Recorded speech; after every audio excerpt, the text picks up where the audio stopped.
การจัดการแข่งขันทัวร์ออฟไทยแลนด์พร้อมเชิญชวนพี่น้องประชาชนชาวจังหวัดสระแก้วออกมาต้อนรับนักปั่นจากทั่วโลกตลอดเส้นทางการแข่งขันต่อไปรับฟังพยากรณ์อากาศค่ะพยากรณ์อากาศ 24 ชั่วโมงข้างหน้าประเทศไทยตอนบนมีอุณหภูมิสูงขึ้น 1-2 องศาเซลเซียสกับมีหมอกในตอนเช้าภาคเหนือและภาคตะวันออกเฉียงเหนือมีอากาศเย็นถึงหนาวส่วนภาคกลางรวมทั้งกรุงเทพมหานครและปริมณฑลภาคตะวันออกและภาคใต้ตอนบนยังคงมีอากาศเย็นในตอนเช้าสำหรับบริเวณยอดดอยและยอดภูมีอากาศหนาวถึงหนาวจัดและมีน้ำค้างแข็งบางแห่งบริเวณยอดดอยขอให้ประชาชนบริเวณประเทศไทยตอนบนและภาคใต้ตอนบนดูแลรักษาสุขภาพเนื่องจากสภาพอากาศที่หนาวเย็นและระวังอันตรายจากอัคคีภัยที่อาจจะเกิดขึ้นเนื่องจากอากาศแห้งรวมทั้งระมัดระวังในการสัญจรผ่านบริเวณที่มีหมอกไว้ด้วยอันหนึ่งในช่วงวันที่ 10-13 มกราคมนี้บริเวณความกดอากาศสูงหรือมวลอากาศเย็นกำลังแรงระลอกใหม่จากประเทศจีนจะแผ่ลงมาปกคลุมประเทศไทยทำให้ประเทศไทยมีอากาศหนาวเย็นลงกับมีลมแรงสำหรับมรสุมตะวันออกเฉียงเหนือที่พัดปกคลุมอ่าวไทยและภาคใต้จะมีกำลังแรงขึ้นทำให้ภาคใต้มีฝนเพิ่มขึ้นและมีฝนตกหนักบางแห่งบริเวณตอนล่างของภาคส่วนคลื่นลมบริเวณอ่าวไทยและทะเลอันดามันจะมีกำลังแรงขึ้นโดยอ่าวไทยมีคลื่นสูง 2-4 เมตรบริเวณที่มีฝนฟ้าคะนองคลื่นสูงมากกว่า 4 เมตรสำหรับฝุ่นละอองในระยะนี้ประเทศไทยตอนบนมีการสะสมฝุ่นละอองและหมอกควันอยู่ในเกณฑ์ค่อนข้างมากโดยคาดว่าจะมีการสะสมฝุ่นละอองและหมอกควันคงที่เนื่องจากมีการระบายอากาศไม่ดีและลมที่พัดปกคลุมมีกำลังอ่อนสำหรับพยากรณ์อากาศตั้งแต่เช้าวันนี้จนถึงเช้าวันพรุ่งนี้ภาคเหนืออากาศเย็นถึงหนาวกับมีหมอกในตอนเช้าและอุณหภูมิจะสูงขึ้น 1-2 องศาเซลเซียสอุณหภูมิต่ำสุด 12-19 องศาเซลเซียสบริเวณยอดดอยอากาศหนาวถึงหนาวจัดและมีน้ำค้างและทะเลอันดามันจะมีกำลังแรงขึ้นโดยอ่าวไทยมีคลื่นสูง 2-4 เมตรบริเวณที่มีฝนฟ้าคะนองคลื่นสูงมากกว่า 4 เมตรสำหรับฝุ่นละอองในระยะนี้ประเทศไทยตอนบนมีการสะสมฝุ่นละอองและหมอกควันอยู่ในเกณฑ์ค่อนข้างมากโดยคาดว่าจะมีการสะสมฝุ่นละอองและหมอกควันคงที่เนื่องจากมีการระบายอากาศไม่ดีและลมที่พัดปกคลุมมีกำลังอ่อนสำหรับพยากรณ์อากาศตั้งแต่เช้าวันนี้จนถึงเช้าวันพรุ่งนี้ภาคเหนืออากาศเย็นถึงหนาวกับมีหมอกในตอนเช้าและอุณหภูมิจะสูงขึ้น 1-2 องศาเซลเซียสอุณหภูมิต่ำสุด 12-19 องศาเซลเซียสบริเวณยอดดอยอากาศหนาวถึงหนาวจัดและมีน้ำค้างแข็งบางแห่งอุณหภูมิต่ำสุด 3-9 องศาเซลเซียสภาคตะวันออกเฉียงเหนืออากาศเย็นถึงหนาวกับมีหมอกบางในตอนเช้าและอุณหภูมิจะสูงขึ้น 1-2 องศาเซลเซียสอุณหภูมิต่ำสุด 12-17 องศาเซลเซียสบริเวณยอดภูอากาศหนาวถึงหนาวจัดอุณหภูมิต่ำสุด 6-10 องศาเซลเซียสภาคกลางอากาศเย็นกับมีหมอกบางในตอนเช้าและอุณหภูมิจะสูงขึ้น 1-2 องศาเซลเซียสอุณหภูมิต่ำสุด 18-20 องศาเซลเซียสภาคตะวันออกอากาศเย็นกับมีหมอกบางในตอนเช้าและอุณหภูมิจะสูงขึ้น 1-2 องศาเซลเซียสอุณหภูมิต่ำสุด 18-23 องศาเซลเซียสทะเลมีคลื่นต่ำกว่า 1 เมตรห่างฝั่งคลื่นสูงประมาณ 1 เมตรภาคใต้ฝั่งตะวันออกอากาศเย็นในตอนเช้าทางตอนบนของภาคและอุณหภูมิจะสูงขึ้น 1-2 องศาเซลเซียสโดยมีฝนฟ้าคะนอง10%ของพื้นที่ส่วนมากบริเวณจังหวัดปัตตานียะลาและนราธิวาสอุณหภูมิต่ำสุด20-24 องศาเซลเซียสทะเลมีคลื่นสูง 1-2 เมตรบริเวณที่มีฝนฟ้าคะนองคลื่นสูงมากกว่า 2 เมตรภาคใต้ฝั่งตะวันตกมีฝนฟ้าคะนอง10%ของพื้นที่ส่วนมากบริเวณจังหวัดตรังและสตูลอุณหภูมิต่ำสุด 23-26 องศาเซลเซียสทะเลมีคลื่นสูงกว่า 1 เมตรบริเวณที่มีฝนฟ้าคะนองและห่างฝั่งคลื่นสูงมากกว่า 1 เมตรกรุงเทพมหานครและปริมณฑลอากาศเย็นกับมีหมอกบางในตอนเช้าและอุณหภูมิจะสูงขึ้น 1-2 องศาเซลเซียสอุณหภูมิต่ำสุด 20-23 องศาเซลเซียสสภาวะระดับน้ำในแม่น้ำเจ้าพระยาที่หน้ากองบัญชาการกองทัพเรือคำนวณโดยกรมอุทกศาสตร์กองทัพเรือวันนี้น้ำขึ้นเต็มที่เวลา 11:43 นาทีสูงกว่าระดับทะเลปานกลาง1 เมตร 29 เซนติเมตรน้ำลงเต็มที่เวลา 4:38 นาทีสูงกว่าระดับทะเลปานกลาง16 เซนติเมตรและเวลา 19:44 นาทีต่ำกว่าระดับทะเลปานกลาง10 เซนติเมตรวันนี้ที่ประภาคารกาญจนาภิเษกแหลมพรหมเทพจังหวัดภูเก็ตดวงอาทิตย์ตกเวลา 18:24 นาทีกรุงเทพมหานครดวงอาทิตย์ตกเวลา 18:05 นาที1 นาทีกับกปท.กรมการขนส่งทางบกได้ดำเนินการตามมาตรการอำนวยความสะดวกและปลอดภัยช่วงเทศกาลปีใหม่ 2568 โดยมีมาตรการตรวจความพร้อมรถโดยสารสาธารณะและพนักงานขับรถณสถานีขนส่งผู้โดยสารจุดจอดและจุดเช็คกิ้งพอยต์ทั่วประเทศช่วงปีใหม่ 2568 โดยตรวจความพร้อมของรถ และความพร้อมของผู้ขับรถก่อนออกเดินทางตามแบบเช็คลิสต์เช่นการมีใบอนุญาตขับรถที่ถูกต้องตรวจความพร้อมด้านร่างกายและการตรวจวัดระดับแอลกอฮอล์ในลมหายใจต้องเป็น0 มิลลิกรัมเปอร์เซ็นต์ชั่วโมงการขับรถไม่เกินที่กฎหมายกำหนดรถโดยสารสาธารณะทุกคันต้องมีสภาพมั่นคงแข็งแรงทั้งสภาพตัวรถภายนอกและภายในรวมทั้งอุปกรณ์เพื่อความปลอดภัยต่างๆต้องพร้อมใช้งานอยู่เสมอพร้อมจัดเจ้าหน้าที่ให้คำแนะนำและให้ความรู้แก่ผู้โดยสารกรณีเกิดเหตุฉุกเฉินและขอให้ผู้โดยสารทุกที่นั่งคาดเข็มขัดนิรภัยตลอดการเดินทางเพื่อป้องกันการบาดเจ็บและเสียชีวิตเมื่อรถเกิดอุบัติเหตุด้วยความปรารถนาดีจากกรมประชาสัมพันธ์และกองทุนเพื่อความปลอดภัยในการใช้รถใช้ถนนกรมการขนส่งทางบกกระทรวงคมนาคมรู้รักภาษาไทยโดยความร่วมมือของสำนักงานราชบัณฑิตยสภาและกรมประชาสัมพันธ์วันนี้เสนอคำว่าพระราชหฤทัยกับพระไทยคำว่าพระราชหฤทัยใช้แก่พระมหากษัตริย์สมเด็จพระบรมราชินีนาถสมเด็จพระบรมราชินีสมเด็จพระบรมโอรสาธิราชสยามกุฎราชกุมารพระบรมวงศ์ที่ได้รับพระราชทานสัตตปดลเสวตฉัตรส่วนพระไทยใช้แก่พระบรมวงศ์ชั้นสมเด็จเจ้าฟ้าจนถึงพระอนุวงศ์ชั้นหม่อมเจ้าเช่นเดียวกับคำราชาศัพท์ว่าน้ำใจจะใช้แก่พระมหากษัตริย์สมเด็จพระบรมราชินีนาถสมเด็จพระบรมราชินีสมเด็จพระบรมโอรสาธิราชสยามกุฎราชกุมารพระบรมวงศ์ที่ได้รับพระราชทานสัตตปดลเสวตฉัตรใช้ว่าน้ำพระราชหฤทัยส่วนเจ้านายในลำดับชั้นอื่นๆใช้ว่าน้ำพระทัยผู้มีคำถามการใช้ภาษาไทยสอบถามได้ที่ www.orst.go.th สาระนานากับสารานุกรมไทยวันนี้เสนอตอนกำเนิดเครื่องถ้วยตอนที่3ขอเจริญพรพี่น้องชาวไทยและพี่น้องชาวพุทธไทยทุกท่านอานุภาพพระธรรมวชิรโกศลเอาว่าวัดศรีโสดาพระอารามหลวงวันนี้เป็นวันวาระดีๆขึ้นปีใหม่ปีพุทธศักราช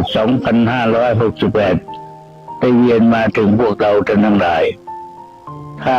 พูดถึงอายุสังขารทั่วไปแต่ละคนก็เพิ่มอายุขึ้นมีอายุสูงขึ้นแต่พูดถึงกิจกรรมทำประโยชน์ให้แก่พระศาสนาก็ดีให้แก่ตนเองก็ดีก็จะเป็นโอกาสอันดีที่เราจะได้ปรับปรุงชีวิตความเป็นอยู่ของเราเดี๋ยวดูข้างหลังสิ่งที่เราพูดปฏิบัติมาอาจจะผิดพลาดพอขึ้นปีใหม่ปีนี้ก็ตั้งใจจะแก้ไขสิ่งเหล่านั้นแล้วก็นำมาประพฤติปฏิบัติทั้งนี้เพื่อความสุขความเจริญก็ยึดถือพระธรรมคำสั่งสอนขององค์สมเด็จพระสัมมาสัมพุทธเจ้ามาใช้ในชีวิตประจำวันก็จะทำให้ชีวิตของท่านทั้งหลายอยู่เย็นเป็นสุขมีความมุ่งมั่นปรารถนาสิ่งใดอันเป็นไปในทางที่ชอบประกอบด้วยธรรมสิ่งเหล่านั้นก็จะสำเร็จแก่ท่านทั้งหลายทุกท่านทุกคนเถิด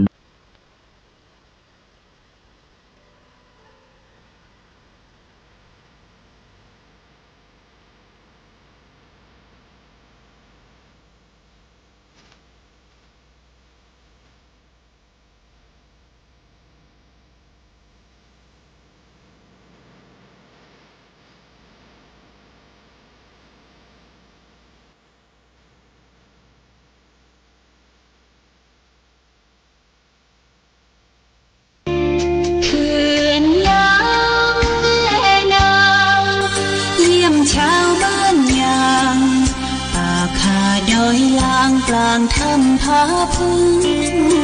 พนาป่าสวยน้ำใสน้ำใจสะอาดเมืองฟ้ามธรรมชาติเสกสรรปั้นมาหลากพื้นเผ่าพันธุ์ร่วมกันพร้อมหน้าเสน่ห์นำพายมาเมืองฟ้าดอยดงหน้าแดนแห่งนี้มีชื่อเมืองป่าท่ามกลางลมหนาวทุ่งท้องกวาวชวนให้ลุ่มลง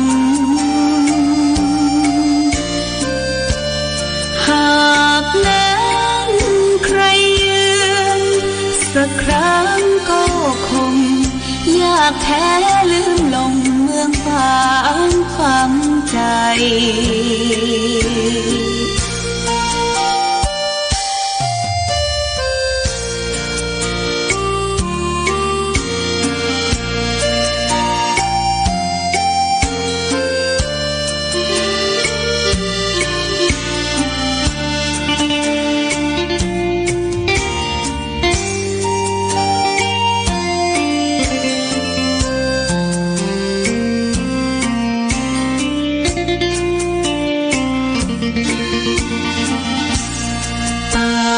สวยน้ำใสน้ำใจสะอาดเมืองฟ้าธรรมชาติเสกสรรปั้นมาหลากพื้นเผ่าพันธุ์ร่วมกันพร้อมหน้าเสน่ห์นำพายมาเมืองฟ้าดอยดงเมืองปางท่ามกลางลมหนาวทุ่งท้องกวาวชวนให้ลุ่มลงหากนั้นใครยืนสักครั้งก็คงอยากแท้ลืมลงเมืองฝางฝังใจ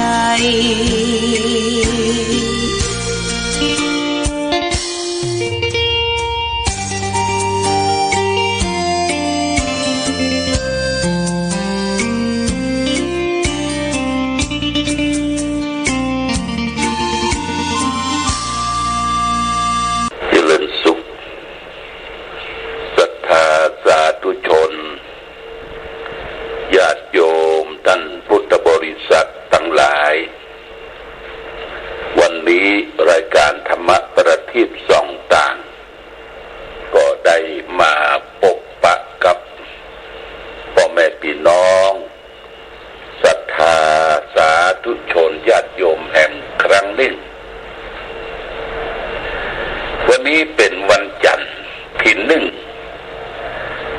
เดือนสิงหาคมพุทธศักราช 2565 ซึ่งตรงกับ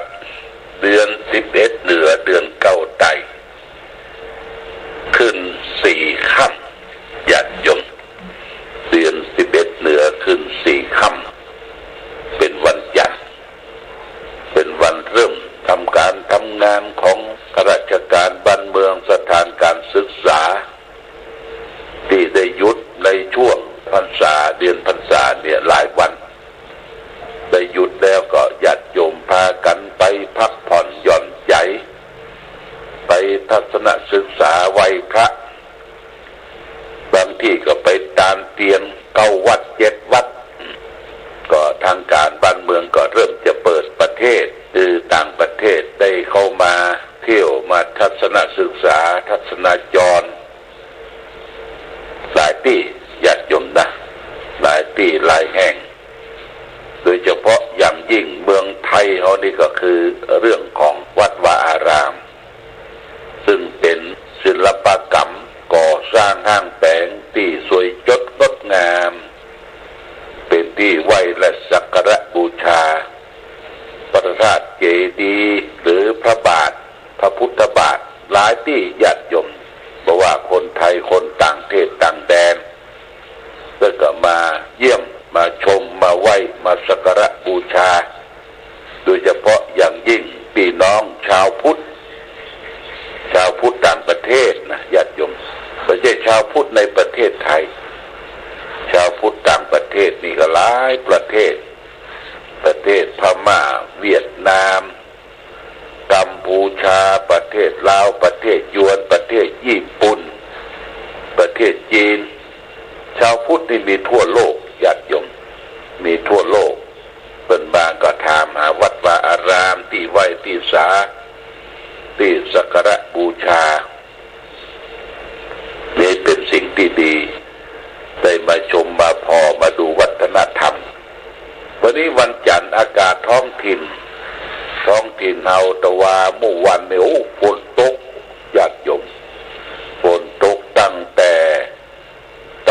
มาเข้ามาถึงกลางคืนนี่ก็ตกปล่อยอยู่เมื่ออากาศเย็นรับสบายนั่นก็หมายความว่าเขารับมันบ่ฝันญาติโยมรับอิ่มรับเต็มรับสบายนี่บ่ฝันหันคนเฮาและท่านทั้งหลายถ้ารับสักชั่วโมงหรือ2 ชั่วโมงเนี่ยรับอิ่มรับเต็มนี่นะมันก็สดชื่นแจ่มใสแต่ถ้าบ่ได้รับอิ่มรับเต็ม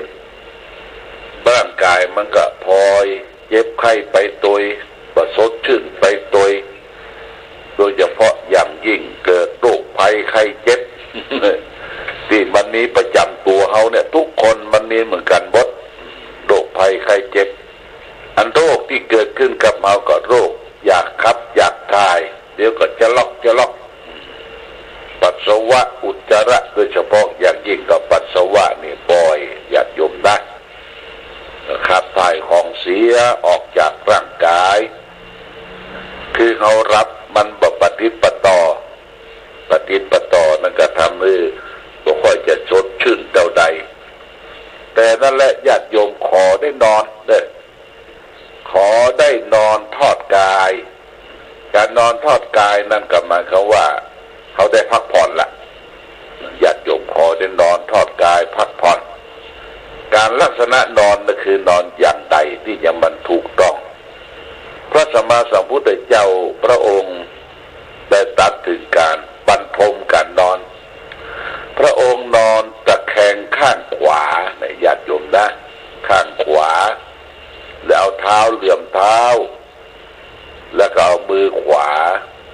ไปป้องที่บนพักกันบนหูคือนอนแบบราชสีห์นอนญาติโยมราชสีห์หรือสิงโตมันนอนนี่นะ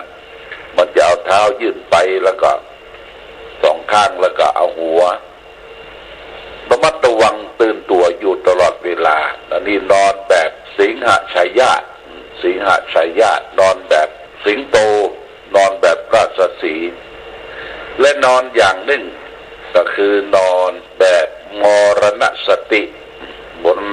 คือนอนหงายญาติโยม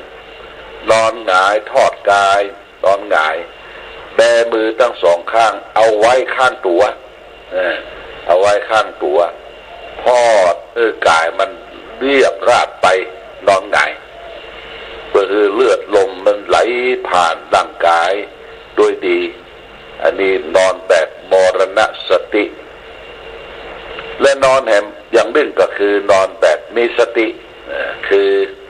เอามือข้างซ้ายเนี่ยอุ้มต้องมือข้างขวาก็อุ้มประกบกับมือซ้ายหายใจเข้าออกคือหูหายใจออกหูหายใจเข้ารู้หายใจออกรู้กำหนดสติคือมีกำหนดรู้หายใจเข้าออกหายใจเข้าต้องพองมันจะรับเวลาใดเมื่อใดจังมันนะและนอนอย่างหนึ่งก็คือนอนให้นอนตะแคงข้างขวานะญาติโยมนอนตะแคงข้างขวาถ้าขัดตะแคงข้างซ้ายเนี่ยนอนข้างซ้ายระวังมันไปเถงมันไปหนีบกับหลอดเลือดที่ไปบำรุงหัวใจญาติโยมหัวใจเขามีทั้งซ้ายมือ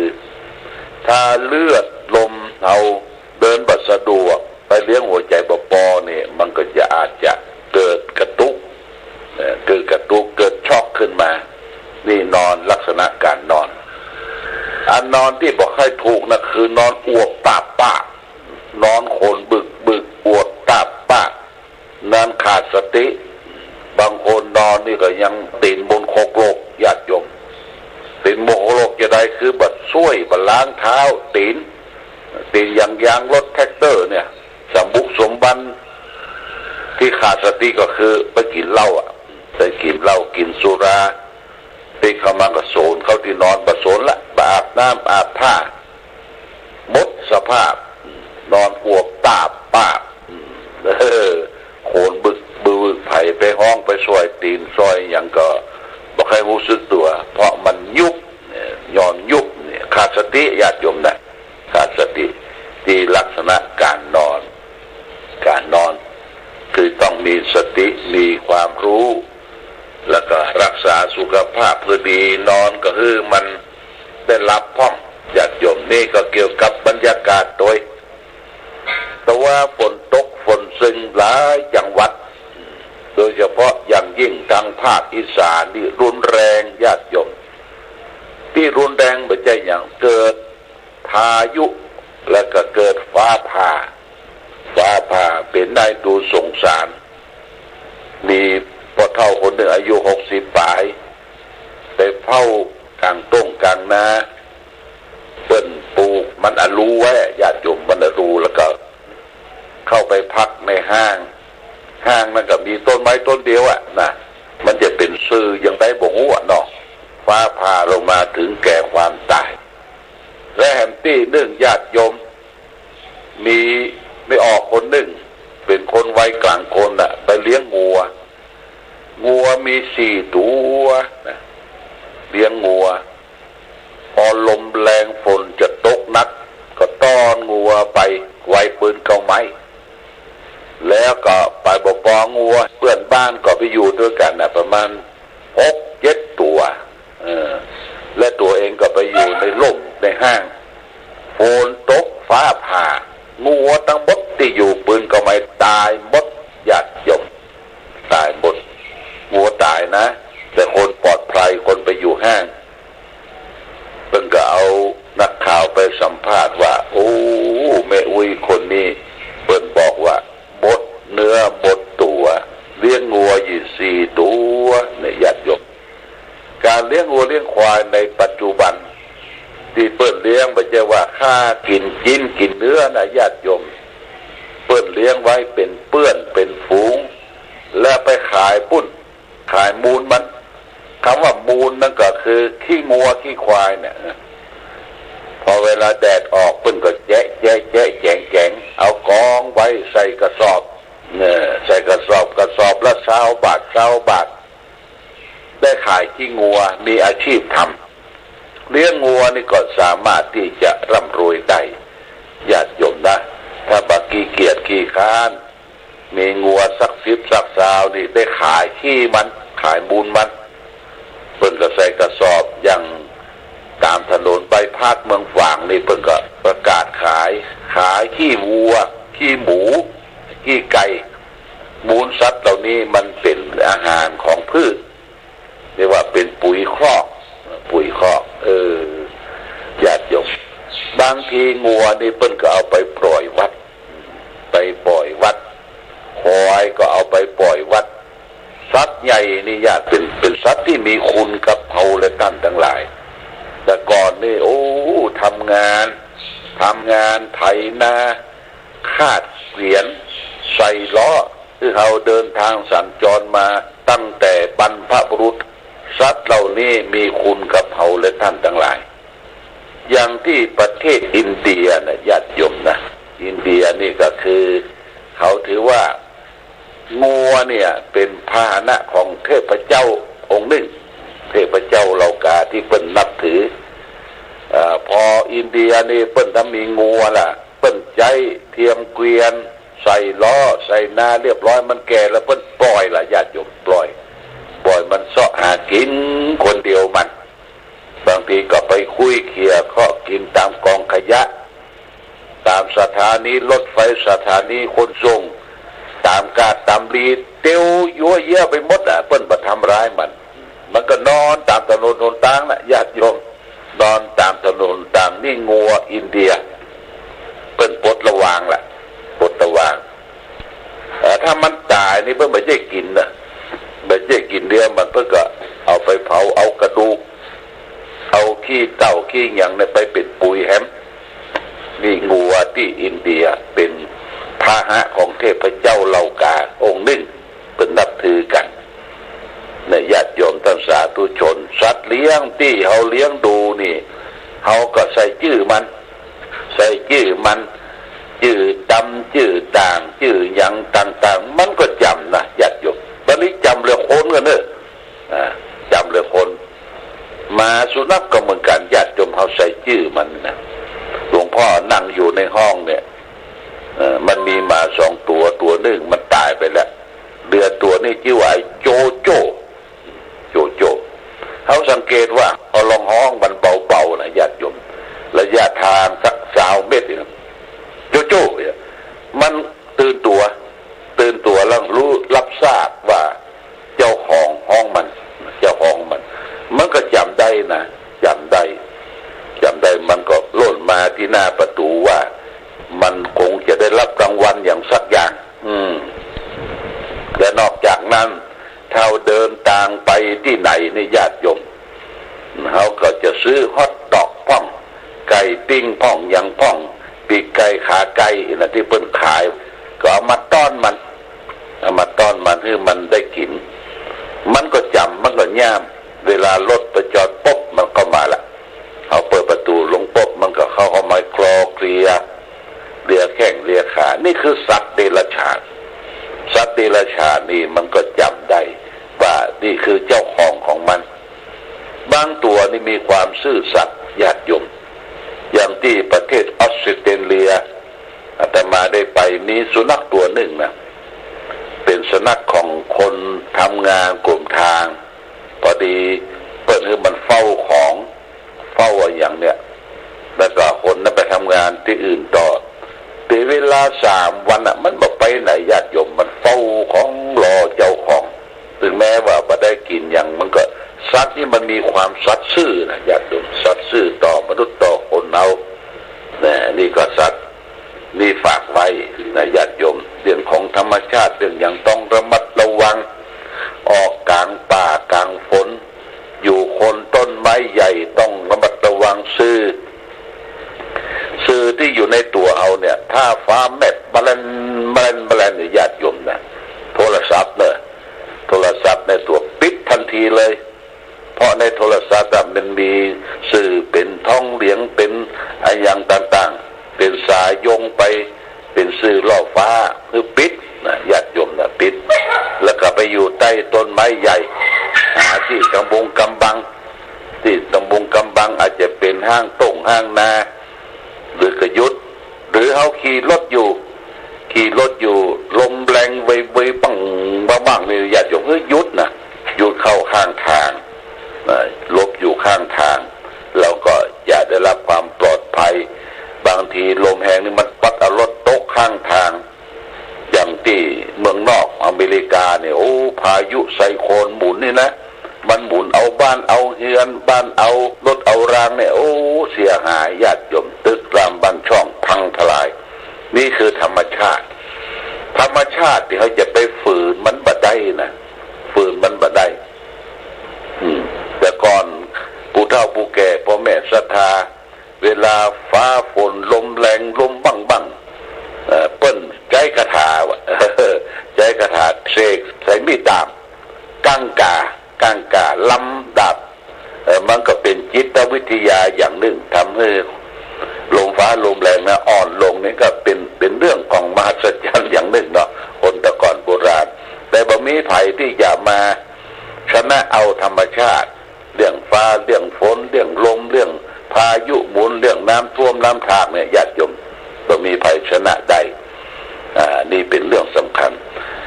วันนี้จะเอาสาระธรรมมาฝากคือญาติโยมเรื่องนี้ก็คือใจอาพาธนี่เป็นชื่อเป็นภาษาบาลีเป็นชื่อที่ใจกับผู้ป่วยกับตุเจ้าพระสงฆ์องค์เนรถ้าป่วยในประวัติตุเจ้าอาพาธป่วยเจ็บใครได้ป่วยที่ใจอาพาธใจป่วยนั้นเป็นจะได้เขาก็ลองฟังนะญาติโยมนะเพิ่นก็บอกว่าคนส่วนมากเข้าใจว่าการได้รับสิ่งที่พึงปรารถนาสิ่งที่ต้องการคือลาภยศสรรเสริญจึงจะมีความสุขถ้าบ่ได้สิ่งเหล่านั้นก็เป็นความทุกข์ของเขาขึ้นอยู่กับเหยื่ออารมณ์สิ่งที่มีขอเบ็ดคอยเกี่ยวชีวิตของเขาให้ติดอยู่อย่างทรมานธรรมะในพระพุทธศาสนาสอนให้เราแสวงหาความสุขโดยบ่ต้องไปกินเหยื่อคือโลกามิตรเหล่านั้นโดยการทำจิตใจให้มั่นคงให้มีความสะอาดแจ่มใสให้ปราศจากโรคคือความรักความชังและความหลงผิดความสุข ในทางธรรมขึ้นอยู่กับอิสรภาพทางจิตใจจิตบ่อาพาธใจบ่ป่วยก็เพราะว่าโรคภายในบ่เบียดเบียนมันเป็นความสุขที่สุขุมแนบเนียนกว่าความสุขที่คนเราอาจจะได้เสวยโดยบ่ต้องกืนกินคอเป็ดที่มันเจ็บแสบตรงในท้องในไส้ญาติโยมฉะนั้นในทางปฏิบัติธรรมะในทางพระพุทธศาสนาจึงสอนให้กำจัดความเศร้าหมองในใจให้หมดไปเบื้องต้นต้องฝึกหัดคิดอยู่ในเรื่องที่ดีพูดจาด้วยคำอันเป็นสุภาษิตอันเป็นมงคลประกอบกิจกับอันชอบนั้นกิจกรรมที่เป็นความดีเหล่านั้นจะเป็นเครื่องซักฟอกความเศร้าหมองอันอยู่แต่เป็นทุนเดิมให้หมดไปกำจัดอาพาธความป่วยทางจิตใจที่เบียดเบียนเป็นโรคเรื้อรังเนี่ยหายไปทีละเล็กละน้อยจนกระทั่งเมื่อจิตใจติดอยู่ในความดีแล้วก็จะมีความทะเยอทะยานเกรงกลัวต่อบาปทุจริตทั้งหลายทั้งปวงนั่นแหละนะว่าเขาได้ดำเนินชีวิตโดยถูกต้องแล้วถ้าหากจะมีความจำเป็นที่จะต้องทำกรรมอันใดที่จะเป็นเหตุให้จิตใจมันเศร้าหมองแล้วเขาก็จะบังเกิดฮิริโอตปะคือความเกรงกลัวละอายต่อบาปบาปทำกรรมอันนั้นเป็นอันขาดแม้จะต้องจบชีวิตเพราะการบาปทำก็ตามปริโยทะปยะอัตตานังจิตตะเกละเหติปันติโตบัณฑิตพึงตำตนให้ผ่องแผ้วจากเครื่องเศร้าหมองของจิตใจนี่เป็นสุภาษิตธรรมบทคุตกนิกายคำว่าบัณฑิตนี่คือท่านผู้รู้นะญาติโยมนะผู้รู้ไม่ใช่เป็นคนที่โง่เขาเต่าตุนบัณฑิตเนี่ยพยายามทำจิตใจให้ผ่องแผ้วจากเครื่องเศร้าหมองใจทั้งหลายทั้งปวงนี่เป็นฝากเป็นหลักคิดคือแก่ญาติโยมท่านสาธุชนเดือนนี้ก็เป็นเดือนสิงหาและญาติโยมนะเดือนสิงหานี่ก็มีความหมายวันนี้เพื่อจะทำบุญครบรอบ100 ปี100 ปีของหลวงพ่ออุบาสิทธิอภิวันโนวัดดอยลางป่างต้นเดือเพิ่นมรณภาพเมื่ออายุ92ญาติโยมนับตั้งแต่มาก็ได้8 ปีก็จะครบ100 ปีเพื่อก็จะได้เปลี่ยนเครื่องนุ่งเครื่องทรงเครื่องจีวรอัฐบริการปีหนึ่งเพื่อจะเปลี่ยนครั้งหนึ่งถ้ามีโอกาสก็ขึ้นไปนะแต่ขึ้นไปต้องระมัดระวังเรื่องรถเรื่องรางโดยเพราะหนทางมันลื่นขึ้นดอยลางไปดอยลางจะไปลืมซื้อเมี่ยงญาติโยมซื้อเมี่ยงบอกแควนดอยลางนี่ขึ้นชื่อเรื่องบอกแควนโอ้มันขึ้นดีบอกแควนดอยลางนี่ลองถามญาติโยมลองถามที่วัดดอยลางต่างต้นเดือก็มีเด้อเมี่ยงเปิ้นทำไปแบบสินค้าโอท็อปนะพี่น้องดอยลางทำแพ็คอย่างดีทำเป็นอมอย่างดีนี่เมี่ยงหลวงพ่อก็ชอบอมเมี่ยงที่ชอบเนี่ยเมี่ยงหวานเนี่ยบอกใครชอบตัวใดนะเมืองส้มฝาดอมมันเป็นของเก่าโบราณของเขานี่ก็ขึ้นไปเด้อร่วมทำบุญทำกุศลด้วยกันเมื่อวัน 2-3 วันที่ผ่านมาในกับวันที่29วันที่29นี่ต้องขอบคุณกับแม่คำแก้วนะวงเล็บแม่หลานวรรณศักดิ์พร้อมด้วยลูกหลานมาจากบ้านช่องแห่ใหม่ตำบลห้วยไคร้แม่สายได้มาร่วมทำบุญกับหลวงพ่ออุทิศส่วนกุศลเนื่องแก่ป้าอุ้ยแปลงแม่อุ้ยสิงห์คำจันทราภูลนายพรชัยวรรณศักดิ์และนางสมศรีล่ามแก้วศักดิ์เป็นเงินอยู่ปัจจัย500 บาทโมทนาสาธุแล้วก็ฝากทำบุญเป็นค่าไฟฟ้าวิทยุแห่ง200 บาทรวมแล้ว700 บาทผมบอกว่าศีล5ประมาณ9 หรือ 10 ค่ำเนี่ยอย่ามารถตู้มาเอวมาเยี่ยมนาบอสวามาคารวะหลวงพ่อโมทนาเด้อพี่น้องตำบลห้วยไคร้ช่องแห่ใหม่นะแม่สายมานุกัดนี้พร้อมกันนั้นก็มีสนศรัทธาลำปางบ้านท่าวังพร้าว ตำบลวังพร้าวอำเภอเกาะคาลำปางเนี่ย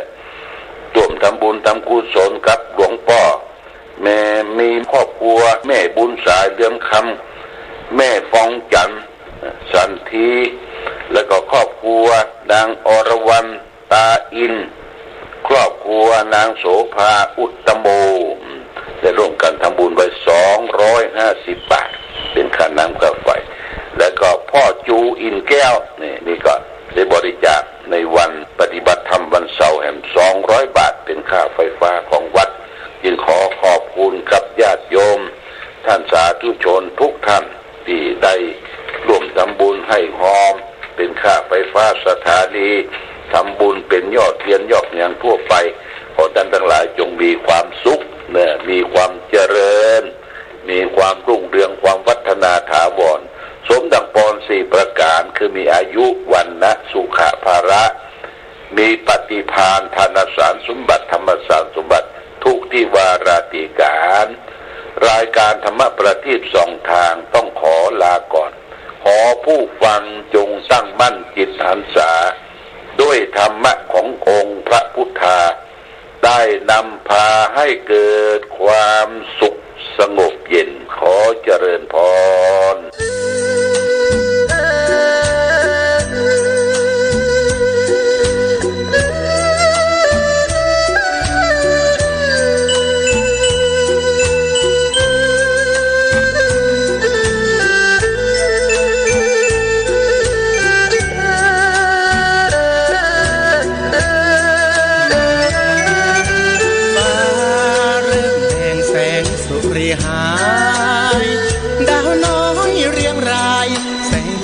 ก็ชายนวลพอง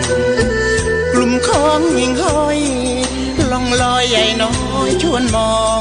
เสียงริ่งรีดเรไรร้องนั่งมองดังท้องพระโรงฟ้ามืดมนมองมนยังหายใต้ฟ้าเรียงรายแสงไฟก็ฉายให้โลกส่องพื้นทั่วลาไกลไกลไฟฟ้าเชื่อมโยงแสงสับวับวาวยาวโค้งเหมือนดังละครโรงใหญ่เปรียบตัวเรามัวเมาเคล้าเหมือนบ้ากิเลสตัณหามาติดมือธงชาติและเพลงชาติไทย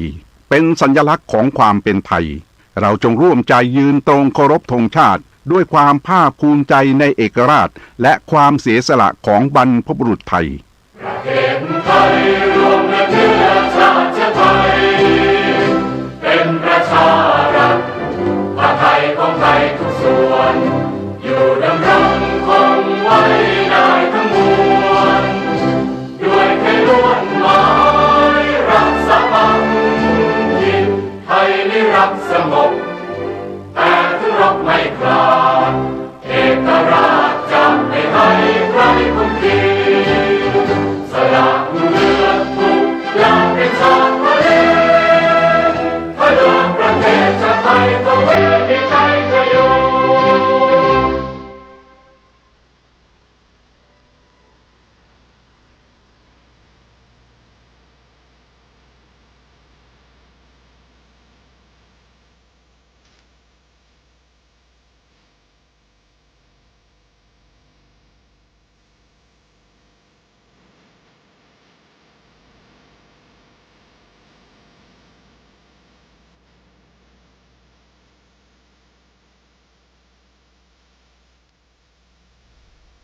งานเผยแผ่เป็นหัวใจสำคัญของพระพุทธศาสนาพระพุทธเจ้าอุบัติขึ้นมาบนเป้าหมายแห่งการเผยแผ่ความดีนำความดีไปแทรกไว้ในจุดที่มีความดีไม่มากค่อยๆเจือจางจนกระทั่งความไม่ดีนั้นหายไปเหลือแต่ความดีหรือมีดีมากกว่าไม่ดี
พี่นายน้องที่เคารพทุกท่านครับสารธรรมกำเมืองครับปิกมาปะกับเจ้าพี่นายน้องเฮาแล้วนะครับอยู่จากกันที่นี่ด้วยเรื่องราวสาระที่มีอยู่ในธรรมเมืองของเฮานะครับวันนี้ก็ปิกมาอู้จากันกับป่าสะเปียนคำครับทำข่าวที่ทางป้ออาจารย์ทวีเขื่อนแก้วของจังหวัดลำปางนะครับเนาะได้เรียบเรียงเอาไว้ครับผมเอาเนื้อหาสาระที่มีอยู่ในธรรมเนี่ยนะครับมาเล่ามาอู้มาจ้าให้กับเจ้าพี่นายน้องของเฮาได้ฟังกันนะครับเนาะก็ฟังกันไปม่วนกันไปครับประเดี๋ยวนี้นะปุ่นนู่นนะครับแถลงเป็ดไม่ใช่แถลงนะครับเนาะกับเป็ดของตัวเก่าเป็นไวยกันดูนะครับประเดี๋ยวนี้ไปนอนกับน้องเปิ้นนะครับเนาะโอ้อันนั้นก็นึกว่าเป็นอ้ายแท้นะครับเนาะพอห้างพอหุ่นก็แม่นหมดนะครับเนาะก็ลาบกันไปกันนะครับอันนั้นปล่อยให้อันนั้นนอนบนจองอันตัวเก่าไปนอนตั้งลุ่มดุนนะครับตัวมาลาครับลาบไปเนาะทีนี้พอรับไปแล้วเนี่ยนะครับเนาะตกอันมันรับแต่นะครับอันมาลานี่รับแต่นะครับแต่ตัวของบ้าอ้ายนี่นะครับในเป็ดของไวยกันนี่มันรับบัดแต่ครับมันแต่งรับบัดได้พอมันแต่งรับไปแล้วเนี่ยนะครับเนาะดึกดื่นเกินคืนมาเนี่ยนะครับอันพออันนั้นรับลมไปแล้วเนี่ยนะครับเนาะก็ลุกขึ้นมากันนะครับพอลุกขึ้นมาแล้วเนี่ยนะครับก็อันมาว่าคาถากันนะครับพอว่าคาถาแล้วเนี่ยนะครับก็กับเป็ดของตัวเก่าปิกมาเป็นตัวของสุวรรณวงศากันนะครับโอ้มันตึงห่างเหมาะหุ่นงามอยู่แล้วหลุนนะครับเนาะทีนี้ปิกเป็ดของตัวเก่ามาแล้วเนี่ยนะครับเนาะก็มาอุ้มเอาตัวของอีล่ากำลังนอนรับอยู่ดีๆเนี่ยนะครับเนาะอันนี้ก็มาอุ้มเปิ้นขึ้นบนจองแหละนะครับขึ้นบนเตียงบนจองพวกนั้นนะครับเนาะอันนั้นนอนแล้วเนี่ยนะครับเปิ้นรับหมอกสลึมสลือตัวเก่าก็ไปนอนตัวเปิ้นตัวกันนะครับโอ้พอไปนอนไปแล้วเนี่ยกันเดียวอีล่าก็ตื่นกันนะครับเพราะนอนไม่ใช่นอนบ่ได้ลูกอันนี้ประเดี๋ยวนี้นะอันนอนไปตัวแล้วก็กอดเปิ้นไปตัวนะครับอันมาลาก็ตื่นกับพอมาลาตื่นขึ้นมาหันใจโหไผที่ไหนอย่างใดนี่นะกำแรกก็กึดว่าเป็นตัวของบ้าอ้ายอันเป็นไวยกันโหพอทำกรรมโหบัดใจเฮ้ยนะพอหันใจว่าบัดใจแต่อันนั้นนะครับเนาะเอาล่ะกับประเดี๋ยวนี้นะครับเนาะก็เลยเดือดร้อนกันนะครับโหไผที่ไหนอย่างใดกันนี่หายนะเป็นเทวบุตรเทวดาอินพรหมยมราชคุดนาคน้ำปรมัยไอสวนที่ไหนมาอย่างใดกันนี่หายนะอันตัวของมาอ้ายก็เอามือจุปากเข้าใส่กันนะครับเราจะไปอู้ดังกระเดจะบอกคือข้าบัดใจเป็นคุดนาคน้ำปรมัยไอสวนที่ไหนสักที่ไอ้นะบัดใจเป็นทิพญาธรอย่างข้าเป็นคนนะไอ้นะข้าเป็นคนชื่อว่าสุวรรณวงศาประเดี๋ยวนี้นะมาอยู่ในเป็ดของอันบ้าอ้ายไวยกันนั่นนะก็เล่าเรื่องตึงมดตึงมวลเนี่ยครับให้ฟังนะตัวเก่าปัดเข้ามาในแพะในป่าเป็นอันอย่างตั้งหลายอย่างใดป้องประเด็นนี้ได้ฆ่าตัวของไวยกันไปแล้วนะประเด็นนี้นะแล้วก็มาแปลงเป็นไวยกันแปลงเป็นพี่อ้ายมาประเดี๋ยวเนี่ยขอจะไปว่าให้อ้ายเป็นคนหายแต่เนิ่นนะอู้จ่าไปลุ่นนะครับเนาะที่นี่ตัวของอีล่ากันนะครับเนาะมันหันใส่ห่างใส่หุ่นของอันตัวของบ้าอ้ายสุวรรณวงศาเป็นห่างเหมาะหุ่นงามเนี่ยนะครับเนาะกล้าหันใส่คนห่างเหมาะหุ่นงามเนี่ยนะครับมันก็กินไปเกิงแล้วลูกนะครับก็บ่ได้กึดเติงหาเฮ้ยนะครับเปิ้นฆ่าอ้ายของตัวเก่านะแล้วตัวเก่ายังจะมาฮักเปิ้นทำอยู่กันนี่หายนะแต่ก็มากึดทำกรรมนึงอ้ายของตัวเก่านี่ก็ตึงหายนะแกไอ้นะแต่เนาะหายจะใดมันก็เป็นอ้ายนะแต่ตัวของอันมาลาบ่ได้กึดอย่างอันแถมะนะครับเนาะคนเฮานี่เปิ้นว่าเนี่ยนะครับพอว่าความฮักมันเข้ามาบังตาแล้วเนี่ยนะครับเนาะมันตึงบ่ได้แล้วนะครับเนาะมันตึงบ่หันบานอย่างอื่นละนะครับโอ้โหอันโตดนักเป็นน้อยโตดน้อยเป็นบ่หันนะครับประเดี๋ยวนี้ฆ่าอ้ายของตัวเก่าไปแล้วก็ยังหันเป็นเรื่องน้อยเดียวบ่ได้ว่าอันเตอนะครับเนาะก็มานั่งอู้จากันนะครับเนาะนั่งอู้บ่ได้นะครับเนาะอู้กันไปอู้กันมาก็อย่างว่านะครับเนาะมือกอดมือกำกันไปตัวนะครับอันก็ลวดนอนด้วยกันในห้องนั่นนะครับเนาะโอ้นอนด้วยกันไปแล้วเนี่ยนะครับถ้าเป็นตอนเมื่อค่ำเมื่อคืนเนี่ยนะครับเนาะก็เข้ามาอยู่ปิกมาอยู่ในเป็ดของสุวรรณวงศาหรอกแต่ถ้าเป็นเมื่อวันนะเป็นเมื่อวันก็ปิกเข้าเป็ดของไวยกันนะครับเนาะแล้วก็อันเนี่ยอย่างกู้ยังนะครับที่มันเหมือนกับไวยกันเนี่ยกู้ยังนะครับเนาะ เปิ้นเป็นจะได้เปิ้นอู้เปิ้นจาอันยังจะได้นะครับนะได้หมดดูนะครับโอ้จนว่าประเดี๋ยวนี้อยู่ด้วยกันมาได้3เดือนละนะครับเอา3เดือนที่อยู่ด้วยกันเนี่ยนะครับเนาะไผก็บ่ฮู้เรื่องบ่ฮู้ราวอันหยังซักอย่างนะครับเนาะอันมีอยู่วันหนึ่งกันนะครับเนาะกึดเติงหาอีพ่ออีแม่ตัวของป้าอ้ายนะครับเนาะสุวรรณวงศานะพอกึดเติงหาแล้วเนี่ยนะครับก็เลยบอกคือกะโอ้น้องเหยประเดี๋ยวนี้นะไอ้กึดเติงหาอีพ่ออีแม่เหยใครปิกไปแอวหาเปิ้นสักกรรมไหนน่ะได้ยินกรรมนี้แต่อันนั้นนะครับเนาะมาลาน้ำตาญัวเขาหลงโอ้ไอ้เหยจะมาละข้าเจ้าอยู่อย่างอี้กายน่ะปิกไปแล้วหนีไปแล้วจะมาละข้าเจ้าอยู่อี้จะได้ย่าอีน่ะอันจะมาละข้าเจ้าอยู่อี้ได้จะได้บ่อ้ายก็บอกทุกฟังกับบ่ใจละบ่ใจขว้างนะไปบ่ได้ไปแอวไปหันอีพ่ออีแม่เปิ้นอยู่สุขสบายดีแล้วก็จะปิกมาเนี่ยไหนนะข้าเจ้าตึงบ่เอาโลถ้าจะไปข้าเจ้าขอไปตัวเตอะอีน่ะข้าเจ้าขอไปตัวจะเป็นจะตายจะได้ก็ขอไปตัวเตอะอีน่ะอันเนี้ยนะครับเนาะพอมันฮักเข้ามาตาเข้ามาอยู่ในจิตในใจแล้วมันตึงอย่างเงี้ยนะครับเนาะมันตึงมาถามหาพ่อหาแม่แล้วนะครับประเด็นนี้นะสักเตือมันก็ตึงเป็นเนี้ยนะครับเนาะบอกว่าไม่ยิงประจายนะครับเนาะอันคนหนึ่งคือเติงหาคนหนึ่งก็จะไปนะครับมันก็จะเป็นนี่ก้านี่ฮะก็อันมาลาก็เหมือนเดียวกันนะครับขอไปตัวเตอโอ้แล้วจะได้อีพ่ออีแม่เปิ้นอยู่ทางเพไรน่ะถ้าเปิ้นหูเรื่องหูราวมาก็เดี๋ยวเปิ้นจะเดือดร้อนใจก็หายน่ะโอ้บ่เป็นอย่างเจ้าอีน่ะข้าเจ้าตึงไปตัวได้ก็อู้กันนะครับเนาะอันนี้จะเป้าจะได้ฮื้ออยู่ก็บ่อยู่แล้วนะครับปล่อยว่ามื้ออยู่จะไปในก็จะไปกันแล้วจะไปก็ตึงบอกว่านะแต่ว่าประเดี๋ยวเนี่ยถ้าจะไปประเดี๋ยวนี้นะเฮาจะต้องมาอันจะมาเตียวไปบ่ได้ละปะโทเขาจะมาตุยของเฮานะเพราะจะอันถ้าจะไปนี่ก็จะเหาะไปละเนี่ยจะเหาะจะซานไปละอันไปช่วยเก็บครัวกันแล้วกันไปนะเก็บครัวเก็บของไปตึงมดตึงมนมีอันยังจะเอาไปใจยังจะได้พ่องนี่นะแต่ว่าจะไปบอกคือพ่อคือแม่บ่ได้ไหนนะลักกันไปเมื่อคืนเนี่ยนี่นะก็อันลักกันไปแต่กันนะครับนอกค่ำคืนนั้นก่อนจะไปตัวของอีลานยังยกมือไหว้สายอยู่โอ้ขออีพ่ออีแม่จะเป็นมาโคตรให้ข้าเจ้าเตเนยนะอันที่ไปประเดี๋ยวเนี่ยไปกับผัวของข้าเจ้าวันหน้าวันตาจะตึงปิกมาอยู่ว่าอันนั้นนะครับเนาะแล้วก็อันตัวของบ่อ้ายสุวรรณวงศาก็อุ้มตัวของอีลากันนะครับ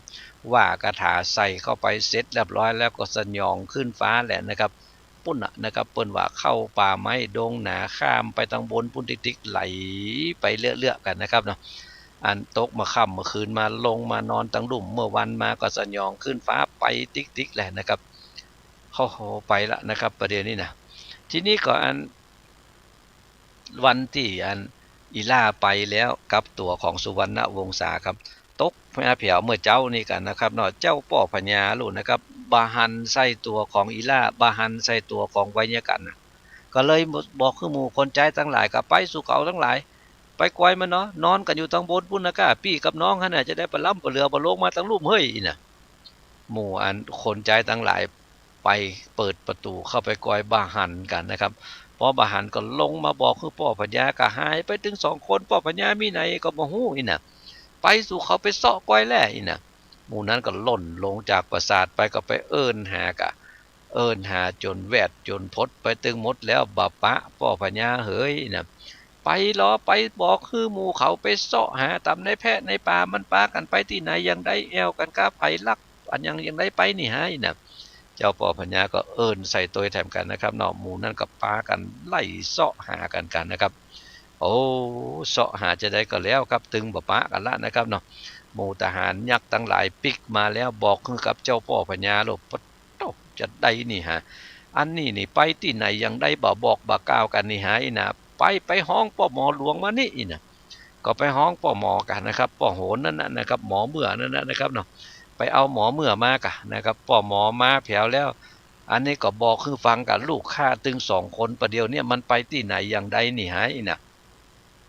โอ้อันนี้มาลงเลขลงยันก้อยแล้วเนี่ยนะครับพอไปพอมาโอ้เจ้าป่อพญาอันที่ไปที่หันที่ปะกันอยู่ถึงวันนั่นนะมันบ่ใช่ลูกป่อพญาลูกนั่นนี่นะโหบ่ใจได้จะได้ก็หันอยู่มันลูกเขาน่ะมันบ่ใจนะมันมีคนหนึ่งแถลงเป็ดมาเป็นลูกป่อพญาป่อนี่ล้อเนี่ยเลขมันบอกเนี่ยประเดี๋ยวเนี่ยอีน่ะ แล้วประเดี๋ยวเนี่ยปากันไปปุ่นแล้วนะปุ่นนะออกกันไปตั้งเส้นต่างเนี่ยนะตะวันตกแจงเหนือเนี่ยประเดี๋ยวเนี่ยอีนะโอ้พ่อปัญญาแต่ว่านะอันที่มันไปนี่นะประเดี๋ยวนี่นะอีนะอันลูกของพ่อปัญญานี่นะมันมีโจกใหญ่เนอะโอ้บ่ถ้าไปตัวหามันได้นะโอ้บอกว่าบ่ถ้าไปตัวหามันนะแต่อันนั้นนะครับเนาะพ่อปัญญาตึงบ่เอาลูกอ๋อก็มันลักลูกฆ่าไปบ่ฮื้อไปตัวหาได้จะได้ไอ้นะ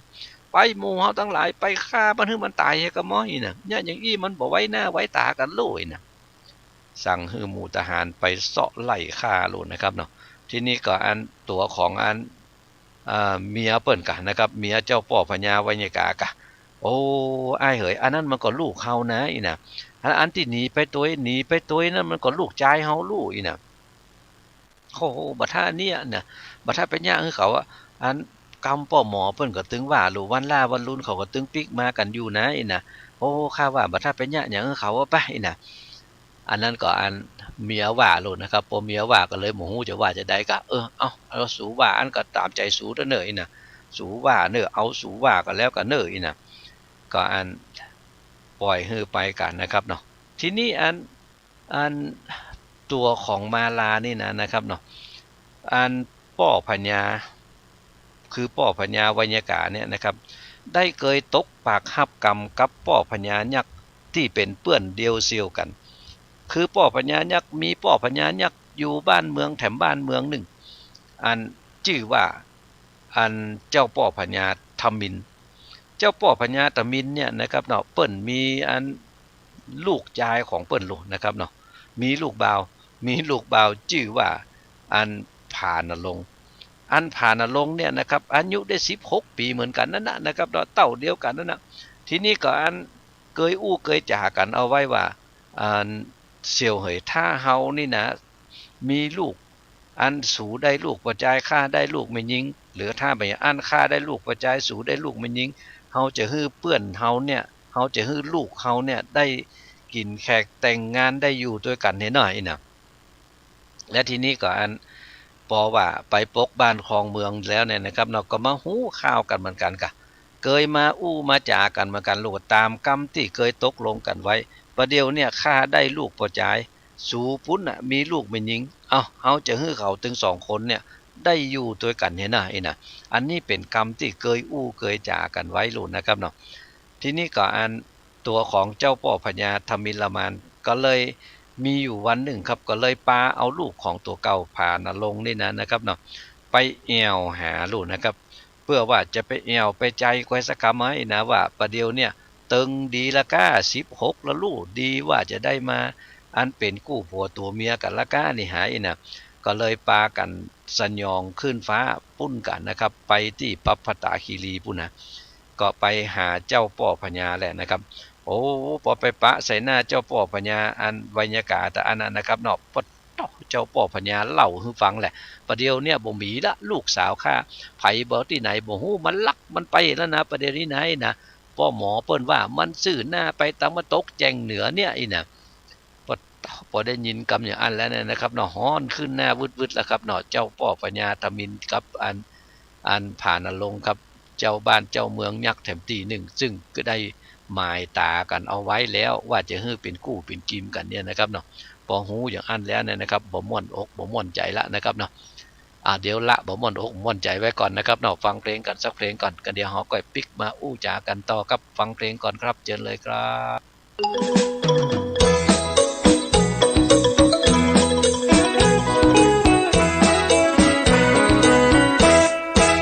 เกษตรทั่วไทยลิ้นจี่ลำไยก็ซ้ำบ่แปงหอมขาวหอมแดงราคาบ่แพงจะเนี้ยจะได้หวังเปิ้งของดีเจ้าต่างเจ้าจี้มีสวนลำไยบ่เลี้ยงหมูเห็ดเป็ดไก่ปีนี้ลุงใจบนควายเป็นตัวลุงใจจะไปไหนเจ้าจะไปบนเจ้าตี้ชวนไตนี่ปีนี้ลุงบนควายเป็นตัวเลยนะเจ้าปัจจคนเนอะเตือจะได้กินลาบคั่วตัวเหาะป่ะตัวลุงหมาเจ้า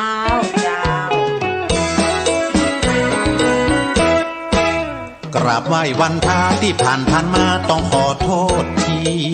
กำให้บ่มีหมากเมียงบุรีบ่มีสักกำเลยเลี้ยงแคบหมูกับตึงไข่ห้วนตั้งในปอดำปีนี้จะดูตั้งมัมเลี้ยงควายผูดำที่มีสองเขา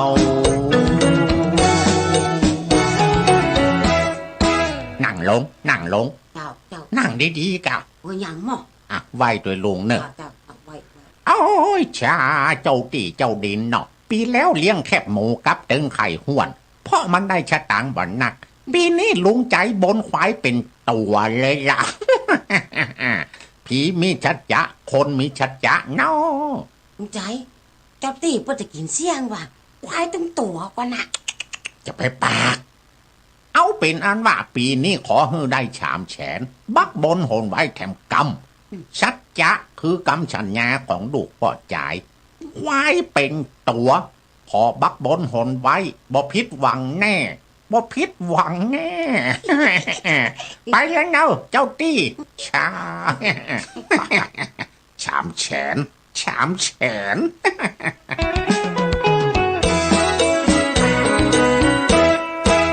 หัวใจจะวายเหลียวพอลำไยก็สำอีสัญญาที่มีบนไว้อย่างดีจะเนี้ยจะได้คำว่าสัจจะเป็นคำสัญญาของลูกพ่อใจถึงแม้นบ่มีกำให้ปีนี้ลุงใจเลี้ยงควายตึงตัว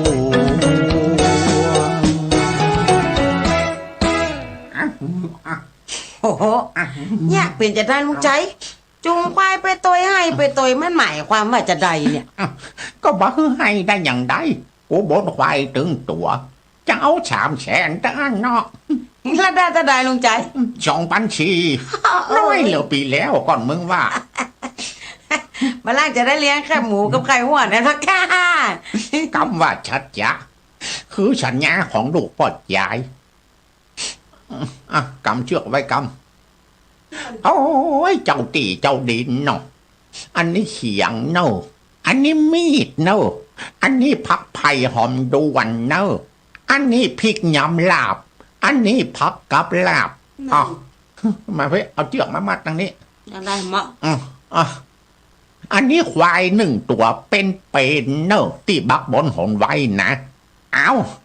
ควายปูดำคุกเข่าลงสวัสดีเจ้าตี้มาเดี๋ยวนี้นอควายก็หูกำเหี้ยเสียดายแต่มีดมินิเขียงมินิอุปกรณ์ยำลาบมินิแล้ว เต่าแก๊สเอามาตัวก็ ถ้าบ่าเอามาก็ดังไฟหึกำ เหรอเจ้าตี้ฆ่าควายคนเดียวเนอะลาบคนเดียวยำคนเดียวกินคนเดียวเนอะแล้วกินอิ่มทำตามชัดจะที่บักบนหนไว้แล้วนะบึดมั่วแรงลุงใจอย่าออกมายื้อแถมกำเอาควายมามัดนี่แล้ว ถ้าบ่ฆ่าบ่ลาบก็จะเอาปิกเมื่อบ้านเหียเข้าใจดอก โอ้ใจเย็นใจเย็น บายบาย ใจเย็นลูกใจ ไปก่อนแล้วเนอะ ไปปิ๊ก ไป โอ้วายตัวนี้ก็หูกำเหียกินบะโลงเหียก้า นะครับเราฟังเพลงกันไปแล้วปิกมาอู้จากันต่อครับสาระธรรมกำเมืองผมวิโรจน์อินทนนท์กำลังอู้จากับเจ้าพี่นายน้องของเฮาในช่วงเวลานี้กันอยู่นะครับ FM 104.50 คลื่นเพื่อการศึกษาพระพุทธศาสนาและวัฒนธรรมวัดฝายหินอำเภอเมืองจังหวัดเชียงใหม่ครับเป็นแม่ข่ายถ่ายทอดเสียงนี้ไปตามตั้งสถานีวิทยุเครือข่ายกัลยาณธรรมหลายๆสถานีด้วยกันนะครับขอบคุณสถานีวิทยุกู้สถานีครับที่ได้เอื้อเฟื้อให้รายการสาระธรรมกำเมืองออกอากาศให้กับเจ้าพี่นายน้องของเฮาได้ฟังกันนะครับเนาะก็ไปกันละกันนะครับเนาะประเดี๋ยวนี้นะครับไปที่ไหนนะครับไปบ้านไปเมืองเปิ้นปอหูข่าวอย่างอันแล้วเนี่ยนะครับโอ้บัดได้ละประเดี๋ยวนี้จะไปตยบอกหมอกคือมันสกรรมมาไปทางใดเนี่ยไปทางเนี้ยเนี่ยหมอเปิ้นบอกว่าไปทางนี้นะน่ะพอหมอเปิ้นบอกว่าไปทางนี้ก็เลยเอาล่ะครับเนาะปิกมาบ้านเมืองของตัวเก่าสั่งเกียมตับลุ่นนะครับไปเฮาจะออกกันไปทางเนี้ยจะไปตยหาสกรรมมันจะสักหมอกใดอ่ะอีน่ะ เพราะว่ามันจะซักหมอกใดก็เลยปากันไปกันนะครับเนาะปดปากันไปลุ่มล่ำเลยนะครับทีนี้พอมันไปหมู่นักเนี่ยนะครับเนาะอันมันจะเหาะไปสัญญองไปก้าซองตัวไปบ่ได้ก็บ่ได้แหละนะครับเนาะก็จำเป็นได้เตียวไปด้วยกันทั้งหมดนะครับเนาะหมู่ทหารทั้งหลายก็ลุ่มล่ำก็สัญญองขึ้นฟ้าไปก็ดีแล้วลูกก็ดีได้จะได้นะครับเนาะก็ขนาดว่าอันเจ้าป่อพญาไวยากาเนี่ยนะครับมีอิทธิฤทธิ์นักหนาปาป้านก็ยังสู้มันบ่ได้ไอ้นี่ยังมาแถลงเป็ดเป็นไวยากาโอ้แล้วก็มาอุ้มเอาลูกสาวเปิ้นไปก็แสดงว่ามันจะต้องเป็นคนที่มีอิทธิฤทธิ์มีคาถาอาคมมันอย่างนักไก่นะจะต้องเอาหมู่ลูกน้องป้องปายไปตัวนักอีนะพออย่างอันแล้วเนี่ยนะครับเนาะเอาก็เลยปากันไปลุ่มล่ำเลยนะครับเนาะบ่อายครับถ้าเมื่อวันก็สยองขึ้นฟ้าถ้าเมื่อคืนเนี่ยนะครับเนาะก็ปิกกันลงมานอนตั้งลุ่มเนาะยามค่ำยามแรงก็มานอนกันอยู่ตั้งลุ่มเนี่ยนะครับเนาะโอ้ค่ำหนึ่งนะครับเนาะยังบ่ตันมืดดีแต่นะครับลงมาตั้งลุ่มแล้วได้ยินเสียงเตียวกันมาลุ่มล่ำอันอย่างปะล่ำปะเหลือนี่หายนะโอ้มันได้จะหมู่ยักษ์หมู่มารอันอย่างที่ไหนไผที่ไหนยังได้มากันนี่หายนะแล้วหมู่นี้มานี่นะครับน้องบ่ใจมาบ่ได้นะปากเอิ้นตัวลูกเอิ้นห้องหาตัวลูกมีที่ไหนยังได้ขอปะสกรรมหน่อยจะซีกมันว่ากินเป็นจิ้นกินเป็นอันของกินเหตุสกรรมไว้น่าจะเอาเหมาะลำจะฆ่าให้มันตายให้ก็มาอันนี้ตีหมู่ยักษ์ทั้งหลายมันอู้กันนะครับเนาะเสียงมันตึงดังไปหมดโดนนะครับตัวของบ่อ้ายก็มากล่าวว่าโอ้ถ้าเฮาจะมาสู้กับมันนี่ประเดี๋ยวนี้มันนักหนาปาป้านฆ่ามันก็ฆ่ามานักแล้วจะมาญะอย่างอี้แถมเนี่ยโอ้มันก็จะเป็นบาปเป็นกรรมกับเฮามานักกันนี่หาอีนะก็เลยอันเอาเมียของตัวเก่าเนี่ยนะครับเนาะอุ้มเมียของตัวเก่าขึ้นบนต้นไม้หรอกเอาขึ้นบนต้นไม้ไผ่ครับไม้ไผ่นี่กิ่งมันนักหรอกกิ่งมันนักแล้วก็ใบมันก็นักครับพอขึ้นไปเผียวตั้งบนแล้วเนี่ยนะครับเนาะก็เฟยไห้นะครับเนาะอันที่มันมีใบมีอย่างเอาเมียของตัวเก่าก็คือตัวของอันอีล่ามาลานี่นะครับเนาะนอนไว้บนท่านนะครับแล้วก็เอากิ่งแถมกิ่งหนึ่งเข้ามาปกไว้ส่วนว่าตัวเก่าเนี่ยนะครับเนาะก็ลงมาตั้งลุ่มแล้วนะครับลงมาตั้งลุ่มก็แต่งมันนั่งมันบ่ได้นั่งอยู่ท่าท่านนะครับเนาะเตียวไปอยู่แถมไก่อยู่นะครับเนาะ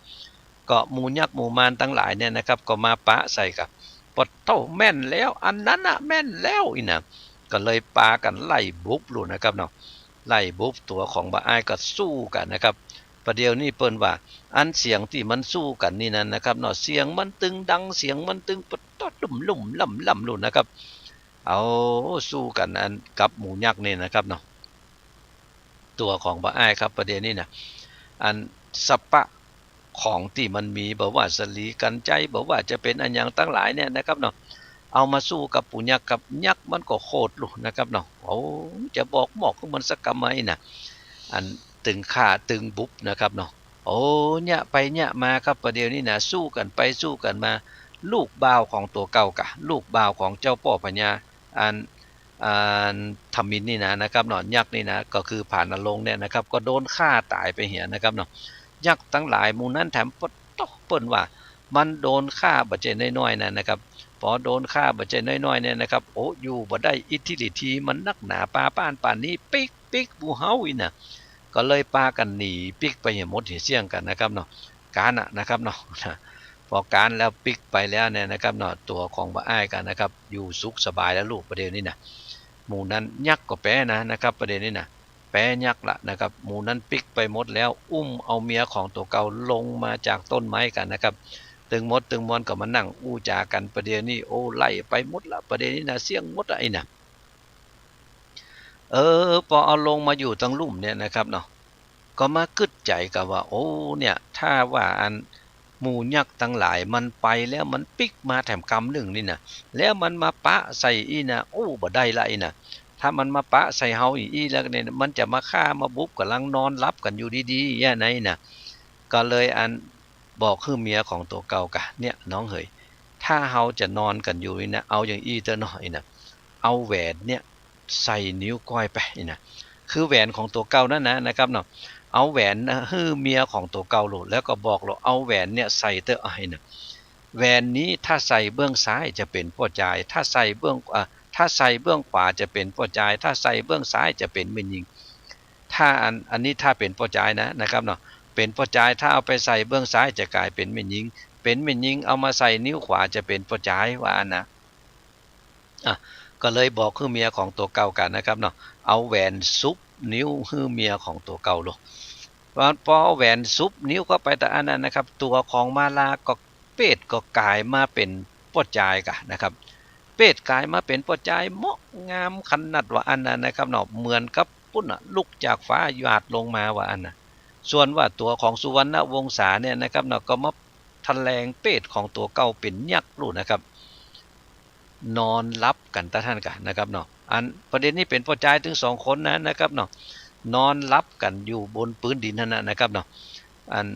ในใจก็กึดจะดีกึดว่ากลัวว่าหมูยักษ์มันปิกมาถ้ามันมาหันใส่ยักษ์นอนอยู่นี่ถึงคนแล้วเนี่ยมันก็จะบากล้าเนี่ยอย่างไก่นะมันหมู่เดียวกันเลยนะนอนแล้วก็ลวดลับกันไปเหตุกันนะครับเนาะลับไปแล้วเนี่ยนะครับเนาะมันลับแล้วเมื่อวันค่ำวันนั้นมันสู้กันกับหมูยักษ์โลดนะครับก็ต้องมันใจห่ำใจแหงไปนักนะครับเนาะลับก็ลับลมแต่ลมว่ากันนะครับโอ้ยังกระเปิ้นเอาค้อนบุบตายแล้วนะครับเนาะประเด็นนี้นะลับกันไปถึง2คนครับจนพอแจ้งป้นมาหูเนื้อหูตัวเท่านั้นนะครับเนาะโหตกแจ้งมาแล้วเนี่ยนะครับเปิ้นว่าอันที่หมู่2คนนี่ไปนอนรับอยู่เนี่ยนะครับเนาะมันเป็นเขตเป็นที่อยู่ของอันยักษ์เท่าตนหนึ่งยักษ์เท่าตนนี้เป็นมินยิงนะครับเนาะโอ้เป็นยักษ์แม่ไม้ตัวซ้ำนะครับมันมีถ้ำอยู่ต่ำใกล้เนี่ยนะครับเนาะมันก็จะไปซ้อว่าหากินของมันไปนะต่ำในแพะในป่านี่นะโอ้เจ้าวันนั้นเนี่ยนะครับเนาะมันก็ไปซ้อว่าหากินกันที่นี่มันก็ไปปะใส่อันตึง2คนเนี่ยนะครับลาบกันอยู่หั่นน่ะโอ้พออันนั้นก็ยังมาเหมาะมางามแต่ว่านี่หายน่ะอันยักษ์บอกว่ามันดำขลึงตึงอยู่หั่นนะครับเนาะที่นี่อันกูจะเอาอันไอ้บาดตัวน้อยเนี่ยไปนี่นะจะเอาไปเป็นผัวกูเห็นสักกะไหมนะมันกะใจอย่างอันโลดนะครับจะเอาไปเป็นผัวทีนี้จะเอาไปเป็นผัวได้อย่างไรมันรับกันอยู่ถึง2คนนะครับเนาะเนี่ยยักษ์เท่านี่มันก็เป่ากระถาใส่กันนะครับเนาะเป่ากระถาคือสะกดคือมันรับอยู่ข้างในน่ะเป่ากระถาไปแล้วเอามือไปจิขี้ข้างตัวมันตึงบดดิ้นบดท้วงละนะครับเนาะก็เลยไปอุ้มเอาตัวของอีลากนะครับมาลานะครับเนาะแต่ว่ามันอยู่ในเป็ดของพ่อจายนะครับเหมาะงามเสียงเตี้ยนะครับเนาะอุ้มเอาตัวของอีลาได้ก็ปังปิกที่อยู่ของตัวเก่ากันนะครับเข้าไปในถ้ำปุ่นนะครับเนาะเอาอีลาไปนอนอยู่บนอันจองของตัวเก่าปุ่นนะครับเปิ้นว่าเตียงนอนของอันหญ้ายักษ์นี่นะครับปูลาดด้วยอาภรณ์แล้วก็อันมันก็มาเสกคาถาใส่กันนะครับเสกคาถาอย่างหมอประเดี๋ยวนี้ก็มาถอนกันคือคาถานี่มันมีตึงคาถาใส่คาถาถอนด้วยนะครับเสกคาถาถอนเข้าไปกันนะครับพอถอนเข้าไปแล้วได้สกรรมหน่อยนะครับหน่อยอีน้อยอีละอันมาลาในเป็ดของอันพ่อจายนะครับเนาะก็ตื่นขึ้นมากะเลี้ยวพ่อซ้ายเลี้ยวพ่อขวาแต่เนาะก็เฮานอนกันอยู่พื้นเก่าไหมกับผัวของเฮาแท้ๆเนี่ยแล้วมันเป็นจะได้มาพดอยู่นี่หายน่ะก็มาเงืดใจของตัวเก่าแต่ว่าพอไปพอมาปะใจไม่ยิงคนดึงมันนั่งอยู่ข้างๆมาไล่เลี้ยงเอาไปเอามาแต่ดอกมันถ้าจะเป็นอย่างอี้กันนี่หายน่ะก็เลยอันมาถามก็เก่าโอ้มันเป็นจะใดอันยังได้กันนี่หาน่ะประเดี๋ยวนี้นะน่ะก็เลยถามตัวของอันอีลากะนะครับบ่ใช่อีลาถามหญ้ายักษ์นั่นนะครับเนาะหญ้ายักษ์ก็เลยบอกให้ฟังกะโอ้แต่เนาะอันนี้ก็เลยมากึดใจของตัวเก่าลงแต่เนาะอันนี้นี่หญ้านี่มันบ่ใจกะนี่ฮะมันถ้าจะเป็นยักษ์แถลงเป็ดมานะน่ะถ้าเฮาจะมาว่าเรื่องตามความจริงไปแล้วเนี่ยเฮาจะมาเอ็กอักใส่มันเนี่ยเดี๋ยวมันจะมันยับเฮากินคำนี้เหกะน่ะโอ้อย่างอี้บ่ได้ละมันต้องอู้จากับมันดีๆกะน่ะทะลิอู้จากับมันดีๆกันแล้วกันเถอะแล้วเรื่องอย่างอื่นเฮาก็ไปว่ากันมาลุ้นกันแล้วกันนะน่ะก็อีลาก็กึดใจของตัวเก่าอย่างอันแล้วเนี่ยนะครับเนาะทีนี้ก็อู้จากับหญ้ายักษ์เนี่ยครับเนาะอู้จากันดีโลโอ้น้องเป็นจะได้อันยังได้กันนี่หายน่ะพออู้จากันดีแล้วเนี่ยนะครับเนาะมันก็เชื่อไปตามนั้นกันนะครับประเดี๋ยวนี้มาอู้จากันดีแล้วนะครับโอ้เสียดายครับเวลามันหมดเสี่ยงกันไปแล้วนะครับเนาะเอาวันหน้าวันตาก็ปิกมาฟังกันต่อกันแล้วกันนะครับ วันนี้ผมวิโรจน์ อินทนนท์ขอล่ำลาเจ้าพี่นายน้องของเฮาไปด้วยเวลาเพียงแต่อีกก่อนนะครับโชคดีมีใจเป็นของเจ้าพี่นายน้องเฮาจูผู้นายคนครับสวัสดีครับ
นักเผยแผ่จึงเปรียบเสมือนหมอที่วินิจฉัยโรคแล้วค่อยๆทดลองยาเมื่อเห็นว่าให้ยาถูกโรคก็คอยดูแลไม่ให้เกิดโรคแทรกซ้อนตามขึ้นมาอีกหมอต้องไวต่อการเรียนรู้เรื่องโรคและวิธีรักษาโรคฉันใดพระสงฆ์ซึ่งเป็นเสมือนจิตแพทย์ของสังคมก็ไวต่อการเปลี่ยนแปลงของโลกและวิธีบำบัดโรคที่มากับโลกฉันนั้น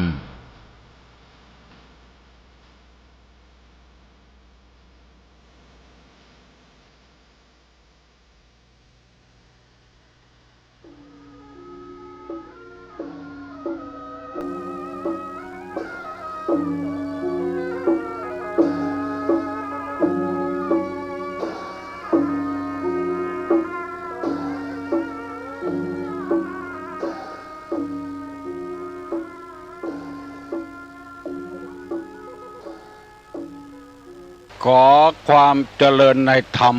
และความผาสุกทางใจจงได้บังเกิดมีกับท่านสาธุชนคนดีผู้เจริญในศีลผู้เจริญในธรรมทุกท่านพร้อมกันนี้ขอยกมือ10 นิ้วกราบอาราธนาเอาสิ่งศักดิ์สิทธิ์ทั้งหลายอันมีคุณของพระแก้วเจ้าทั้ง3พระพุทธพระธรรมพระสงฆ์คุณพ่อคุณแม่ผู้ฮื้อกำเนิดเกิดมาเป็นคนคุณของครูบาอาจารย์ผู้ฮื้อกำเนิดวิชาความรู้บุญศีลบุญทานที่ท่านทั้งหลายได้กระทำบำเพ็ญมาในอดีตและกำลังจะทำในเวลานี้เสื้อวัดเสื้อวาเสื้อบ้านเสื้อเมืองสิ่งศักดิ์สิทธิ์ทั้งหลายอันมีพระธาตุเจ้าดอยสุเทพจังหวัดเชียงใหม่พระธาตุเจ้าจังหวัดลำพูนหฤพูนชัยพระธาตุเจ้าลำปางหลวงจังหวัดลำปางพระธาตุเจ้าดอยจ้อแฮจังหวัดเมืองแป้พระธาตุเจ้าขิงแกงแจ้แห้งจังหวัดน่านพระธาตุเจ้าดอยตุงจังหวัดเชียงรายพระพุทธรูปเจ้าพระเจ้าตนหลวงจังหวัดพะเยาพระธาตุเจ้าดอยกองมูจังหวัดแม่ฮ่องสอนในล้านนาไทยตลอดถึงครูบาเจ้าศรีวิจัยนักบุญแห่งล้านนาไทยเป็นต้นขอยกมือ10 นิ้วกราบอาราธนาเชิญชวนมาปกปักรักษาท่านสาธุชนผู้รับฟังรายการทุกท่านก่อนที่จะได้ดำเนินรายการต่อไปนี้ขอเชิญชวนมวลท่านผู้ใจบุญทั้งหลาย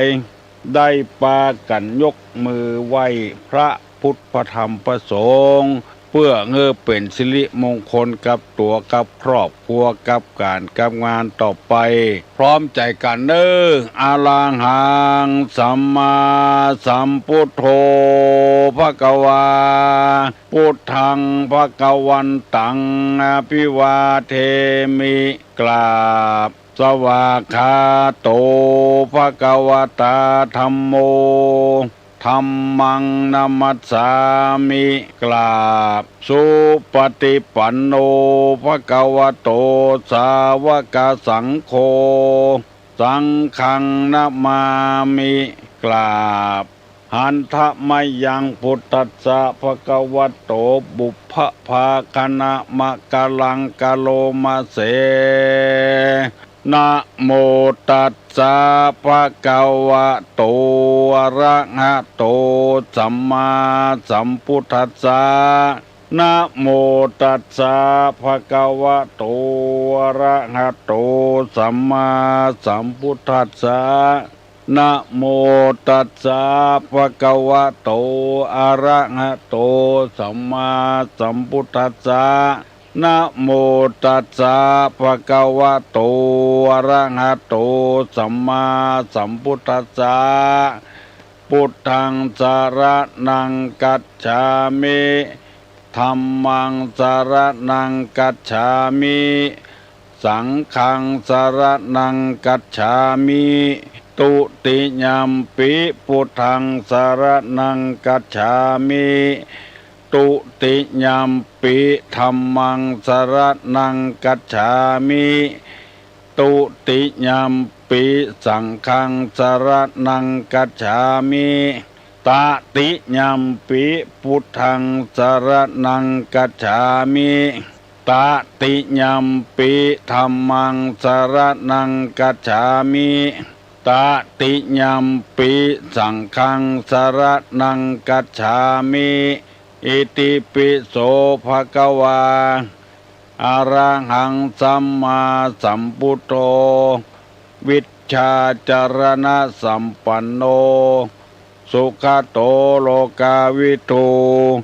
อนุตตโลปุริสะธรรมสารถิสัทธาเทวะมนุษย์สานังพุทโธภควติสวากขาโตภควตาธัมโม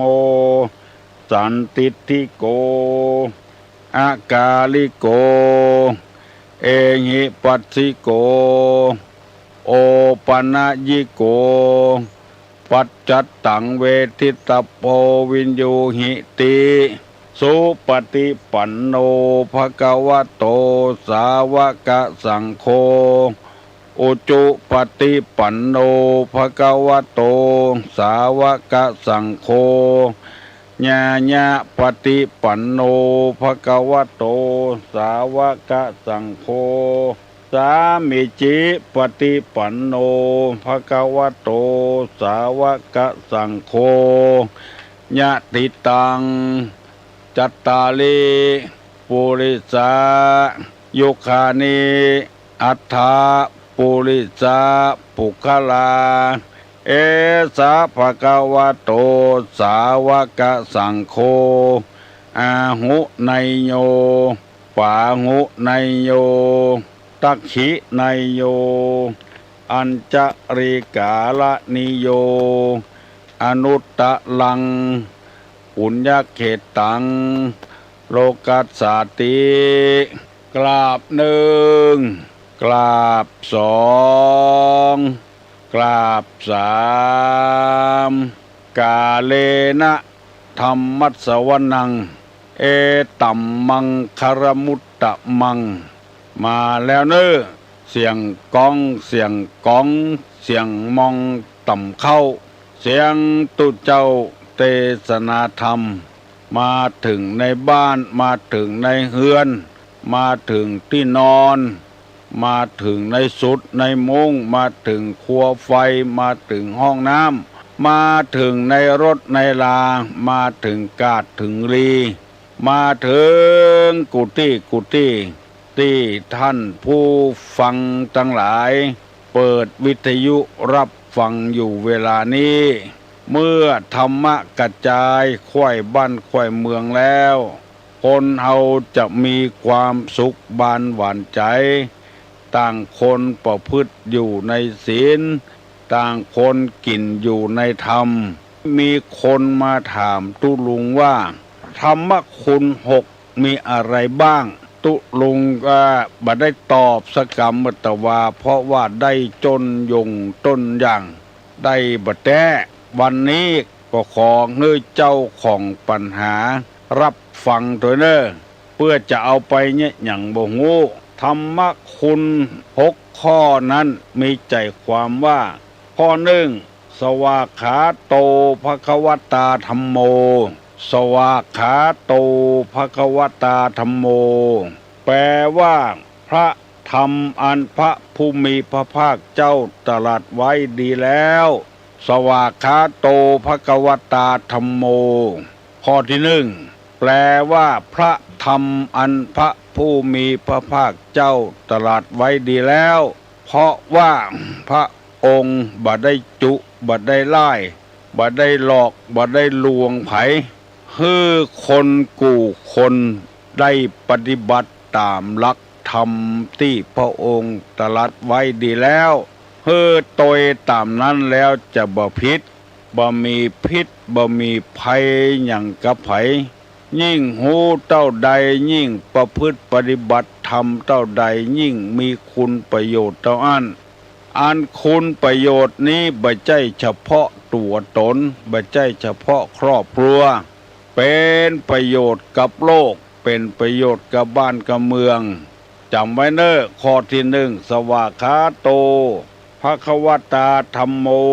พระธรรมอันพระผู้มีพระภาคเจ้าตรัสไว้ดีแล้วข้อที่สอง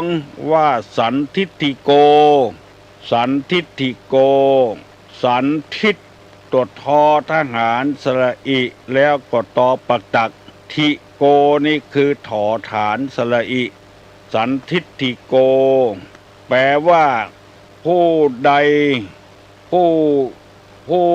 ได้บรรลุธรรมจะพึงเห็นด้วยตนเองผู้ใดบรรลุธรรมจะพึงเห็นได้ด้วยตนเองคือหมายความว่าคนใดปฏิบัติจะหูคนเดียวพึงบรรลุเห็นได้ตนเองจะหูคนเดียวบ่ต้องไผ่หูไผ่หานตัวคุณงามความดีที่บรรลุได้ปฏิบัติมาเป็นสันทิฏฐิโกผู้บรรลุพึงเห็นด้วยตนเองหมายความว่าคนเอาตึงวันนี้ทำดีเพื่อจะให้คนอื่นได้หูได้หันอันนั้นเป็นความผิดความที่ยังบ่ถูกต้องเด้อคนใดได้หูได้หันจะหูเองหันเองว่าผลของการปฏิบัติธรรมนั้นเป็นเชื่อใดข้อที่สามว่าอากาลิโกออ่างกอกาสระอาลอลิงสระอิอากาลิโกแปลว่าไม่ประกอบด้วยการคือหมายความว่าจะปฏิบัติเวลาใดก็ได้เมื่อวันก็ได้เมื่อคืนก็ได้อยู่คนเดียวก็ได้อยู่กับหมู่กับคณะก็ได้ทำคำสอนในทางพระพุทธศาสนานี้บ่เลือกเวลาบ่เลือกกาละการที่พ่อออกแม่ออกญาติกาทั้งหลายฟังเวลานี้ก็ชื่อว่าเฮาปฏิบัติธรรมอยู่ไม่ประกอบด้วยการคือประกอบด้วยกาลเวลาเรียกว่าอากาลิโกข้อที่สี่ว่าเอหิปัสสิโกเอหิปัสสิโกสระเอออ่างหอหีบสระอิปอปามหานากาศสอเสือสองตัวสระอิเอหิปัสสิโกแปลว่าควรเรียกให้มาดูมาพิสูจน์มาศึกษาอย่างตุลุงออกอากาศถึงวันเนี่ยเรียกฮือมาพอเรียกมาฮือดูเรียกมาฮือศึกษาเราเรียนกวยมันได้ผลเท่าใดดังที่มีคนหลายคนโทรศัพท์มาบอกว่าครอบครัวของผมครอบครัวของหนูบัดเดี๋ยวนี้มีความสุขแล้วเข้าใจกันดีระหว่างพ่อผัวแม่ผัวพ่อเมียแม่เมียระหว่างกับผัวกับเมียระหว่างลูกกับพ่อกับแม่หลานกับพ่ออุ้ยแม่อุ้ยเจ้าบ้านเจ้าจองเข้ากันดีอันนี้แล้วว่าเอหิปัสสิโก ควรเรียกให้มาดูมาพิสูจน์ให้มาศึกษา คือผู้ที่อธิบายธรรมห้องคนที่ยังกำลังรับไหลอยู่ให้มาปฏิบัติธรรมมาศึกษาธรรมมาเรียนธรรมอันนี้เป็นข้อ4เนอะสวากขาโตภควตาธัมโมสันทิติโกอาการิโกเอหิปัสสิโกข้อที่5ว่าโอปะนะยิโกโอปะนะยิโกแปลว่าอันบุคคลควรน้อมเข้ามาในตนอันบุคคลควรน้อมนำมาเข้าในตนคือพระธรรมคำสั่งสอนในทางพุทธศาสนาเนี่ยโอปะนะยิโกเนี่ยคือบุคคลควร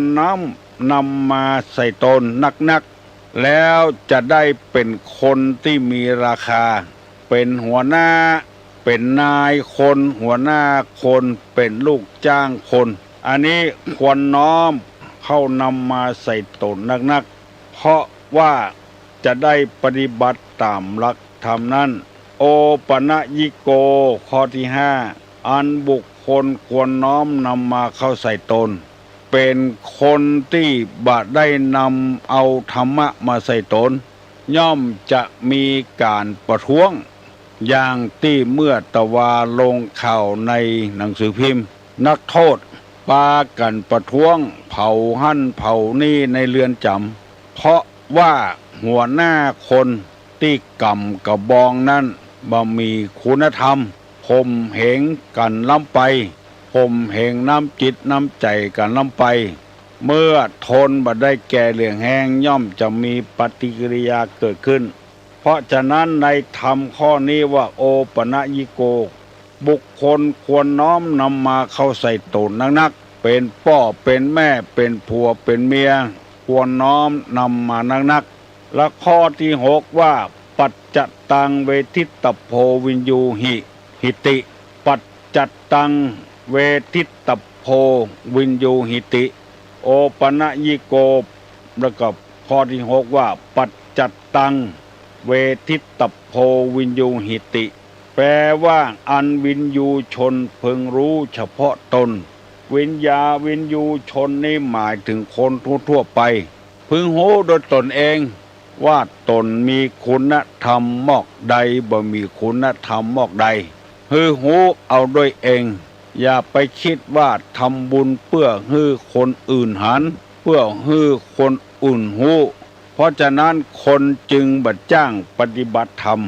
ก็เลยมาบ่นพนธนาว่าทำดีบ่ได้ดีอันยังก็ทำประตกประเสี่ยงเขายังมหันดีตัวเตื้ออันนี้ตามหลักของธรรมว่าการทำดีเพื่อคนอื่นนั่นคือทำผิดแล้วบ่ถูกแล้วให้ปฏิบัติตามหลักธรรมเนี่ยคือปัจจตังเวทิตโพวินยูหิติคือวินยูชนคนทั่วไปพึงรู้เฉพาะตนดีกับบดีก็จะหู้ที่ตนเองและจะมีความสุขบานหวานใจมีหลายเรื่องหลายราวเพราะว่าวินยูชนหู้เองเวลาก็ล่วงเลยมาแล้ววันนี้จะได้นำเอาทุก10ประการมาบรรยายให้ท่านทั้งหลายได้ฟังต่อ1สภาวะทุกข์ประจำสังขารคือการเกิดการแก่การตาย2นิ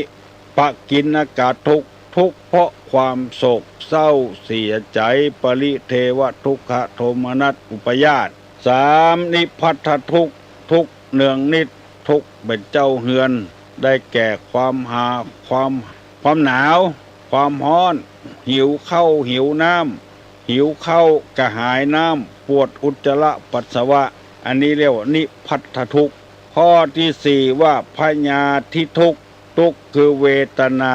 ต่างๆตามสมมุติฐานมีอวัยวะอันเป็นเจ้าการ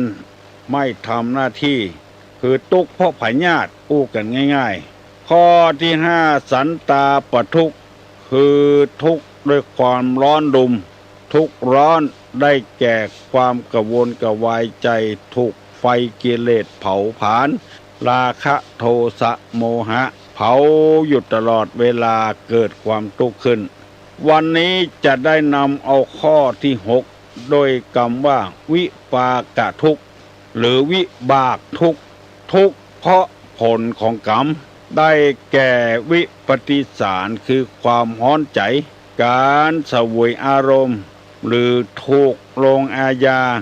ความชิบหายความตกยากและความตกอบายอันนี้เรียกว่าวิปากทุกข์ทุกข์ผลของกรรมทุกผลของกรรมผลของกรรมนั้นก็คือกรรมแปลว่าการกระทำถ้าทำดีก็มีความสุขครอบครัวดีด้วยกันแปลงอกแปลงใจเข้าหากันผัวก็แปลงเมียก็แปลงเข้าหากันเพราะไอ้ยังที่เกิดขึ้นมาตึงวันเพราะคนทั้งนั้นแปลงไปมันขึ้นมาถ้าเฮาบ่แปลงบ่ไปมันขึ้นมามันก็บ่ทุกข์บ่สุขอันอย่างซะอย่างถ้าแปลงมันขึ้นมาแล้วมันก็ย่อมเสวยกรรมคือการกระทำบอกว่ากรรมนั้นจะเป็นกรรมปัจจุบันหรือว่าอดีตกรรมกรรมแต่ชาติก้องปางก่อนทำเมื่อตะวาทำเมื่อตะวันซืนทำปัจจุบันหมู่นี้คือผลกรรมเรียกว่าวิปากทุกข์หรือวิบากทุกข์นั่นเองปอปากับบอใบไม้นี่เอาแทนกันได้ปาปะก็ว่าบาปบอสระอาปอปาก็ว่าบาปปาโปก็คือบาปเอามาแทนกันได้เป็นบางที่บางคราวอันนี้เปิ้นฮื้อระวังไว้ว่าผลกรรมมันจะมีความเดือดร้อนเสวยอารมณ์ที่สร้างมาถูกลงอาญาความชิบหายความตกยากและตกอบายหมู่นี้เป็นทุกข์ทั้งนั้น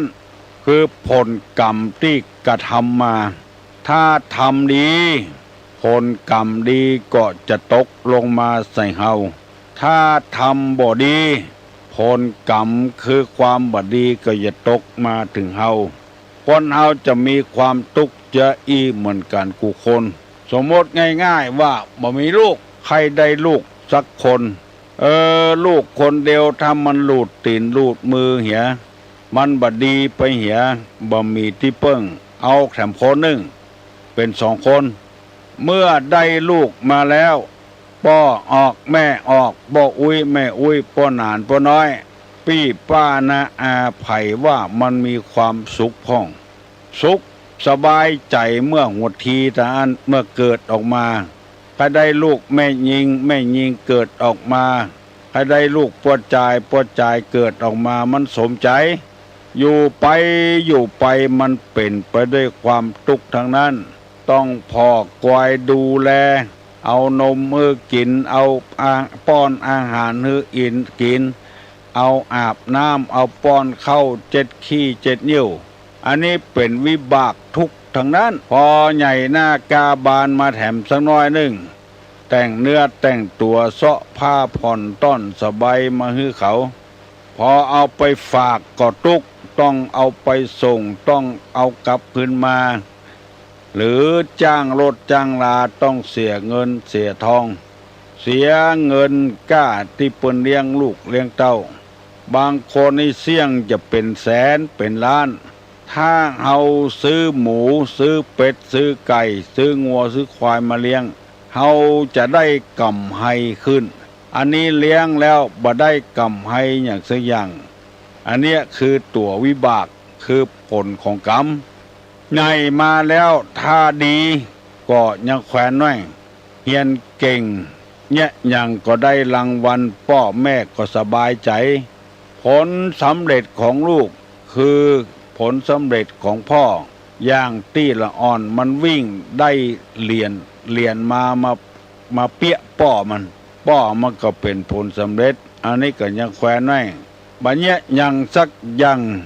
ปากันกินเหล้ากินยาวันดีขึ้นดีกำมีดไล่ฟันเปิ้นตำบ้านตำจองอันนี้ก็เกิดความทุกข์ขึ้นเรียกว่าวิปากทุกข์เพราะฉะนั้นขอฮื้อป้อออกแม่ออกได้จดจำว่า วิปากทุกข์นี้คือทุกข์คือผลกรรมได้แก่ความวิปฏิสารคือความฮ้อนใจการเสวยอารมณ์หรือว่าถูกลงอาญาไปถูกคอกถูกขังหรือว่าทำที่บ่ถูกในที่สุดมาก็เกิดความเดือดร้อนคือความฉิบหายความตกยากและความตกอบายอันนี้เป็นผลวิบากทั้งนั้นเปิ้นเนี่ยการบัญญัติการโดยเปิ้นอันนี้ก็เป็นวิบากกรรมเจือใดเจือหนึ่งแล้วกินอยู่ใจอยู่ถึงวันบัดจังบัดย่างหมู่นี้เป็นต้นอันนี้เป็นวิบากทุกวิบากนี้คือผลของกรรมที่คนเฒ่าคนแก่จังว่าเป็นวิบากเป็นกรรมยังโมโหเจ็บหัวเข่าบ่หายสักเตื้อมันบ่หายเพราะว่าเฮาใจมันนักลำไปใจเมื่อน้อยๆมาแล้วเมื่อหัดเดินแล้วจนพออายุขึ้นมาแล้วก็จนเฒ่าจนแก่ข้อไขข้อมันหมดอันเนี้ยก็เป็นวิบากวิปากทุกข์ทุกข์เป็นผลกรรมเพราะเฮาใจบากกุดแห่งก้าวหาบหามอะหยังเปิ้นเอาบ่แปะเฮาเอาแปะบางคนนี่หาบเมี่ยงถึงสองต่างก่อนงัวเมี่ยงหลุดออกหลังงัวหาบเมี่ยงไล่โดยโกนงัวคือเฮาใจมันนักอันนั้นคือผลของกรรมที่เฮาได้กระทำมาก็เลยทำมือหัวเข่าของเฮามันเจ็บมันปวดนักไถให้ไถนากาบกให้บกส่วนกาหมู่นี้เอาใจอวัยวะมันนักเกินไปมันก็ต้องเป็นเจ้าอันคนที่อยู่ต่ำในหัวในเวียงเฝ้าของขายเฝ้าครัวขายนั่งอยู่หั่นน่ะอิงก็บ่ได้อิงหลังกล่องไปเพราะผลของกรรมคือการกระทำที่ได้มานั่งบ่มีที่อิงตาก็เป็นวิบากของกรรมคือเฮาพอนักเพ่งนักดูนักมันก็เกิดเป็นผลจะอี้ขึ้นมาไปถูกคอกถูกขัง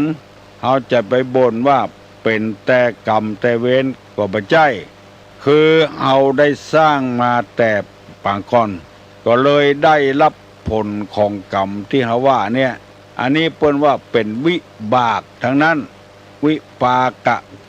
กระทำอันนี้แปลว่าวิปากะทุกข์แปลว่าผลของกรรมที่ได้กระทำมาเพราะฉะนั้นถ้าไผ่หูตันอย่าไปบ่นใจไปเดือดมันบ่นเต้าใดเดือดเต้าใดมันก็บ่หายเจ็บหายปวดเฮาจะต้องรับกรรมมันต่อไปบางคนเตื้อมานั่งอู้กับตัวลุงอู้ไปอู้มาผลาดผเลดลูกมันบ่ไหวนะตู้ลุงนะมันปวดหัวเขาบีบโดยเพราะเหตุเป็นผลกรรมที่ได้สร้างมาแต่อดีตบ่ต้องจาดปางก่อนแต่จาดปางก่อนก็ยังมีอยู่วันนั้นไปอ่านหนังสือพิมพ์ละอ่อนเป็นคอเงี่ยงไปโดยตู้เจ้าละอ่อนไม่ยิงก็มีปอดจายก็มีติ้วเป็นโตไปโดยตู้เจ้าไปเอาเข้าของเจ้าสถานต่างๆสปายถงไปโดยพอมาถึงวัดตู้เจ้าก็แบ่งพอแบ่งแล้วก็เอาไปพ่อแม่กินโดยพ่อแม่ก็ได้อาศัยลูกคอเงี่ยงแล้ววิทยากรถามว่าเธอทำไงคอเงี่ยงได้ยินพ่อบอกว่าแม่บอกว่าจาดก่อนนะได้หักคอสัตว์หักคอที่กุ่งในกลางหักคอกว่างในกลางหักคอไก่ในกลางจาดนี้วิบากผลที่ได้ทำมาในจาดแล้วก็ทำคองอขอกดซื่อจะได้ก็ตึงบ่ซื่อยังกดอยู่บางคนหูหนวกออกจากท้องแม่มาก็มีเพราะผลกรรมที่ตัวได้กระทำมาในอดีตชาติบางคนตาเสียตั้งแต่ท้องแม่ออกมาก็มีมาเสียเมื่อรุนก็มีเพราะผลกรรม เฮาทำไปเฮาบ่ฮู้สึกตัวแต่ว่าเวลากรรมมาสนองวิบากมาสนองแล้วเฮาจึงรู้สึกว่าผลของกรรมนั้นมาสนองวิบากของภัยของมันผลกรรมของภัยของมันเปิ้นอยู่ดีๆกันตัวไปอยู่ในคอกในเรือนจำเพราะว่าวิบากกรรมผลกรรมเฮาสร้างมาถ้าเฮาอยู่ดีๆบ่เป็นหยังมันก็บ่มีปัญหาข้อนี้เปิ้นเสนอมาเพื่อเงื้อผู้ฟังทั้งหลายบอกว่าเป็นตุเจ้าพนายปลดจ่ายไม่ยิงจะเป็นพ่อค้านายขายเป็นคนทำให้ทำสวนเป็นหัวหน้าคนเป็นเพื่อทหารตำรวจหัวหน้าคนเป็นนายของคนพยายามอย่าไปสร้างกรรมที่บดีไว้มันจะมาสนองตัวเก่ามุลุนถ้าสนองแล้วเฮาจะเถียงมันบ่ได้บางคนก็น่าสงสารน่าอินดูเอาไปตัดไปบันก่ออย่างนั้นน่ะจะให้มันเตียวดีเหมือนเก่ามันก็บ่ได้พอจะบรรเทาไปได้อาจจะไปหักคอเขียดคองูอาจจะไปงอติ่นเป็ดติ่นไก่อย่างโมหะเกิดมาชาตินี้ผลกรรมผลวิบากได้สร้างมาแล้วจึงสนองคนใดที่ยังมีอาการ32ครบบริบูรณ์ก็นับว่าเป็นโชคของเฮาเมื่อโชคมาถึงเจืออี้แล้วเฮาควรกระทำบำเพ็ญต่อสิ่งที่มีสาระมีประโยชน์คือหนึ่งตั้งร่างกายก็ไปบะใบเบียดเบียนคนอื่นสัตว์อื่นไล่ตุบบุบตีไล่ฆ่าไล่แทงไปลักไปจกไปเล่นจู้สู่ผัวเปิ้นเมียเปิ้นเพราะว่าเฮาดีแล้วมีอวัยวะครบบริบูรณ์แล้วจะไปสร้างกรรมสร้างเวรไว้บางเตื้อเฮาก็น่าเสียใจลูกสาวเกิดมายังบัดตันอย่างเตื้อโดนเปิ้นข่มขืนอย่าแล้วหมดอนาคตของลูกสาวเพราะอะหยังเพราะในชาติก่อนเฮาบ่ฮู้เฮาอาจจะไปข่มขืนเปิ้นก็ได้เนี่ยมาสนองตัวเก่าเมื่อรุนลูกเกิดมาเป็นปากบิดปากเบี้ยวเฮาก็บ่ฮู้ว่าชาติก่อนเฮาได้ทำอะหยังไว้ผลที่สนองแทนที่จะไปสนองลูกไปสนองแม่สนองพ่อปุนเสียบ่ได้กินบ้ากินแหงตะกรรมจำเป็นได้พ่อได้กวยกุ้มเท่าเต่าตายหรือไปอย่างอันก็ยูเข้าไปวัดเถียเอาฮื้อตุเจ้าเลี้ยงเหียเป็นต้นฝากไว้เนอปอกออกแม่ออกวันนี้ได้ถึงข้อที่6แล้ววิปากทุกข์ทุกข์เพราะผลกรรมที่ได้กระทำมาได้แก่ความวิปฏิสารคือเดือดร้อนฮ้อนใจความฮ้อนอกฮ้อนใจกระวนกระวานใจเปิ้นยิ้มแย้มแจ่มใสเฮาบ่ม่วนการเสวยอารมณ์ต่างๆที่มันบ่ดีถูกลงอาญาความชิบหายเกิดขึ้นในบ้านในจองในหอในเรือนของเฮาบ้านแตกสลายขาดและมีความอดความอยากมีความตกอบายอันนี้เรียกวิปากทุกข์แล้ววันต่อไปตุลงจะได้นำเสนอแถมว่าสหคตทุกข์แปลว่าทุกข์เต็มไปด้วยกำกับกันทุกข์ที่มากับจากวิบูลผลแล้วก็อาหาระปริยติทุกข์ทุกข์เพราะการกินข้าวกันกินน้ำกินของพิษเอามาลงหมู่นี้เป็นต้นเอาละเนอยกมือไหว้เนอตุลุงจะปั่นปอนแล้วอายุวัฏโกธนวัฏโกสิริวัฏโกญัสสะวัฏโกพละวัฏโกวันนะวัฏโกสุขวัฏโกโหตุสัพพตาทุกขโลคาพยาเวลาโสกาจตุจุปัตตวาอเนกาอันตรายาปิบินัสสตุจเตจสาใจ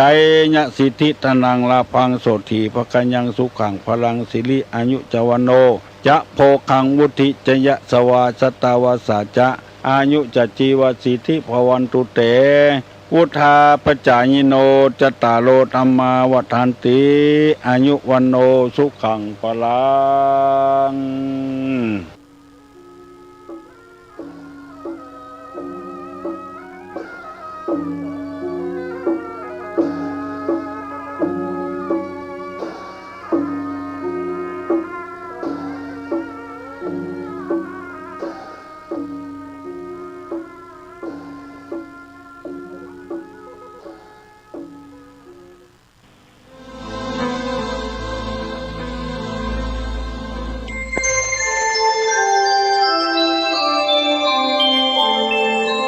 ขณะนี้ท่านกำลังฟังสถานีวิทยุกระจายเสียง FM 104.5 เมกะเฮิรตซ์ ขอนอบน้อมแด่พระรัตนตรัยสวัสดีกัลยาณมิตรทุกท่านนะครับที่ผมเน้นคำว่ากัลยาณมิตรนี่ฟังแล้วมันสบายใจถ้าเราได้กัลยาณมิตรท่านบอกว่าได้คบกัลยาณมิตรเนี่ยมันเป็นสิ่งที่วิเศษยิ่งกว่าเราได้รับรางวัลอื่นๆแต่ก็เป็นถ้าพูดถึงความหมายแล้วก็พูดถึงรับรางวัลอื่นๆก็ดีนะถ้าพูดถึงว่าเราได้รับรางวัลอะไรก็ตามรางวัลชีวิตรางวัล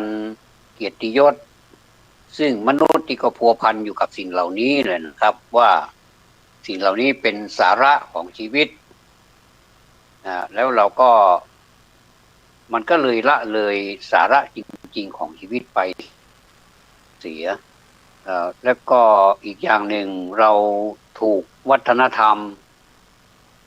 เรียกว่าถูกเทคโนโลยีต่างๆเข้ามาหลั่งไหลเข้ามาเพื่อที่จะสนองความต้องการของพูดถึงว่าเราดีกว่าของเราเพราะว่าถ้าสิ่งใดสิ่งหนึ่งเนี่ยมันสามารถกลืนกันได้ก็อีกฝ่ายหนึ่งก็ถูกกลืนก็เป็นเรื่องของธรรมะของพระพุทธเจ้าอีกว่าไม่มีอะไรแน่ในโลกนี้นะครับไม่มีอะไรแน่สักอย่างเลย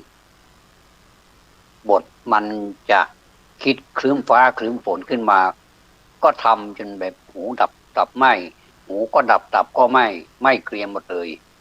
ที่พูดอย่างนี้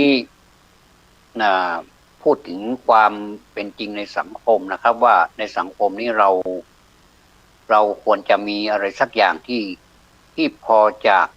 เป็นช่องทางให้เราได้รู้และก็ให้รู้นี่มันรู้อยู่แล้วนะครับอันนี้ผมคิดว่าทุกคนนั้นรู้อยู่แล้วว่าอะไรคืออะไร แต่ว่าเราอยากจะเสริมสักหน่อยหนึ่งเพื่อเป็นเกราะป้องกันในสมัยพุทธกาลก็มีเกราะป้องกันเหมือนกันนะท่านผู้ฟังมีเกราะป้องกันพระพุทธเจ้าของเราในท่านก็มีเกราะป้องกันเหมือนกันเพราะว่าในสมัยก่อนนี่ก็ความเห็นหรือว่าทิฏฐิมานะอะไรนี่แรงมากเลยนะครับที่ว่าแรงนั้นเราก็จะสังเกตเห็นว่าความแรงของทิฏฐิมานะเนี่ยเอาแบบว่าให้กระเด็นไปเลยคือล้มกระดานไปเลยนี่เราดูแล้วบางทีเราก็โอ้โหพระพุทธเจ้าท่านสามารถต้านทานสิ่งเหล่านี้ได้อย่างไรอันนี้ก็เป็นเรื่องที่ถ้าจะว่าเป็นเรื่องของปาฏิหาริย์มันก็พอได้แต่ถ้าเป็นเรื่องของหลักการเป็นเรื่องของความจริงพูดความจริงโดยไม่ลดละโดยไม่หยุดว่าสิ่งนี้คือสิ่งนี้มันไม่ใช่สิ่งนั้นแต่พวกเหล่านี้นะครับที่เป็นเดรัจฉีพวกที่เห็นต่างแทนที่จะเห็นต่างแล้วก็ไม่ต้องไปเบียดเบียนใครแต่นี่พยายามเบียดเบียนด้วยนี่ก็เมื่อชวนเล่นด้วยก็โอเคนะก็ท่านก็มีดีของท่านอยู่เต็มที่เลยเมื่อมีดีอยู่แล้วเนี่ยพระพุทธเจ้าของเรานี่ทรงพระมหากรุณาธิคุณนะครับ ไม่ใช่ว่าท่านทำไปเพื่อแก้แค้นหรือว่าทำไปเพื่อผลประโยชน์อะไรสักอย่างแต่ว่าท่านทำเป็นแบบมหาสมุทรพุทโธสุสุโธกรุณามหานโวนะครับพระพุทธเจ้าบริสุทธิ์บริบูรณ์แล้วก็มีพระมหากรุณาธิคุณดุจห่วงมหานพคิดเอาก็แล้วกันนะครับมหานพแปลว่าอะไรก็เราก็เลยกลายเป็นศาสนาที่ถ้าดูไม่ออกเราก็คิดว่าศาสนาของเรานี่เป็นศาสนาที่อ่อนแอไม่เป็นศาสนาที่สามารถเป็นที่พึ่งของคนได้ของโลกนี้ได้นะครับแต่เมื่อการเวลามันผ่านไปก็ทุกสิ่งทุกอย่างมันก็ผ่านไปมันเป็นอนิจจังเราจะว่าเพราะเทคโนโลยีอย่างเดียวก็ว่าไม่ได้อันนี้ขอถอนคำพูดบางส่วนไม่ดีเลยก็เป็นเรื่องของความเจริญทางวัตถุอย่างนี้เขาท่ากว่านะครับผมขอพูดคำนี้ดีกว่าเป็นความเจริญของด้านวัตถุซึ่งเราก็อยากจะให้มันเกิดอยู่แล้วอะไรก็ตามที่มันเป็นสิ่งที่มนุษย์ต้องการสิ่งที่มนุษย์มีความประสงค์อยากได้ก็ใครมีก็พยายามไขว่คว้าโดยที่ว่าก็มีเราก็ไม่ใช่ว่าไม่รู้หลักการหรือว่าไม่รู้ธรรมะของพระพุทธเจ้าแม้สักอย่างเดียวก็หาไม่แต่เรามีสิ่งนี้เกินไปหรือเปล่าในวงเล็บเราถึงได้ไม่ให้ความสนใจเกี่ยวกับหลักการของพระพุทธศาสนาก็เลยเป็นวาทะ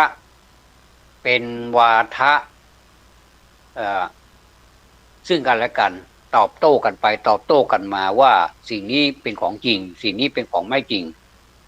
แล้วก็ คนที่ผู้ชมอยู่ข้างนอกผู้ชมอยู่ข้างๆเวทีก็พากันสงสัยก็พากัน FC ใครก็ FC มันอันนี้ก็เป็นภาษาเทคโนโลยีอีกทันสมัยอีกFC ใคร FC มันก็คือผู้สนับสนุนรายการเป็นผู้อุปถัมภ์รายการก็จะ อุดหนุนหรือว่าสนับสนุนให้ความอุปถัมภ์ในด้านของตัวเองโดยที่ว่าไม่ได้คิดถึงความเป็นจริงถ้าอย่างนี้ก็เลยเป็นเรื่องเป็นราวขึ้นมาไม่เว้นแต่ละวันเราเพิ่งจะฉลองปีใหม่กันไปหมาดๆความจริงแล้วถ้าจะพูดถึงปีใหม่มันก็ไม่ใช่อะไรหรอกเพียงแต่เราสมมุติขึ้นมาว่าในรอบของ12 เดือนตั้งแต่มกราคมไปจนถึงธันวาคมเนี่ยมันหมดรอบไปแล้วอายุที่เราได้มานี่อายุไขเนี่ยก็หมายความว่าเราเสียไปโดยที่ว่าที่มันผ่านไปนี่หลายท่านก็ได้ประโยชน์จากการบริหารตนเองบริหารจิตบริหารกายต่างๆก็ได้กำไรไปถึงแม้ว่าคนที่ได้กำไรไปนะถ้าจะพูดถึงจะยิ่งใหญ่หรือว่าจะมีความสมบูรณ์พูนผลพร้อมประการใดก็ตามก็ไม่สามารถที่จะหลีกเลี่ยงของที่เป็นจริงได้ก็คือเกิดขึ้นตั้งอยู่ดับไปเกิดแก่เจ็บตายวนเวียนอยู่อย่างนี้ก็เลยกลายเป็นว่ามันอะไรกันนี่ขนาดเราสมบูรณ์พูนสุขแล้วทำไมไม่ไว้ชีวิตเรา แล้วก็คนที่ยากจนคนแค้นไม่สมบูรณ์พูนสุขเลยไม่พร้อมอะไรสักอย่างก็อยู่ในวัฏฏะนี่เหมือนกันก็คือเกิดแก่เจ็บตายเหมือนกันเลยถ้าอย่างนี้นี่เราจะทำอย่างไรพระพุทธเจ้ามีโอสถให้นะ มีโอสถก็คือยานะ ยารักษาซึ่งไม่ใช่เป็นรักษาปัจจุบันไม่ใช่รักษาชั่วคราวไม่จำเป็นจะต้องรักษาแบบนั้นพระพุทธเจ้าตัดเลย ตัดรากถอนโคนเลย ตัดรากถอนโคนดีกว่านะแต่โคลนนี้มันเป็นดินที่ผสมกับน้ำมันเป็นโคลนตัดรากถอนโคนเลย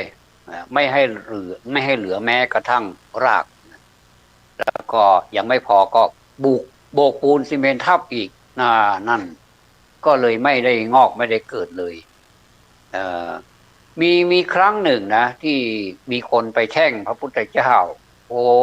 แสดงว่าพุทธเจ้านี่ผ่านมาได้นี่สวยงามมากเลยนะ beautiful ก็ด่าสารพัดด่าหัวขาดบ้างผีหัวขาดไม่ได้พุทธไม่ได้เกิดรู้เจ้าก็โอ ก็รับหมดแล้วว่าเราเป็นผีหัวขาดเราไม่ได้พุทธไม่ได้เกิดถ้าเป็นเราล่ะโอ้โหตานี่อย่างกับไฟเลยนะ แล้วก็มือไม้นี่สั่นไปหมดเลยจะฆ่ากันซะให้ได้เลยแต่พระพุทธเจ้าท่านเย็นท่านสงบนิ่งอันนี้ก็น่าคิดเหมือนกันนะว่าในสมัยพุทธกาลนี่ก็มีการด่าพระพุทธเจ้าด้วยเนาะ แล้วสมัยนี้มันจะไปเหลืออะไรแต่มันก็ยังดีนะครับว่าเราเนี่ยมีโชคนะเป็นผู้มีโชคถ้าในศัพท์ของที่เราใช้นอบน้อมพระพุทธเจ้าเราว่าภักขวาเป็นผู้มีโชคนะเป็นผู้มีโชคแต่เราก็มีโชคในความหมายของความมีโชคของเรานี่นะครับ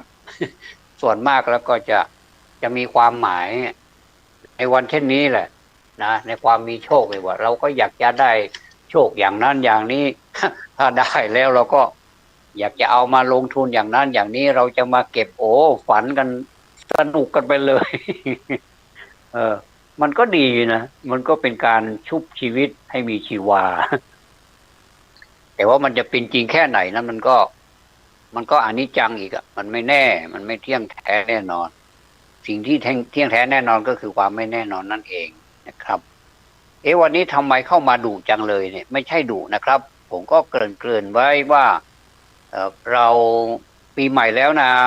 ปีใหม่แล้วเนี่ยเราคิดว่ามันปีใหม่เมื่อวานนี้ก็เป็นวันที่1แล้วเนี่ยเราก็ฉลองกันแบบมโหฬารเลยเหมือนกับมีมหกรรมอะไรสักอย่างก็แล้วแต่ไม่มีใครว่าใครก็ถือว่าบ้านไหนเขาจะใช้เสียงใช้อะไรก็ปล่อยเข้าไปตามที่เราก็มั่งถ้าสมมุติว่าเราอยากจะเปิดเรามีเครื่องเสียงเราก็เปิดสนั่นเมืองเลยเขาเรียกว่าเป็นสนั่นเมืองเราก็สนั่นเมืองกับเขาด้วยแต่บางบ้านนี่สนั่นไม่ได้เพราะมันมีกฎกติกามันมีอะไรอยู่มันก็เลยเป็นผู้รับฟังอย่างเดียวอย่างนี้ก็เราก็ไม่ว่ากันนะครับก็มีทั่วบ้านทั่วเมือง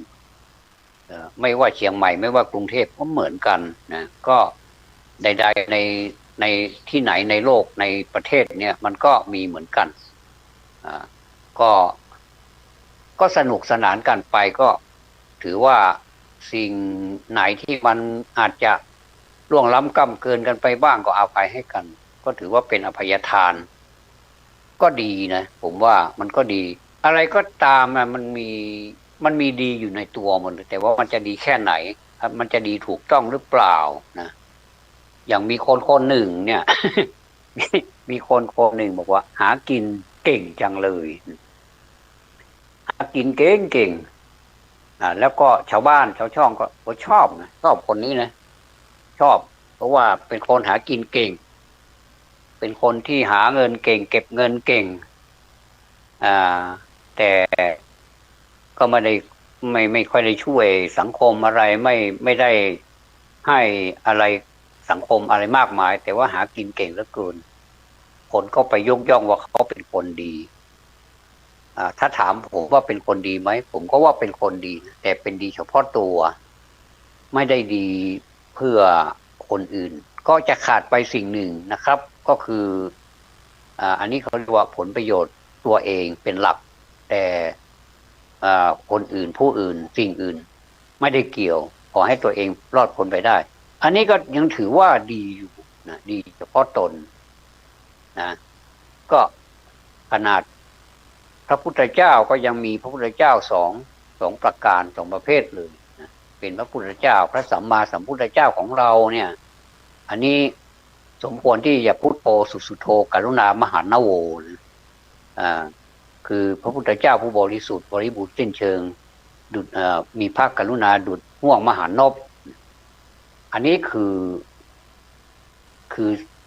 พระพุทธเจ้าประเภทแรกพระพุทธเจ้าประเภทที่สองก็คือเป็นปัจเจกกับพุทธเจ้าผมก็จะเปรียบเทียบไปด้วยนะตลอดรายการนะเพื่อไม่ให้มัน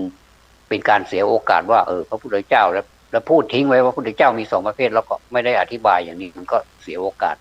ก็เลยอธิบายถึงปัจเจกกับพุทธเจ้าพุทธเจ้าประเภทที่สองก็คือรู้นะรู้ตื่นรู้เบิกบานแล้วก็รู้ช่องทางที่จะไม่ต้องให้มาอยู่ในวัฏฏะนี้อีกรู้แต่ว่ารู้ด้วยตนเองแล้วก็สั่งสอนตนเองเท่านั้นแล้วก็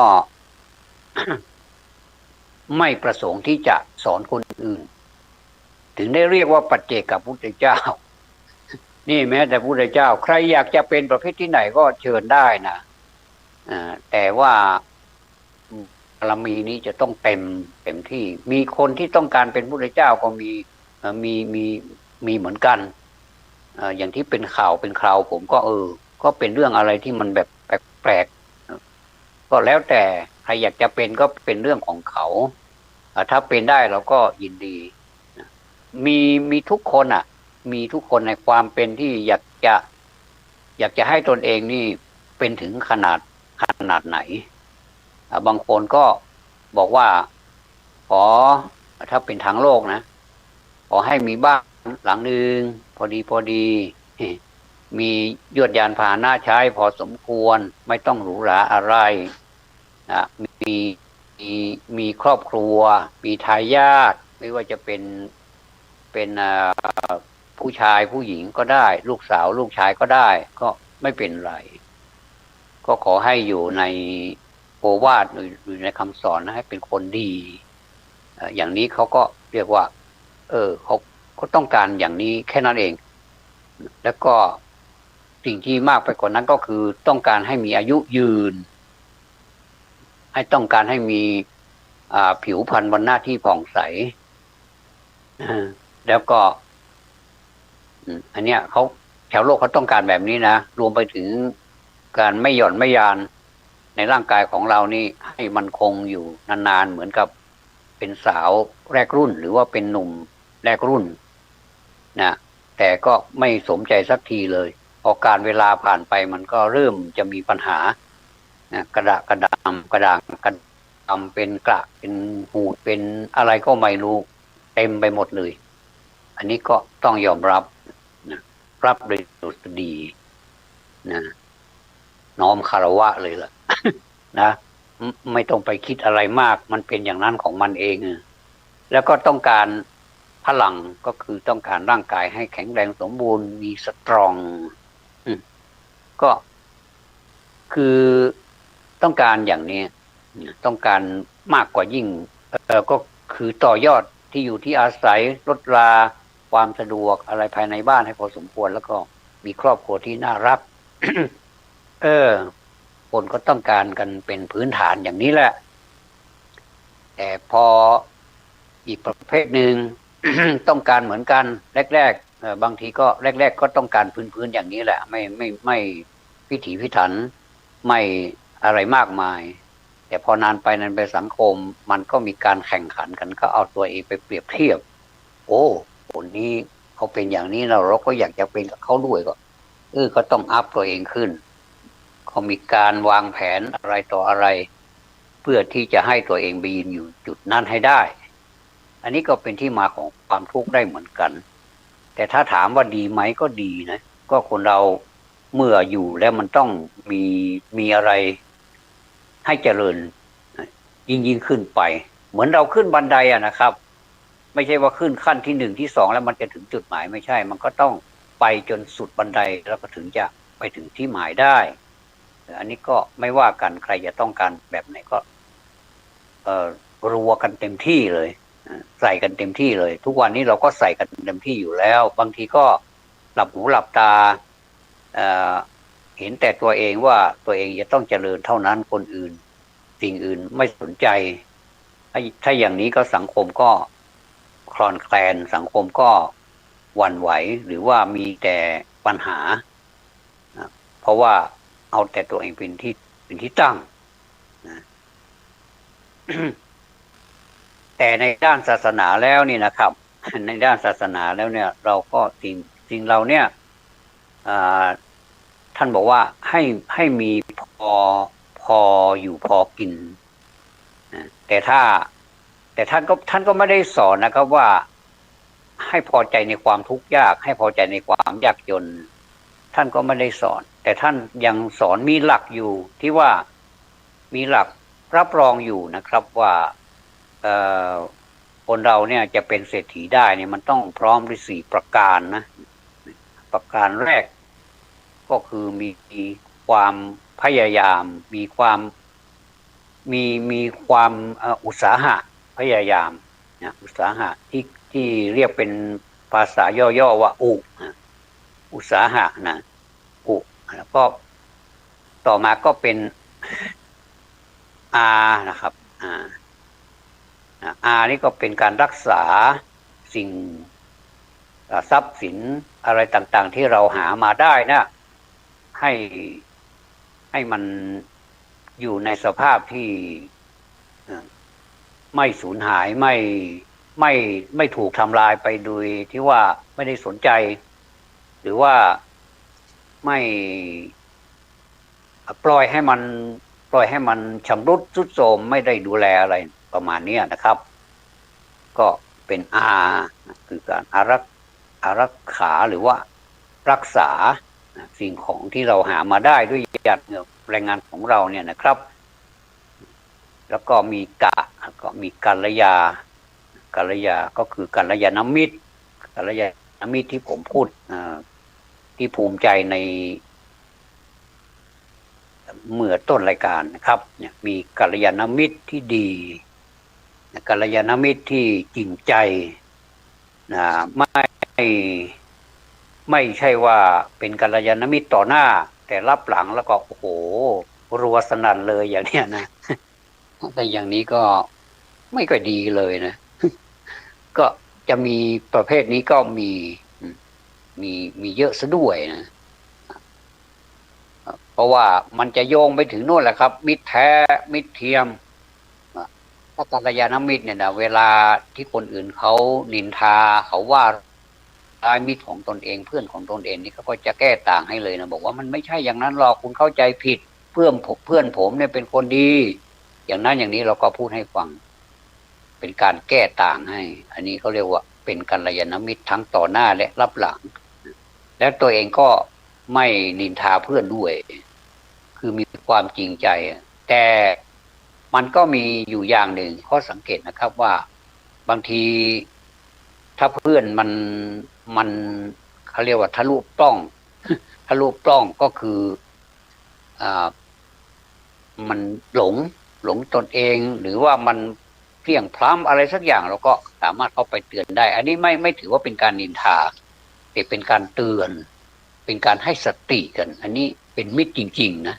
ไม่ใช่ว่าเพื่อนเพลี่ยงพล้ำไปแล้วเราก็คอยดูเพื่อนเอามือกอดอกดูเพื่อนว่ามันจะเป็นยังไงเนี่ยเราก็จะเป็นผู้ชมเนี่ยอันนี้ก็จะขาดคุณสมบัติของความเป็นเพื่อนไปก็ต้องมีการเตือนกันนะเวลาเพื่อนมีทุกข์ไม่ว่าจะเป็นทุกข์ใจบางทีก็มีตังค์นะมีทรัพย์สมบัติมีอะไรเยอะแยะแต่ว่าดันมาทุกข์ใจเราก็สามารถที่จะเป็นเพื่อนได้ให้ธรรมะเขาอย่างน้อยที่สุดเราให้สติให้ธรรมะข้อนั้นข้อนี้ขันตินะคือความอดทนนะเนี่ยสตินะคือความระลึกได้นะอะไรเนี่ยเราก็ให้กันเนี่ยซึ่งในมือถือเล็กๆเนี่ยมันก็มีเยอะแยะไปหมดเลยเราอยากจะรู้เรื่องสติมันคืออะไรเราก็กดไปที่สติคืออะไรก็จะบอกให้เราสำนักนั้นสำนักนี้เยอะแยะไปหมดเลยนะแล้วก็เราก็เมื่อเราให้สติเขาก็มีสติขึ้นมานี่เขาเรียกว่าให้ยิ่งกว่าให้เราไม่ให้ได้เงินไม่ได้ให้ทองอะไรเพราะว่าทรัพย์สินเงินทองของเขาก็มีเยอะแล้วพ ของเราก็มีเยอะแล้วเนี่ย แต่ว่าเราก็ยังขาดสิ่งเหล่านี้ก็คือสิ่งที่มันถูกต้องนะเป็นสิ่งที่มันถูกต้องให้สติให้สัมปชัญญะให้อะไรต่ออะไรที่มันดีๆแก่เพื่อนเนี่ยผมว่าให้เหล่านี้มันเป็นการให้ที่ไม่มีใครค่อยให้กันส่วนมากก็จะให้สิ่งของให้ความบันเทิงคือขยันขยอให้เป็นเหมือนตัวเองถ้าตัวเองพร้อมหรือว่าเป็นแบบอย่างที่ดีได้อันนี้ก็ไม่ว่ากันแต่ว่าเผอิญว่าตัวเองก็จมอยู่ในสิ่งที่มันไม่สมควรแต่ว่าอยากจะได้เพื่อนก็เลยกอดคอเพื่อนมาแล้วก็ให้เพื่อนเป็นเหมือนตนเองอันนี้มันก็ไม่ค่อยถูกเท่าไหร่นะก็คือแทนที่จะบอกเพื่อนว่าฉันมีปัญหาอย่างนี้นะแล้วก็แกมีอะไรหรือเปล่าแกมีอะไรที่จะพอที่จะบรรเทาปัญหาอะไรนี่บ้างไหมอะไรเนี่ยก็ปรึกษาหารือกันอันนี้ได้แต่ว่าถ้าสมมติว่าโอ้คนหนึ่งดีเหลือเกินแต่คนหนึ่งนี่โอ้โหมันแบบมันหลุดโลกอ่ะแล้วก็อยากจะให้เราเพื่อนของเราเนี่ยซึ่งเป็นเพื่อนรักกันเป็นกัลยาณมิตรกันดีมาโดยตลอดเนี่ยนะจะให้เป็นเหมือนตัวเองเนี่ยแล้วก็ดึงเพื่อนลงมาเนี่ยอันนี้ก็ไม่เห็นด้วยนะผมก็ไม่เห็นด้วยเหมือนกันก็ไม่สมควรนะไม่สมควรเพราะฉะนั้นนี่มันโอกาสที่ตัวเองจะเพี้ยนพล้ำนี่มันก็มีไม่ใช่ไม่มีนะมนุษย์เราเนี่ยนะก็มีในเมื่อมันมีนี่เราก็ต้องยอมรับว่าสิ่งนี้มันมีจริงๆแล้วเราก็สามารถที่จะไม่ต้องไปทิฏฐิอะไรมากมายถือว่าเราก็เป็นน้ำพร่องแก้วเหมือนกันบางทีบางอย่างในหลายสิ่งหลายอย่างเราก็ไม่ค่อยรู้หรอกแต่ว่าที่เราทำเป็นรู้เพราะว่าเราอยากจะแสดง power หรือว่าแสดงความสามารถอะไรให้เพื่อนรู้ว่าเรานี่ก็เก่งกล้าสามารถอะไรก็ทำไปโดยไม่รู้อันนี้ก็เรียกว่าเป็นอวิชชาคือความไม่รู้นี่เป็นอวิชชานะเป็นเพราะว่าวิชานี้เป็นความรู้ไงพอเติมเข้าไปข้างหน้าเป็นปัญหาเลยยุ่งเลยทีนี้ ยุ่งประเทศเลยก็คือแปลว่าไม่ก็คือไม่รู้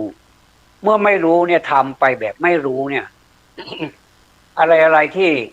ที่มันผ่านไปแล้วไม่รู้แล้วก็ทำความเสียหายให้คนอื่นเนี่ยนะเราก็สามารถไปสารภาพได้โดยที่ว่าเราก็ลดทิฏฐิของเราแบบว่าโอ้มันพลาดไปแล้วนะสิ่งที่ผมคิดมันพลาดไปแล้วนะนี่ทำยังไงฉันคิดแบบนี้ฉันทำแบบนี้แล้วมันพลาดไปเนี่ยเรามาให้อภัยกันดีไหมให้อภัยผมหรือเปล่าให้อภัยฉันไหมถ้าให้อภัยได้ก็ขอบคุณแล้วเราก็เริ่มต้นกันใหม่ถ้าอย่างเนี้ยผมว่ามันไปได้ไม่ว่าจะเป็นระดับไหนมันก็ไปได้มันไม่แปลกอะไรหรอกแต่ทีนี้มันจะเอาแบบให้มันตายไปเลยอย่างเนี้ยเหมือนกับสมัยพุทธเจ้าเนี่ยนะโอ้โหแกล้งสารพัดเลยนะฆ่าคนวางแผนฆ่าคนแล้วก็เอามาหมกไว้ข้างกุฏิบ้างแล้วก็ทำเป็นคนหายอะไรนี่ทางการก็ตามหาคนนี้มันหายไปไหนนะก็คุณไปแจ้งเจ้าหน้าที่ เจ้าหน้าที่ก็มาตรวจมีไหนก็ไม่เจอก็เลยเหมือนมีเบาะแสนะเหมือนก็มีรอยขุดอะไรนะข้างกุฏิพระพุทธเจ้าเนี่ยนะพระคาถากุฎีเนี่ยเราไปดูว่าเป็นไรไปดูกันสิว่ามันมีอะไรไหมโอ้ไปเจอจริงๆไปเจอศพข้างกุฏิแล้วก็ไปตั้งข้อหาให้พระพุทธเจ้านี่เป็นฆาตกรโอ้โหเอาขนาดนั้นเลยนะโอ้ถ้าเราเกิดสมัยนั้นนี่โอ้ถ้าคนประเภทนี้คงจะเละกันไปหมดแล้วล่ะผมว่าเพราะว่าคนสมัยนี้นี่ยิ่งก็ร้ายเหมือนกันนะเห็นดูตัวเล็กๆแบบเนี้ยนะร้ายเหมือนกันนะบทโหดมันก็สวมบทโหดหน้าดูนี่ผมว่าสิ่งที่ท่านนักปราชญ์ท่านพูดว่าไม่มีอะไรที่จะกลัวเท่ากับตัวเองหรอกนะสิ่งอื่นนะ ความสามารถหรือว่าวิชาการอะไรนี้ไม่น่ากลัวเลยเราก็สามารถที่จะท่องจำเรียนได้ผ่านได้นะแต่ถ้าเรื่องกลัวที่สุดนี่ก็คือตัวเองนั่นแหละกลัวใจตัวเองกลัวความเกลียดคร้านกลัว ความใจอ่อนความเห็นผิดโอ้โหเรานี่น่ากลัวมากๆเลยที่เป็นอยู่กันทุกวันเนี่ยนะอันนี้ผมพูดไปมันเหมือนกับว่าซ้ำเติมสังคมก็ขออภัยด้วยคนจริงไม่มีเจตนาผมว่าเรามาตั้งต้นกันใหม่ไหนๆก็มันก็เปลี่ยนรอบใหม่แล้วรอบเมื่อวันซืนนี่ธันวาคม2567มันก็ผ่านไปแล้วนี่นะแล้วก็เราก็มารอบกันใหม่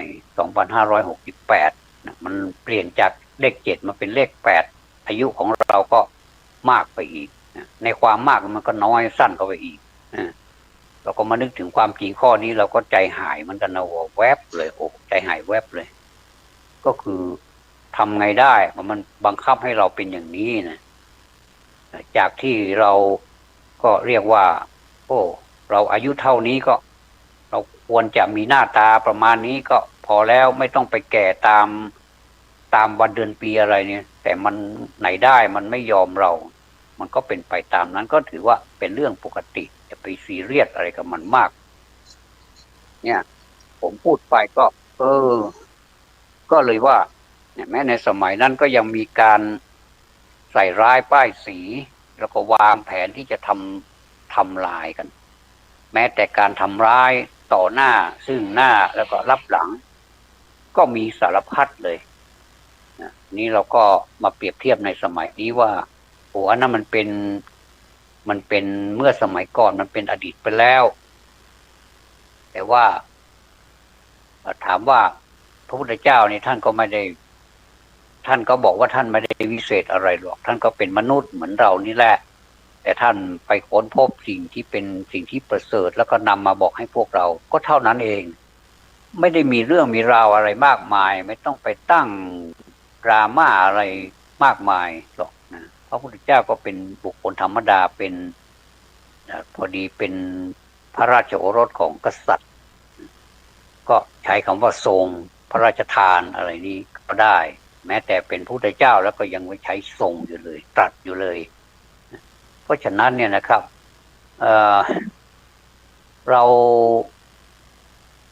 มันมีหนทางอาจจะเป็นช่องเล็กๆที่เรามองไม่เห็นบางทีซอยนี่นะโอ้ท่านเคยหลงเข้าไปในซอยไหมผมคิดว่ามีคนหลงหลายคนผมก็ตัวดีเลยล่ะ นะชอบหลงเข้าไปในซอยนะ หลงเข้าไปในซอยเอาไปเจอมันเป็นซอยเยอะแยะอ่ะมันเป็นในซอยอ่ะแล้วเขาไม่บางทีเขาบอกปากซอยนั่นนะตัวนิดเดียวอ่ะแล้วก็บางทีมันมีป้ายอื่นๆมันไปบังเราก็เลยไม่เห็นแล้วก็เลี้ยวแวบเข้าไปเลยปุ๊บไหนได้ไม่ว่าจะเป็นซ้ายก็ตามขวาก็ตามตรงไปก็ตามเป็นซอยตันหมดเลยเป็นตรอกตันหมดเลยแล้วก็ถอยออกมานี่ก็เรียกว่าเราเจอซอยตันเราเจอตรอกตันโดยเฉพาะอย่างยิ่งเมืองใหญ่ๆในกรุงเทพเนี่ยโหผมไปอยู่หลายปีก็ไปเจอซอยตันตรอกตันก็บางทีก็แค้นให้ตัวเองเหมือนกันนะว่าทำไมจะต้องเข้าไปในซอยในตรอกนี้ด้วยนะถามตัวเองแต่มันเข้าไปแล้วนะแต่มันก็สามารถเอาตัวรอดออกมาได้อยู่มันก็ไม่ผิดอะไรคนเราเนี่ยมันก็ทำอะไรมันผิดพลาดมันก็มีบ้างถ้าไม่ใช่พลาดนี่ก็ไม่ใช่คนแล้วนะก็เป็นสิ่งของอย่างอื่น แม้แต่ใจของเรายังคิดยังพลาดเลยมือไม้ของเรานี่ก็พลาดเลยสมองของเรานี่คิดว่าเราเจ๋งแล้วนะเนี่ยโอ้โหเจ๋งมากเลยแต่มันก็พลาดบางทีก็พลาดแล้วก็พลาดอีกไม่ได้ปรับปรุงอะไรนี่มันก็เสียดายนะเพราะว่าวันเวลามันก็ผ่านไปแล้วเมื่อวานก็ทั้งวันนะวันที่1มันก็ผ่านไปแล้ววันนี้ก็เปลี่ยนเป็นเลข2อีกละวันพรุ่งนี้ก็เปลี่ยนเป็นเลขต่อไปเดี๋ยวก็สิ้นวันเดี๋ยวก็สิ้นเดือนเดี๋ยวก็สิ้นปี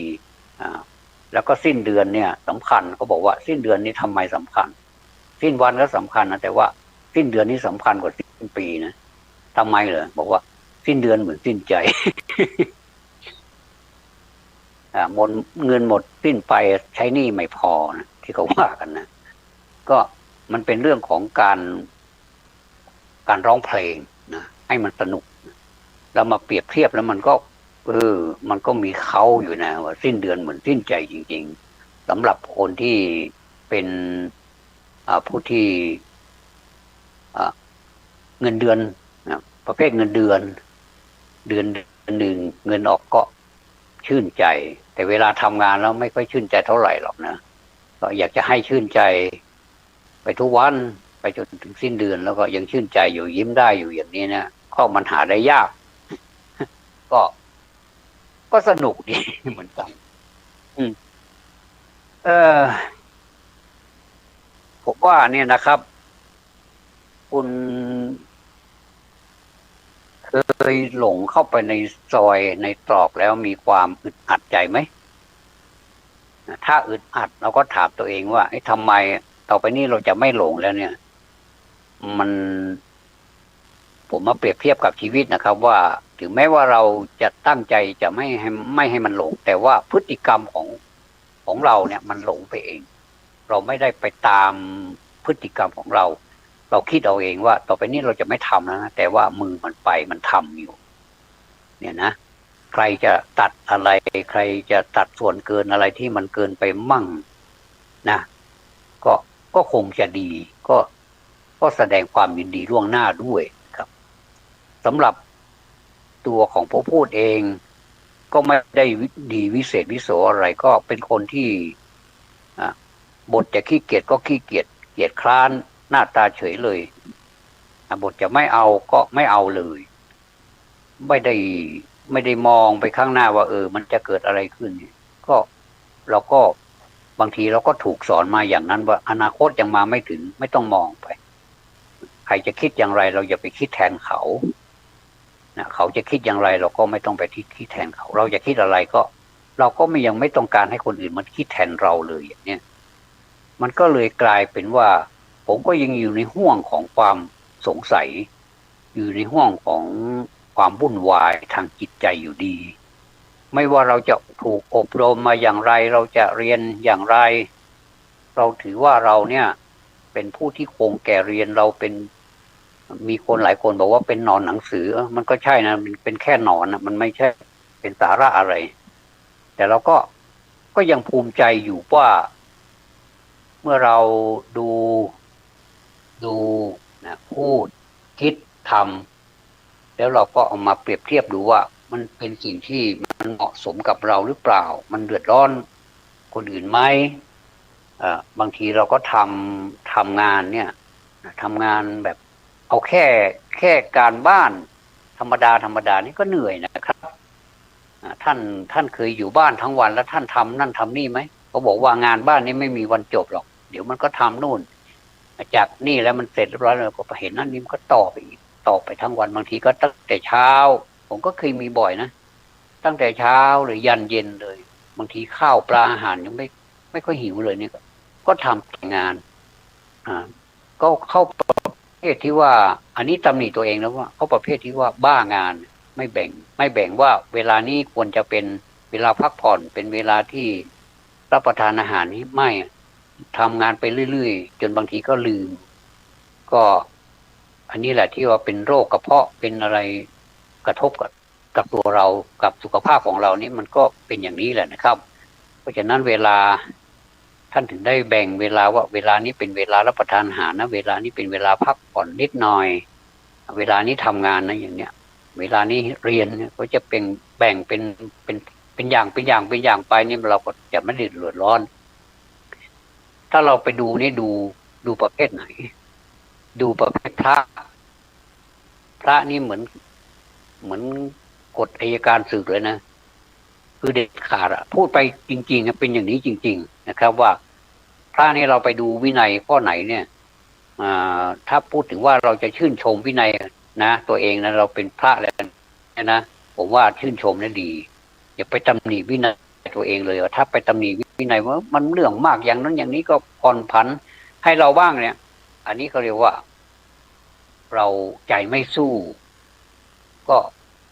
ถ้าอย่างนั้นเราก็เป็นพระ ไม่เคยได้เป็นพระแต่ร่างกายผมก็เคยคิดเหมือนกันว่าถ้าเป็นอย่างนี้เราจะทำอย่างไรเราก็ต้องจริงใจจริงๆนะวินัยแม้นิดหน่อยนี่อย่ามองข้ามอันนี้เท่าที่ได้เรียนมาครูบาอาจารย์สอนแบบนี้จริงๆนะท่านไปถามเธอว่าท่านสอนแบบนี้ไหมเนี่ยสอน10 ครั้งก็เหมือนกันทั้ง10 ครั้งแหละไม่มีบิดพลิ้วหรอกว่าวินัยไม่ใครรักษาก็ได้ไม่รักษาก็ได้ไม่มีใครสอนท่านจะบอกว่าวินัยนี้ต้องแบบเหมือนเราถ้าจะไปพูดทางโลกนี่ก็วินัยนี้ก็ยิ่งกว่าทางโลกอีกนะครับไม่ว่าจะต่อหน้ารับหลังนี่มันก็เขาก็บอกให้ผลทางนั้นเลยแต่ว่าถ้าทางโลกเนี่ยต้องมีหลักฐานต้องมีอะไรมาแสดงเนี่ยอันนี้ก็เรียกว่าถ้าสมมุติว่าทำผิดจริงๆแต่ว่าถ้าหลักฐานไม่พอเนี่ยก็ไม่สามารถที่จะเอาผิดได้แต่วินัยนี่คนอื่นไม่รู้แต่ว่าเรารู้เนี่ยก็เรียกว่าตนเองติดตำหนิตัวเองได้อันนี้เขาเรียกว่าให้ออกจากนั่นไปเลยก็คือถ้าเราผิดอย่างเนี้ยเราก็รู้ตัวเองว่ามันผิดข้อนี้เราก็ไปแก้ไขซะมันก็มีช่องทางที่แก้ไขเหมือนกันที่เป็นคำว่าปริวาสกรรมเป็นอะไรต่างๆนั่นนะครับเป็นการแสดงอาบัติอะไรเนี่ยอันที่ผมพูดได้เพราะผมก็ผ่านมานะว่าโอ้ถ้าถามผมว่าการเป็นพระนี่ยากไหมผมว่ายากมากง่ายไหมง่ายมากง่ายทำไมวันบวชเนี่ยโอ้ผมขอให้ผมท่องให้ขึ้นใจสักอย่างแล้วมันก็ง่ายมากอะไรมันก็ผ่านไปหมดเดี๋ยวคุณก็สะพายบาตรคุณก็รับสรณะไตรสรณคมแล้วก็เดี๋ยวก็สวดยัดก็คุณก็ผ่านแล้วก็ตั้งเป็นฉายาก็แค่นั้นเองก็ไม่ได้มาปรมาสหรือว่ามาว่าให้พระคุณเจ้ารูปใดรูปหนึ่งไม่ใช่นะครับอันนี้ผมว่าให้ตัวเองที่ผ่านมาเนี่ยว่าถ้าถามว่ามันยากไหมก็มันก็ยากนะแล้วมันก็ง่ายนะง่ายมากเลยนะแล้วมันก็ยากมากเลยนะเป็นสองแง่2 มุมอย่างไรก็ตามนะครับเราเห็นสัญลักษณ์ของพุทธศาสนาเนี่ยเป็นสัญลักษณ์เป็นผ้ากาสายะอย่างเนี้ยเราก็รู้สึกเป็นอย่างไรบ้างในใจผมถ้าถามผมส่วนตัวแล้วผมรู้สึกมันมีความสุขเหมือนเราอยู่ใกล้อะไรที่มันเย็นที่มันสงบคือมันแบบไม่ประโชคโมกหากไม่บันเทิงคือเราจะบันเทิงในธรรมะที่ท่านสอนให้เรามันรู้สึกมันอินไปด้วยมันรู้สึกมันมีความสุขกับสิ่งนี้เนี่ยสิ่งนี้แหละที่ศรัทธาญาติโยมทั้งหลายขาดอยู่นะแต่ว่าถ้าเราไม่สนใจไม่ใส่ใจญาติโยมก็ขาดอยู่อย่างนั้นแหละจนญาติโยมไม่ไปหาเอาเองนะแล้วก็มันก็จะมีสิ่งอื่นๆเข้ามาทดแทนเช่นประเพณีอะไรสิ่งเหล่านี้ไม่เคยขาดหายไปเลยแล้วก็ยิ่งจะเพิ่มเติมเข้าไปให้มากกว่าอีกก็คือให้มันแบบยิ่งใหญ่นะแต่ว่าคำสอนนี่ยิ่งใหญ่อยู่ในตัวไม่ต้องไปไขว่คว้าแล้วมันมีอยู่นั่นแล้วเราก็เข้าไปอยู่ใกล้ๆแล้วก็เข้าไปสอบแสวงเข้าไปทบทวนเข้าไปท่องเข้าไปอะไรเข้าไปในบรรยากาศแบบนั้นนะซึ่งมันก็มีนะครับก็มีพระคุณเจ้าที่ท่านมีความหวังดีต่อญาติโยมทั้งหลายท่านก็เชิญชวนไปทำไปปฏิบัติธรรมกันแล้วก็ที่ไหนล่ะที่วัดเป็นส่วนใหญ่เป็นสถานที่ปฏิบัติธรรมความจริงก็ขออนุโมทนานะครับในส่วนตัวของผมจริงๆแล้วก็ขออนุโมทนาแต่ว่าถ้าความจริงถ้าสมมติว่าชาวบ้านเนี่ยไม่มีเวลาเนี่ยคุณเจ้าผมถามว่าคุณเจ้าว่าไม่เป็นไรหรอกไม่ไปก็ได้ปฏิบัติธรรมะอยู่ที่บ้านก็ได้ธรรมะอยู่ที่ใจของเรานี่แหละบาปก็อยู่ที่ใจของเราบุญก็อยู่ที่ใจของเรากุศลอะไรก็อยู่ที่ใจไม่ได้อยู่ที่รูปแบบไม่ได้อยู่ที่ว่าการที่คนนิยมกันมันจะต้องเพไปอย่างนั้นอย่างนี้ไม่ใช่แต่ว่าก็เมื่อเรามาพูดอย่างนี้แล้วคนก็ไม่ค่อยพอใจบอกว่าเขาทำกันแบบนี้คุณก็มาหักรานคุณก็มาทำลายวัฒนธรรมไม่ใช่คนละประเด็นกันนะครับถ้าผมเสนออย่างนี้นะครับท่านผมเสนอแบบนี้นะครับว่า การที่จะให้ธรรมะของเราเนี่ยกลับมาเนี่ยเหมือนกับว่าธรรมะเนี่ยมันอยู่ไกลเหลือเกินในความจริงมันอยู่ใกล้ๆในตัวของเรานี่แหละให้เห็นกันทุกวันนี่แหละนะอะไรที่มันเกิดขึ้นไม่เที่ยงแท้แน่นอนก็อยู่ในตัวของเราจิตใจเราไม่มั่นคงก็อยู่ในตัวของเราธรรมะก็อยู่ในนี้ธรรมก็อยู่ในนี้ไม่ได้อยู่ไกลเลยไม่ต้องมีสัญลักษณ์อะไรมาบอกให้เราเลยว่าคุณจะต้องควรเป็นอย่างนั้นคุณจะต้องควรเป็นอย่างนี้ถึงจะเป็นคนที่มีธรรมะนะไม่ใช่อีกนะผมขอแนะนำอย่างนี้นะครับแสดงความคิดเห็นดีกว่าไม่แนะนำละไม่บังอาจก็คือให้มีการแสดงธรรมะโดยพระก็ได้ประชาชนก็ได้ถ้าคนไหนที่เป็นอาสาสมัครเข้ามาจัดโครงการนี้ขึ้นมาแล้วก็ก็ทำไปเถอะไม่จำเป็นจะต้องเป็นวัดไม่จำเป็นจะต้องเป็นสถานที่ที่กำหนดไว้เนี่ยแต่ถ้ามีก็ดีไม่มีปัญหาไม่มีปัญหาอะไรเพราะว่าในวัดเนี่ยมันเป็นสถานที่ที่เป็นสาธารณะสำหรับทุกคนเป็นสถานของทุกคนญาติโยมทุกคนแล้วก็มีสิ่งอำนวยความสะดวกต่างๆมีมากมายนะมีครบถ้วนว่างั้นเถอะนะครับแต่ว่าถ้าสมมุติว่าจะข้างนอกเขาก็มีสิ่งที่อำนวยความสะดวกไม่แพ้กันเลยนะบางทีก็บรรยากาศก็ให้อีกเพราะว่าอย่าไปให้คนยึดติดว่าคุณจะต้องไปสถานนี้สถานนั้นเท่านั้นไม่ใช่แต่ว่าถ้าเราจัดที่บ้านหรือว่าสถานที่นอกจากที่ว่ามาแล้วเนี่ยมันจะดีไหมก็ผมเคยเห็นบริษัทที่เขาทำนะเป็นบริษัทใหญ่ด้วยแล้วก็เป็นบริษัทที่ว่าใกล้จะล้มในอดีตแล้วล่ะเป็นจะว่าไปแล้วเดี๋ยวจะว่าซ้ำเติมผมไม่บอกชื่อดีกว่านะก็อาจจะมีหลายบริษัทเหมือนกันแต่ทีนี้เขาใช้หลักธรรมนี่แหละเป็นหลักยึดและสามารถกู้เอาวิกฤตให้เป็นโอกาสจนกลายเป็นบริษัทที่ยิ่งใหญ่ในปัจจุบันนี้อันนี้เห็นไหมแล้วก็เป็นบริษัทที่ใจบุญเป็นบริษัทที่พร้อมแล้วก็สอนโดยคนสอนคนไม่ใช่คนขออภัยเป็นคนสอนคนก็คนในบริษัทนั่นแหละใครมีความรู้ก็สอนลงหนังสือหนังหาก็จะมีการสอนรูปแบบของการดำรงชีวิตเป็นอย่างนี้อย่างนี้นะใครสนใจก็ตามมาอย่างเนี้ยใครสนใจก็ตามมาดูว่าข้าพเจ้าปฏิบัติอย่างนี้แล้วมันเกิดอย่างนี้จริงๆเนี่ยนะแล้วพนักงานก็ฮึกเหิมนี่หมายถึงฮึกเหิมในธรรมะที่เขาพูดไปว่าคนที่เขาปฏิบัติที่เขาทำงานจริงๆมันเป็นอย่างนี้เราก็ตามเขาไปแล้วมันก็ประสบความสำเร็จก็เลยกลายเป็นว่าประสบความสำเร็จ1 คนแล้วนะอีก1 คนก็ไปต่อยอดเป็น2, 3, 4เป็นองค์กรก็แสดงว่าองค์กรนี้ไม่ใช่เป็นบริษัทธรรมดาเป็นองค์กรของความรู้ด้วยเป็นพุทธะเป็นผู้รู้ผู้ตื่นผู้เบิกบานด้วยก็ผมไปดูในหนังสือ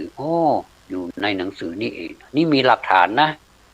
ท่านก็ถ้าสงสัยแล้วท่านก็ไปค้นดูก็แล้วกันหรือว่าท่านจะค้นจากYouTube ค้นจาก Google อะไรต่างๆนี้บริษัทอะไรที่ดังๆหรือบางทีเราไม่รู้จักหรอกนะแต่ว่าถ้าขึ้นมาในมือถือเนี่ยดูแล้วผมดูแล้วมันประทับใจนะก็อยากจะให้เหมือนกับบริษัทนี้นะเนี่ยก็แต่รูปแบบเราจะทำยังไงก็ให้มีการแบบเวลามีงานมีอะไรนะมีงานประเพณี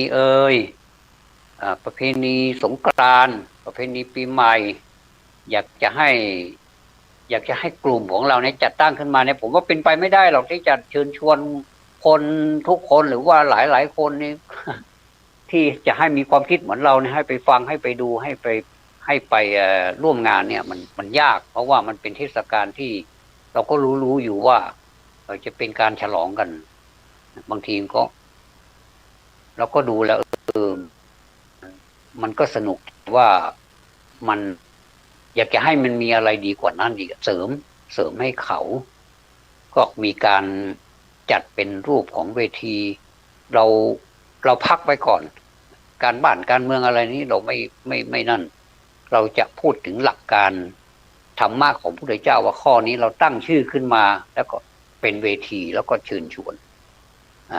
ใหม่ๆก็ไม่สักกี่คนก็ได้พอนานไปก็อันนี้กลายเป็นกลุ่มเป็นชมรมเป็นอะไรไปเราเป็นชมรมเป็นกลุ่มที่ไม่แสวงหากำไรเราไม่มีการเรียอะไรยขอเอาใจไปเอาตัวไปฟังและปฏิบัติหัวข้อธรรมมีเยอะแยะนะเราจะปฏิบัติทันหรือเปล่าในชีวิตเนี่ยชั่วชีวิตเนี่ยตลอดชีวิตเนี่ยเราจะปฏิบัติได้หรือเปล่าต่อให้คุณอายุเป็นหมื่นปีคุณก็ไม่จบหรอกนะไม่มีใครหรอกนี่เราอายุก็สั้นกันสั้นจะตายนะอายุ70 80 90ต่อให้100คุณก็ยังศึกษาธรรมะไม่หมดหรอกเพราะฉะนั้นเนี่ยเราก็มาหาโอกาสนี่แหละให้เป็นโอกาสที่มันเป็นวิกฤตมานานแล้วล่ะแล้วก็พลิกวิกฤตให้เป็นโอกาสให้ได้แล้วเราก็มาทำกันไม่ว่าจะเป็นโอกาสไหนก็อยากจะให้เข้าไปอยู่ในแผนของอะไรว่าองค์กรต่างๆนะว่าแผนของเราเนี่ยโครงการของเราเนี่ยไม่แสวงหากำไรคุณจะทานน้ำคุณก็เอาไปรวบรวมกันใครมีน้ำเอาน้ำไปรวบรวมกันไม่มีการเรียอะไรยไม่มีการไม่มีเรื่องของผลประโยชน์เข้ามาเกี่ยวข้องผมว่ามันจะรู้สึกยากสักหน่อยแต่ว่าลองทำดูว่าอันเนี้ยไม่มีการมอบรางวัลไม่มีการจับฉลากรางวัลไม่มีการอะไรทั้งนั้นก็คือพูดนี้เดี๋ยวจะหาว่ากระทบอย่างอื่นเนี่ยอันนี้ผมพูดของผมเองนะว่าเราจะไม่มีอะไรสักอย่างแต่ว่าเราจะมอบธรรมะล้วนๆให้แก่กันเนี่ยมันจะเวิร์กไหมเนี่ยแต่ว่ามันก็ควรทำนะผมว่าถ้าทำได้ผมว่าจาก1เป็น2จาก2เป็น3ก็ไปเรื่อยๆก็จะเป็นก็กลายเป็นประเพณีของการให้ธรรมะโดยไม่แสวงหาผลกำไรเราจะไม่ตั้งอะไรสักอย่างไม่ตั้งตู้ไม่ตั้งการรับบริจาคอะไรทั้งสิ้นไม่มีแม้แต่คนที่ไปพูดนี่นะผมก็ไม่มีค่าตัวให้พูดออกมาจากใจจริงๆว่าเหมือนกับเราแสดงธรรมเหมือนกับเราไปฟังธรรมเมื่อสมัยพุทธกาลไปแสดงธรรมนี่พระพุทธเจ้าไม่มีค่าตัวเลยนะถ้าพระพุทธเจ้ามีค่าตัวพระพุทธเจ้าก็เป็นมหาเศรษฐีอันดับ1ของโลกไปเลยแต่ท่านก็มีธรรมะมากมายนี่มันแพงกว่าเงินทองอีกนะมันมีค่ามหาศาลมันเป็นค่าที่แบบไม่มีอะไรในโลกนี้แล้วที่จะมาเทียบเทียมได้อันนี้ผมพูดในแง่ของชาวพุทธครับพอเราพูดไปพูดมาเวลามันไวเหลือเกินนะว่าความจริงมันก็เวลามันก็ทำหน้าที่ของมันไปตามปกตินั่นแหละแต่ว่าในความรู้สึกของเราก็อย่างไรแล้วผมก็ฝากไว้ด้วยนะครับฝากไว้ด้วยผมไม่อวยพรละผมไม่อยากจะให้ใครเสียใจหรือว่าดีใจเกินไปก็ขอให้เป็นไปตามโพลกายของมันก็แล้วกันอย่าให้เสียใจมากมายอย่าให้ดีใจมากมายเกินไปนักก็ให้อยู่ในอุเบกขาเสียบ้างมันก็จะไม่มีความทุกข์ไปมากกว่านี้นะครับวันนี้รู้สึกพูดอะไรรู้สึกเอาจริงเอาจังไปหน่อยต้องขออภัยบางทีใส่อารมณ์ลงไปนะอยากจะให้สังคมเป็นอย่างนี้จริงๆนะครับก็ให้ท่านคิดผมเป็นผู้พูดแต่ท่านให้ท่านคิดถ้าหากท่านมีความคิดเห็นอย่างไรแล้วนะครับผมก็ขอประวารณาจะช่วยตลอดชีวิตนี้ยังมีอยู่นะครับไม่ว่าที่ไหนก็จะเข้าไปมีส่วนร่วมด้วยขอบพระคุณสำหรับการติดตามรับฟังนะครับสวัสดีปีใหม่ทุกท่านนะครับธรรมะสวัสดีครับ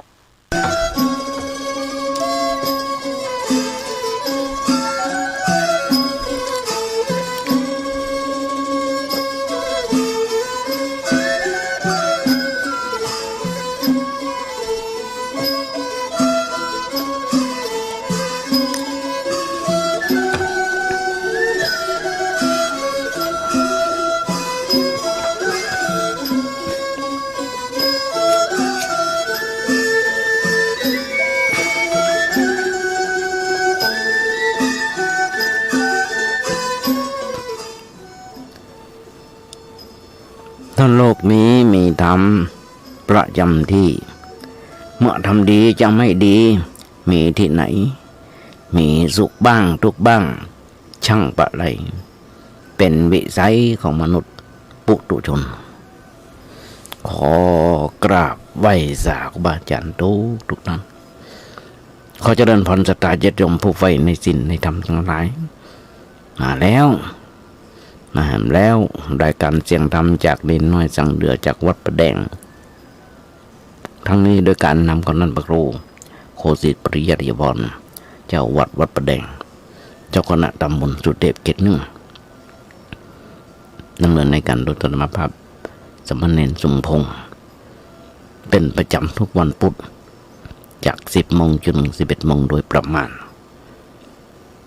ทั้งนี้ได้รับความเมตตาจากสถานีวิทยุเป็น104เรือ 5.4 เรือ 5.5 ของวัดไฟหินซึ่งมีท่านพระครูสมุขวิศวัตรวรกิจโจรในสถานีและเจ้าอธิการในเมตตาถวายเวลาธรรมภาพ1 ชั่วโมงโดยประมาณญาติโยมทั้งหลายต้องสวัสดีปีใหม่กับสดาญาติโยมทั้งหลายคนส่วนธรรมทุกท่านยังมาป้อนปีใหม่เดียววันนี้เป็นพุธที่2ญาติโยมอาตมาได้รับความเมตตาจากครูบาอาจารย์ได้มามาเอาธรรมะมาญาติโยมฟังอย่างนี้เป็นประจำทุกวันพุธมีข้อแม้ทางสถานีบ่มีการถ่ายทอดสดหรือมีเหตุการณ์เกิดขัดข้องเกิดขึ้นธรรมะเวลาธรรมภาพก็เลื่อนไปตามนั้นเพราะฉะนั้นญาติโยมทั้งหลายธรรมะได้มานั่งนั่งจ่าญาติโยมทั้งหลายได้ฟังกันจากปีหลายปีที่ผ่านมาและปีที่ผ่านมาโดยสุขภาพธรรมภาพแล้วก็บอกเขาจะดีแต่ใดลูกก็นั่งก็เกือบจะได้ผ่าตัดกระดูกทับเส้นถ้าผ่าตัดของนอนติดเตียงเนี่ยก็เลยมาผ่าเลยมาได้ก้าวเอ็กซเรย์ด้วยมันปวดขามาหลายปีดีดักก็เอาเท่าที่ทำได้ไปได้เตียวได้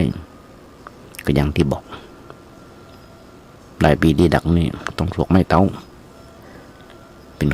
เน้น3 ขาละจาก2 ขาต้องเซลไป3 ขาแล้วไปในไก่เกิดก็ได้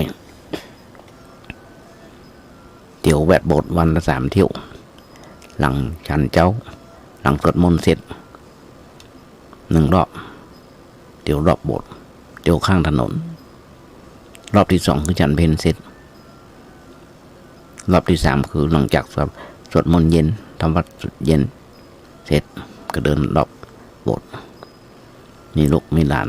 เที่ยวตะก้นไปเพราะอาตมามีโรควูบคือเมาหัวเป็นประจำก็นึกว่าบะป้นปีใหม่ละบะป้นปี2567ละ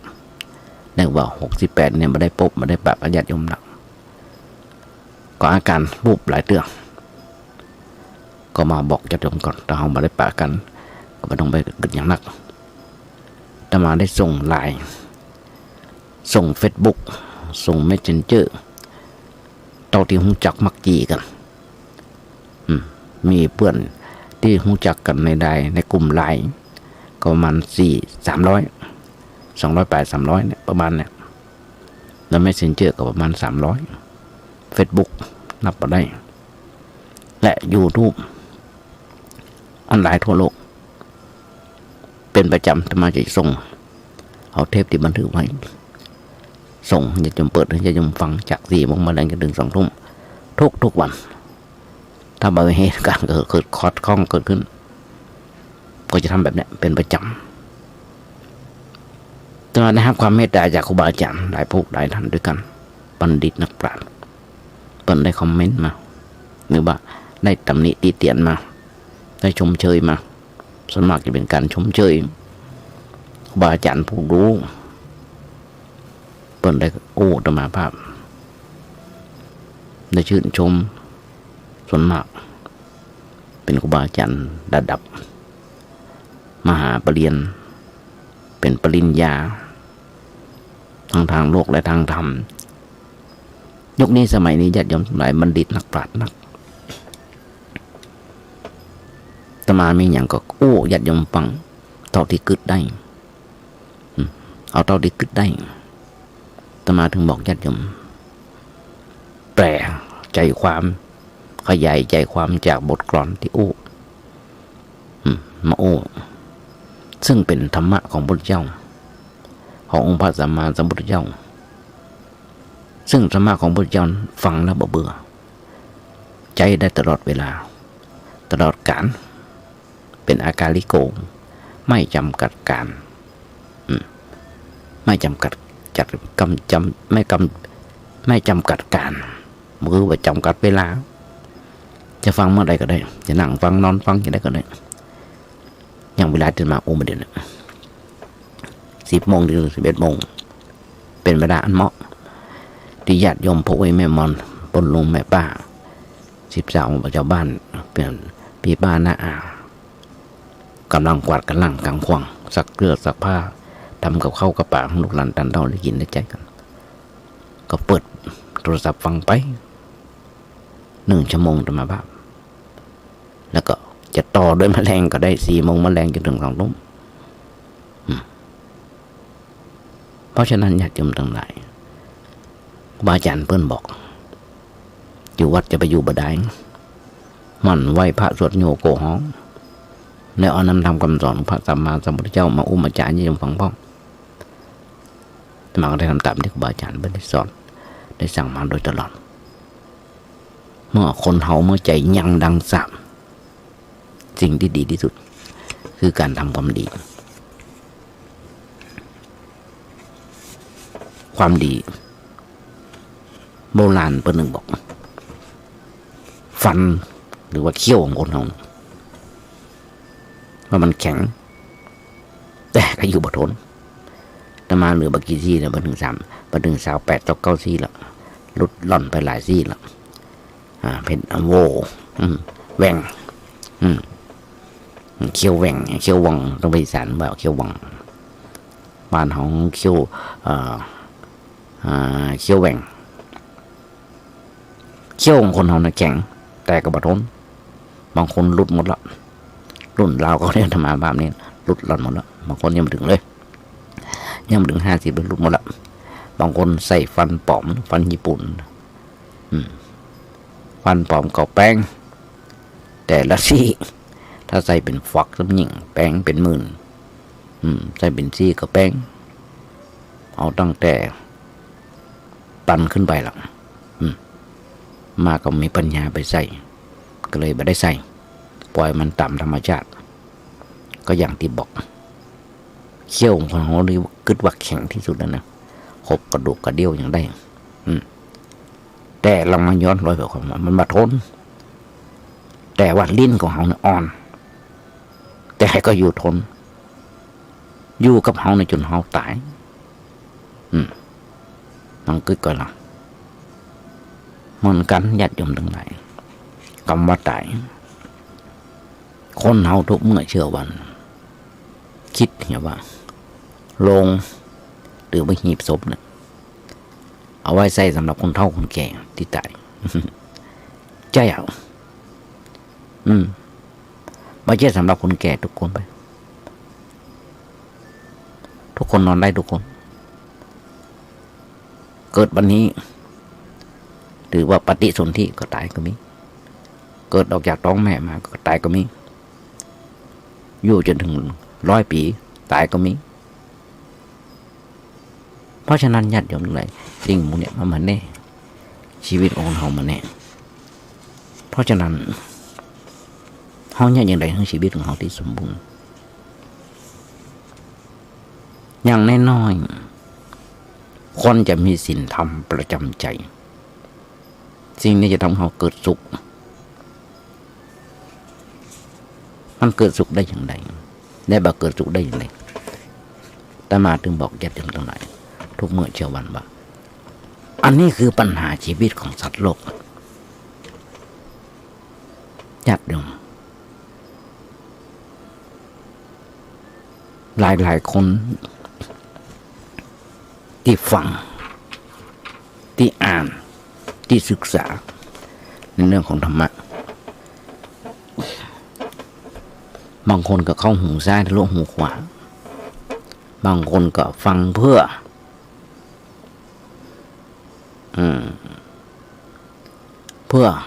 ตัวเพื่อนบางทีก็เป็นพ่อแม่บังคับไปบางคนก็ช่วยเจ้าหมู่ไป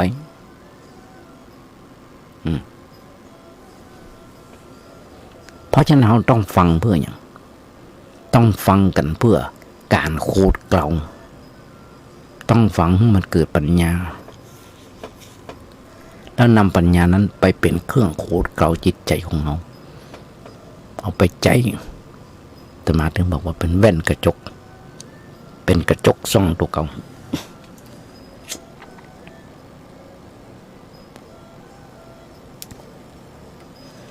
เนี่ยจงก็ไม่ต้องไปกึดอย่างนักที่จะมาในก็อย่างที่บอกฟังเป็นเปื้อนแก้เหงามาได้ก็ได้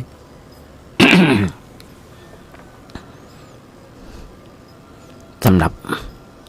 พ่อตัวเก่าเขาว่ามีความบกพร่องอย่างบ้างคนเขามีตาเหมือนกันทุกๆคนมีตาอยู่หน้าบนหน้ามันพอหน้าตัวเก่าบัดได้หน่อยอย่าโยมทั้งหลายต้องเอากระจกมาส่องพอคนอื่นว่ายังมามั่นใจยังมาแน่นใจเด้อต้องเอากระจกมาส่องพอกระจกก็ยังมาแน่เด้อมีหลายอย่างหลายขนาดหลายมิติของกระจกบางทีพอได้กันแต่แก้มมันเล่นกระจกบางอย่างกระจกในห้องน้ำจะมาภาพมี2 บานไว้ส่องทางงอนไว้ส่องทางหน้าเพื่อขุดหัวโกนหัวโกนผมจะมานะโกนคนเดียวนะผมนะตั้งได้บทมาเนี่ยมันเคยไปโกนสักเรื่องโกนคนเดียวเพราะฉะนั้นการที่เขาจะกระจกส่องหน้าเขาจะต้องใช้ไอ้อย่างที่ส่องจิตส่องใจของเขาส่องสิ่งที่บดีบางงามบ่มีตึ้งหายพ้องไอ้ความประพฤติของเขาเป็นอย่างไรครูบาอาจารย์เพิ่นได้แนะนำธรรมภาพและญาติโยมคงได้ถูกได้แนะนำได้มีครูอาจารย์แนะนำบาอาจารย์แนะนำอย่างธรรมภาพเหมือนกันว่าเขาเอาศีล 5เข้ามาจับหรือว่ามาวางไว้ว่าเขามีศีล 5กี่ข้อมีศีล 5กี่ข้ออันนี้วันนี้แฮมก็ย้อนร้อยโดยความว่าตอนเมื่อวันที่1มาได้ไปน้อยนึงแต่บัดตอนจบสกรรมให้ลาหมดเดี๋ยวก่อนเพราะคนเฮามันขาดศีล 5ตมาได้เตือนเป็นสกสตั้งแต่ปี2567เดือนธันวาคม4 วันเป็นสกส4 ฉบับเตือนแล้วว่าให้ระวังการขับรถขับราหรือระวังวันส่งท้ายปีเก่าต้อนรับปีใหม่30 31และวันที่1เหมือนคนโบราณเพิ่นบอกว่าลิ้นอย่ามาดันเข้าปากเด้อตายหั่นตายนี่นับศพบ่ได้เพราะหยังเขาชอบกินเหล้าเมายากันแต่ละคนแต่ละนี้ญาติโยมทั้งหลายเมาเกินปริมาตรที่จนต้องการบ้านเมืองบนจำกัดไว้ว่าห้ามเกิน50 มิลลิกรัมเอารถไปโจรเบิดตายมาน้อยเลยมีนักหนาป่าบ้านพอกมู่นี้บ บ่ได้เอาศีลทำบ่ได้เอาศีลมาประคับประคอง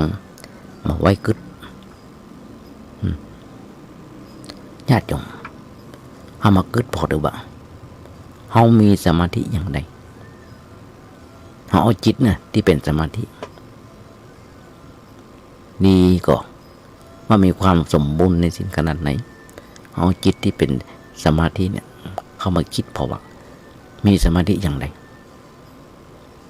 แล้วก็เขาเจริญภาวนาเพื่อหันนรกหรือว่าหันสวรรค์เป็นอย่างไรเป็นไปเพื่อวัตถุส่วนมาก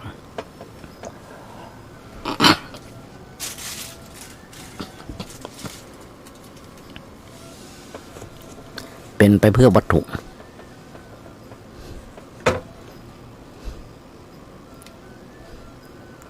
หรือเป็นไปเพื่อขูดเกลา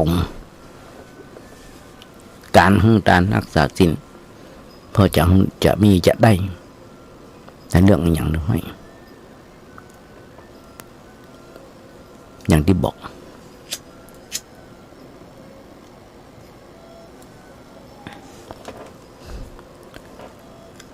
บางคนเปิ้นบอกอาจารย์เปิ้นว่ามีเรื่องเล่าอันนี้เป็นในธรรมที่ป้าน้อยป้านานเปิ้นได้แต่งได้ลิขิตไว้เมื่อนานหลายปีจะมาอ่านตั้งแต่เป็นใบลานมาเดือนนี้เพิ่งพิมพ์ขึ้นนี่หลายจังหวัดจังไห้กาลำปางกามึงแปะมึงน่านกาจังใหม่กาลำปางก็มีทวีเขื่อนขันหนูห่อเบิ้ลแล้วก็มีจังใหม่ของเขาก็มีด็อกเตอร์อย่างก็เนี่ยจำไม่ได้ประสาทบดีมนะเปิ้นเล่าต่างๆนานาเรื่องนี้เปิ้นได้หูถึงพระพุทธเจ้าว่าได้ฮือเกียรติได้ชื่อเสียงบ้องถือศีลเพื่อเมื่อตายจะได้ไปเกิดในสวรรค์มีวิมานงามอย่างอันอย่างอี้เพราะฉะนั้นเรื่องนี้ต่างๆมันเนี่ยที่เปิ้นแต่งไว้ได้หูถึงพระหูถึงพระพุทธเจ้าถึงพระเนตรพระกันของพระพุทธเจ้าพระพุทธเจ้าก็ได้ตรัสถามแล้วก็สอนบุคคลเหล่านั้นว่าเธอมาถือศีลเพื่อลาภเพื่อสักการะเพื่อจะมีเพื่อจะได้ในเรื่องกามอารมณ์ในเรื่องวัตถุนี่ก็เป็นเรื่องกามคือเรื่องรูปเสียงกลิ่นรสหรือว่าเรื่องสัมผัสอยากได้สิ่งนั้นสิ่งนี้อยากมีสิ่งนั้นสิ่งนี้ให้มันปราณีตให้มันงาม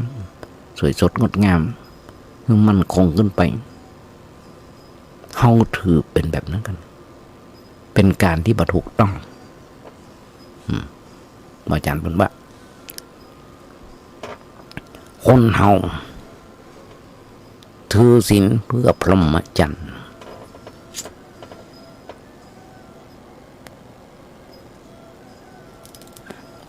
ถือศีลเพื่อพรหมจรรย์นั่นหมายความว่ามีการครองชีวิตอย่างบริสุทธิ์ถือศีลเพื่อให้เกิดความบริสุทธิ์เฮาบ่ฆ่าไผถ้าเฮาต้องการบริสุทธิ์ในใจจิตใจเฮาบ่รักของไผก็บ่สร้างความบริสุทธิ์ในใจในจิตของเฮาบ่คิดจะเอาของคนอื่นมาเป็นของตัวเฮาบ่ประพฤติผิดในเรื่องของกามารมณ์เพียงศีล5เนี่ยก็เพื่อจะครอบครัวอยู่เย็นเป็นสุขแต่ย้อนร้อยถอยความพอเราอย่าจำทั้งได้เขาจะหันได้ข่าวเป็นทุกเมื่อเช้าวันไม่แต่เรื่องข่าวราวรู้เรื่องราวข่าวโลกีมันยิงมีจู้ประจานมีจู้ยิงกันฟันกันตายกันแก้แค้นกันเป็นทอดๆไปเช่นที่ว่าไปตบกันในวัดไปตบกันในโรงพยาบาล ไปตบกันโอ้สปะสถานที่ต่างๆราชการต่างๆไม่ถึงขั้นยากันญาติโยมน้องกึกก็ลงทุกอำเภอพอเดือนหน้าเนี่ยเดือนกุมภาเนี่ยวันแห่งความฮักมันจะมาโอ้ใหม่ซอยบางลักซอยอำเภอบางลักหรือว่าอย่างนั้นที่อำเภอต่างๆทุกๆอำเภอมีการจดทะเบียนสมรสเอาอย่างง่ายๆแต่ละปีทั่วประเทศมีประมาณสัก200หรือว่า10,000หรือว่า100,000สมมุติเอา100,000แต่การหย่าร้างปาก็ไปเป็นล้านอย่าโยมลองคิดก็ลองอันนี้เป็นสถิติถ้าเรามีศีลก็อย่างที่บอกเพียงศีล5ก็จะเบื่อจะให้ครอบครัวอยู่เย็นเป็นสุขบ่มีปัญหาบ่สร้างความทุกข์บ่สร้างความเดือดร้อนเท่าศีล8ก็งดเว้นจากการประพฤติผิดในกิจที่บ่ใช่พรหมจรรย์คือบ่เมาเรื่องการมันลมทั้งหมดงดเว้นการมันลมแม้การร่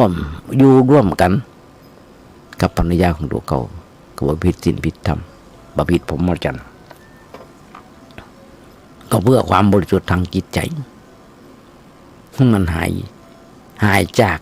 ราคะหายจากความกำหนัดจากตัณหาจากความอยากได้อยากมีอยากเป็นด้วยประการต่างๆอันนี้เพื่อขูดเกลาโอ้ความจริงความจริงคำอ่อนหวานโอ้แต่ความจริงคำจริงคำอ่อนหวานมันก็สมานนะฉันสมานสามัคคีก็เพื่อเป็นการบังคับตัวเก่าหูจักใจลิ้นหูจักใจปากจะโอ้กับไปโอ้อย่างกับไป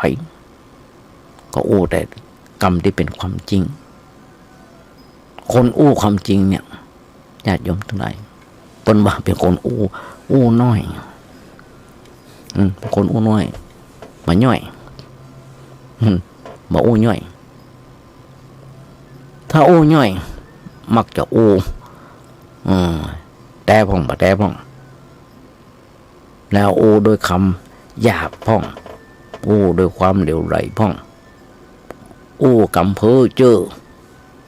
เพ้อไปเป็นวันบ่ได้สาระบ่ได้เนื้อหาอย่างเข้าแบบน้ำท่วมทุ่ง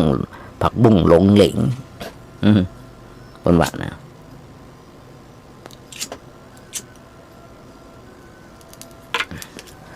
น้ำท่วมทุ่งผักบุ้งหลงเหลงมันมีผักบุ้งสักเกาะสักต้นมีอยู่น้อยๆนึงมันอย่างก็ไม่ได้คนโอ้นักต้นห้องว่าอู้หวานปนกระบนหวานแหงหวานแหงเสียงเอาได้ก็เอามันได้ก็เบาเพราะอัตถกถาอาจารย์เพิ่นว่าโอ้เหมือนแกงถั่วคือแกงถั่วนั้นเป็นแกงสามัญของประเทศอินเดียแกงถั่วนะเป็นปนของประเทศอินเดียเพิ่นครูบาอาจารย์เพิ่นโอ้หูฟังคนกินถั่วนักใครโอ้นักก็โอ้เหมือนกันแกงถั่วคือแกงคือนักเกินไปเพิ่นบอกว่ามันทำให้จิตใจฟุ้งซ่านจิตบ่สงบ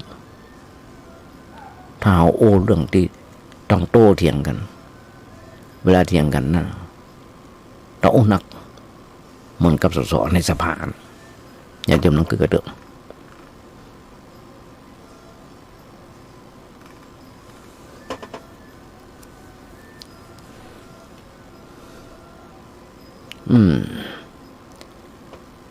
วันนั้นรายวันที่ผ่านมาหรือว่าวันนั้นจำไม่ได้มีหลายคนเปิ้นมาเอวเปิ้นหันตะมาสูบบุหรี่เปิ้นว่าพอแล้วน่าเกลียดแต่สูบแต่ในห้องมาหันไปกับมาหันสูบแต่กุฏิไปกับไม่ยังแต่ถ้าสูบไปเดี่ยวไปออกนอกวัดเดี่ยวสูบบุหรี่ไปด้วยนะพ่นควันไปด้วยนะแต่ว่าต้องเผาหัวเครื่องมันร้อนเนี่ยก่อนถึงจะเดี่ยวได้อย่างนี้ถูกต้องตมาเกยเราอย่ายอมตั้งไหนครูบาอาจารย์หรือเปิ้ลให้คำแนะนำตมาภาพเมื่อตอนที่ตมาภาพได้จัดรายการข้ามประเทศข้ามประเทศโอ้สนทนาธรรมกับท่านพระครูปริยัติยานุสารเพราะว่าไม่วันแรกวันที่สองผ่านทางFacebookเหาะตมา Facebook โน้ตบุ๊กมีกล้องในห้องนี้ก็มีกล้องถ่ายทอดสดวันเดอตมาประเด็นนึกตมาก็ได้ใส่แต่อังสะกับอังสะแค่นึงไปได้ห่มนุ่งห่มจีวรอย่างทั้งนั้นโอ้กับท่านครูปริยัติยานุสารโอ้ไปโอ้มาหลายวันแล้วแกก็ได้ถามเพิ่นว่าอันอย่างห้องที่ผมจะต้องมีการปรับปรุงเปิ้นบอกว่าของแต่งตัวเรียบร้อยและห้ามสูบบุหรี่เพราะว่าเขาสูบบุหรี่ไปตัวอู้ปนไปตัวนึงลืมนึกถึงคำว่าโลกาวัชชะคือโลกติเตียนดีว่าธรรมาได้กำติชมจากท่านพระครูโคสิทธิ์ปริยัติยาภรณ์ฝากไปถึงท่านพระครูปริยัติยานุสารคือบอกธรรมาภาพเป็นพระคุณอย่างยิ่งเนี่ยธรรมาภาพญาติโยมทั้งหลายมีครูบาอาจารย์เปิ้นคอยแนะคอยสอนธรรมาภาพทุกกระเบียดนิ้วสิ่งอะไรที่ทำถูกที่ทำผิดต้องบอกญาติโยมเสมอว่าธรรมาดีใจที่เกิดมาในชาตินี้มีครูบาอาจารย์ที่เมตตาคอยห่วงใยคอยปกปักรักษาคอยชี้แนะแนวทางที่ดีที่ถูกตั้งแต่วันนั้นมาก็ไม่ได้ทำอย่างที่เพิ่นบอกไม่ได้ทำอย่างที่มาคิดทำอย่างที่เพิ่นบอกคือนึ่งห่มจีวรอาบน้ำอาบท่าจะต้องห่มจีวรเรียบร้อยนั่งเรียบร้อยมานั่งโอ้มันก็ท่านพระครูปริยัติยานุสารเนี่ยญาติโยมตรงไหนเหมือนกันมันมาโรคต้องราสูบบุหรี่มาว่าโอ้กันมาเหมือนผมว่าทางวิทยุทางต้นอย่างต่างๆไปหลายที่หลายแห่งบางคนจะสูบบุหรี่บางคนจะกินมากเพราะเป็นมัทฉะอยู่มัทฉะคือสิ่งเสพติดไม่ว่าจะเป็นใบกระท่อมใบกัญชาใบยาสูบหมากพลูปูนมันปนกันอย่างไอ้พวกหมูดูดฟินดูดยาม้ายาอีอย่างต่างๆเป็นพิษเป็นภัยแก่ร่างกายญาติโยมทั้งหลายเข้าที่ประชุมเหมือนกันบางคนจะสูบบุหรี่บางคนจะไปในงานศพกับบางคนจะสูบบุหรี่บางคนจะกินมากแต่ว่าหัดได้หันญาติโยมทั้งหลายแต่หลายปีที่ผ่านมาคนที่สูบบุหรี่จะทำให้สังคมรังเกียจจะไปสูบก็ไปสูบข้างนอกในงานในพิธีงานมันมีการสูบกันนี่แหละแม้กระทั่งเหล้าเมายาอย่างต่างๆมาหันละหลังจากพระสงฆ์องค์เจ้าบนปิกไปแล้วถึงจะมีการกินจะมาได้หันเมื่องานศพหลานบ่าวพอไว้ที่ไปเหี่ยววัดอุโมงค์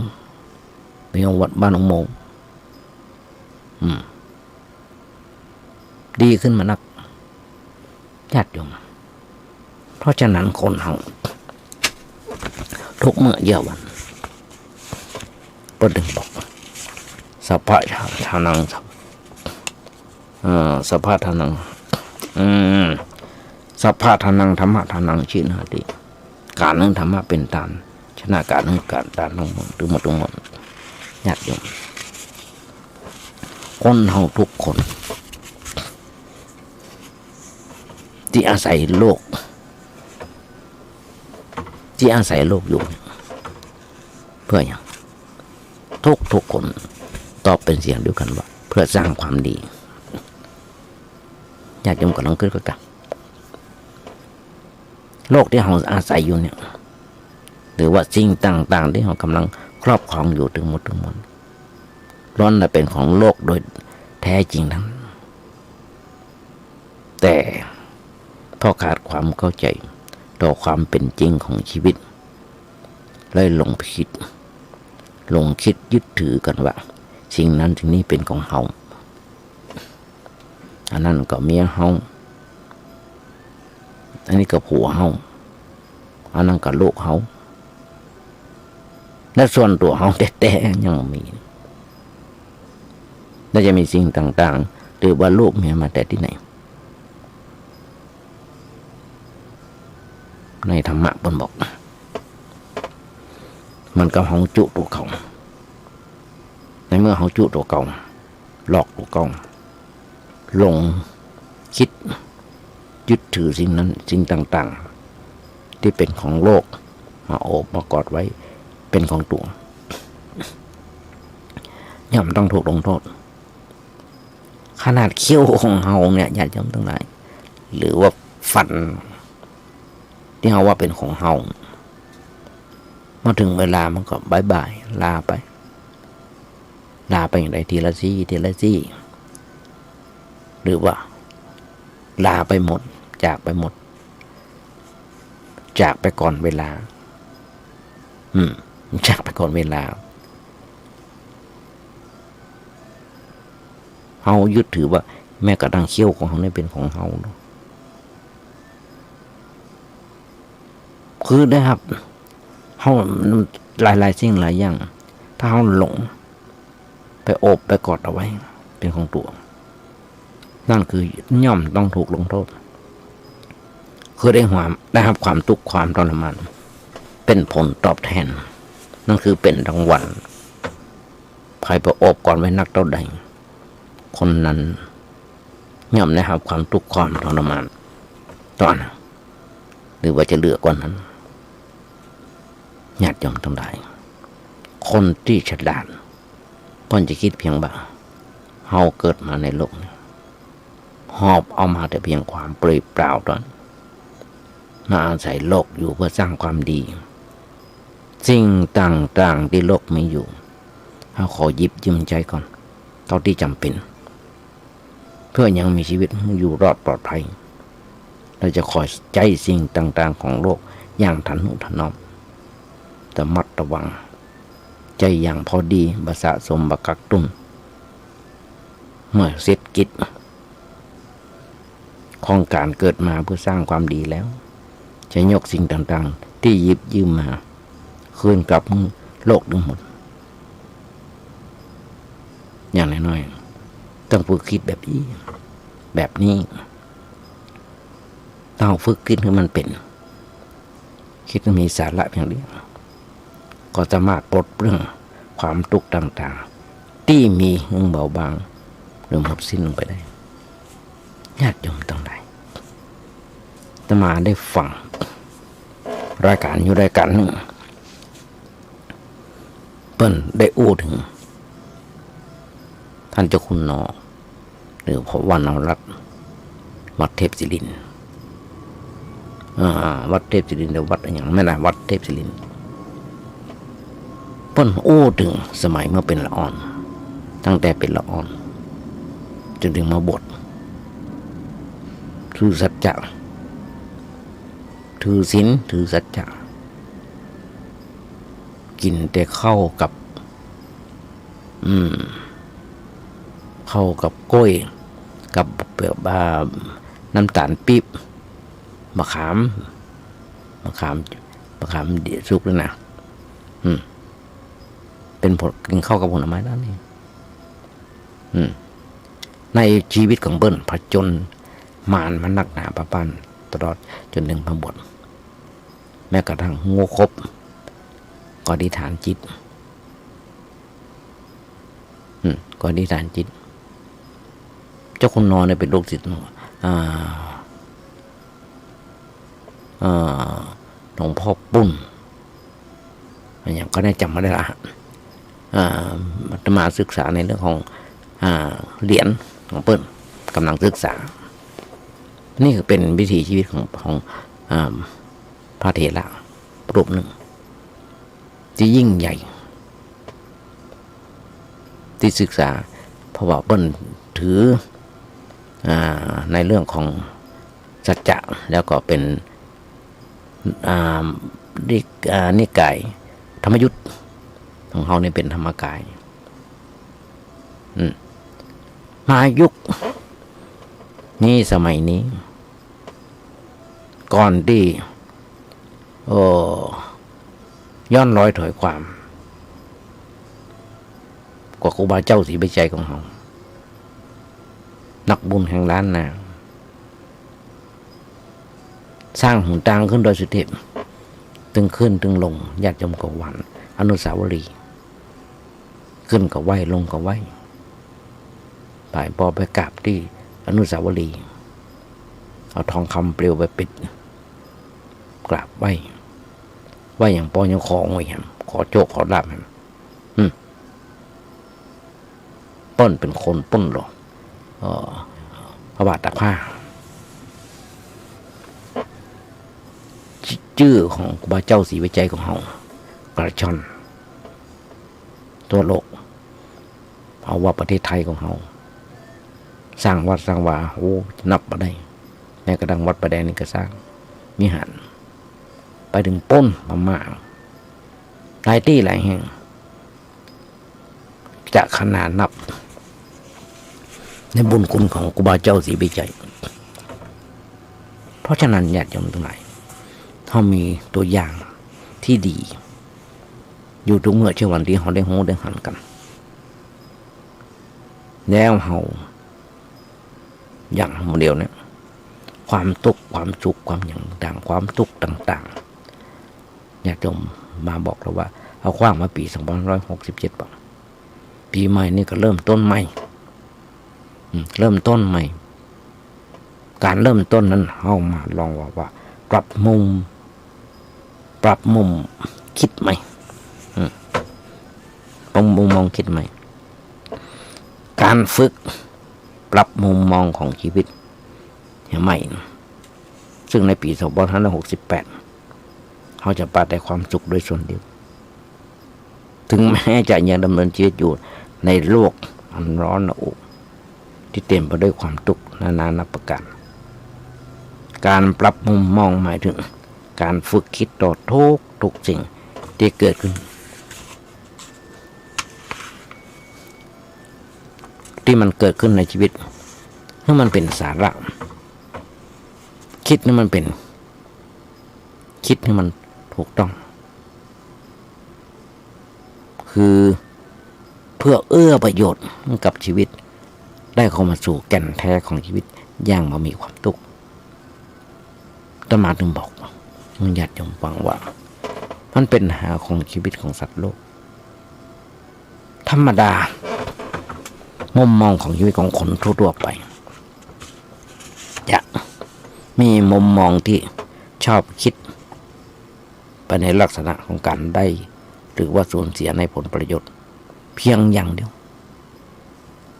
และทั้งเพื่อตัวเก่าและเพื่อคนใกล้ชิดบ่เคยคิดไปในลักษณะที่เหนือกว่านั้นอันจะเป็นประโยชน์กับชีวิตก็เลยต้องบิ่งขึ้นถอยลงไปกับเรื่องได้มาหรือว่าสูญเสียอยู่เสมอโดยที่บอกโหว่ามันสร้างความทุกข์ทรมานแก่เฮาแม้จะมีลูก แม่จะโหเป็นในอยู่บ้างแต่กระบาดสามารถจะเอาตัวออกมาจากเอาตัวออกมาจากถึงสองสิ่งนั้นได้ถ้าความเคยชินต่อแนวคิดเดิมๆมันมีพลังหนักกว่าซึ่งได้ลงหลักฝังแน่นอยู่ในใจมาเมื่อแต่กระเหลือวิสัยที่จะเพียรพยายามฝึกคิดฝึกพ่อในแต่ในแง่ที่ดีที่มีประโยชน์ญาติโยมทั้งหลายโบราณเป็นหนึ่งบอกหลงตัวลืมตายหลงกายลืมแก่หลงผัวหลงเมียลืมพ่อลืมแม่คนเฮามีภาษิตบทกลอนก็ได้ภาษิตก็ได้เป็นหนึ่งบอกงอควายจ้างม้าตายแล้วเหลือหนังดูเขาคนยังเอาใจกันได้จ่าลงสุดเหลือปุ่มและไส้ยังแกงกินลำอิ่มท้องคนเฮาตายสหายพี่น้องไผ่บ่ห่วงข้องอะไรสุดแต่ลูกพวกยังเอาขว้างไก่เพราะก่อเป็นภัยผีจากหลอกบ้านญาติโยมทั้งหลายคนเฮาทุกเมื่อเช้าวันคิดว่ามีก้ามีราคาสูงมีก้ามีราคาสูงบอกว่าจะเป็นด็อกเตอร์กี่ใบก็จังจะจบจากประเทศอย่างก็จังแล้วมาเกิดพร้อมกันเล่นๆแบบเขาอย่างการจ้างการงัวการควายจ้างคนก็ได้ขายคนก็ใช้ประโยชน์ได้หนังก็ใช้ประโยชน์ได้ถ้าตายแล้วนะแม้กระทั่งงานก็ยังใช้ได้มันก็จะยมตั้งหลายคนโบราณเพิ่นเอางาเพิ่นนี่นะมาฝนใส่หวีใส่หยังต่างๆหรอกฝนกับไปหินนะน้ำจุ่มก็ฝนมีใจเจ็ดใจแหกได้นะคนโบราณนะแต่คนเฮาเนี่ยตายไปแล้วอันที่ฝังก็ฝังไปอันที่เผาก็เผาไปเอาไว้สูงสุดก็อย่างมากก็7 วันหรือเก็บศพไว้แค่ปีหนึ่งหรือเดือนหนึ่งถึงเวลาก็ต้องมาเผาแล้วก็เก็บอาทิเก็บกระดูกปล่อยปล่อยลอยน้ำบนห้องกันบนโอ้กันเป็นลอยอังคารลอยน้ำไปทำแม่น้ำสกปรกไปทำมือท้องทะเลสกปรกญาติโยมเราก็ไผ่มีกล้าหรือไปเพิ่นบอกงอควายจ้างม้าแต่แล้วเดือนหนึ่งเราลองกึกก่อนเพราะฉะนั้นปัญหาชีวิตของสัตว์โลกบางคนต้องเผชิญทุกข์แต่เขาจะต้องเผชิญทุกข์ด้วยใจที่สงบคนเราเมื่อมีปัญหาเกิดขึ้น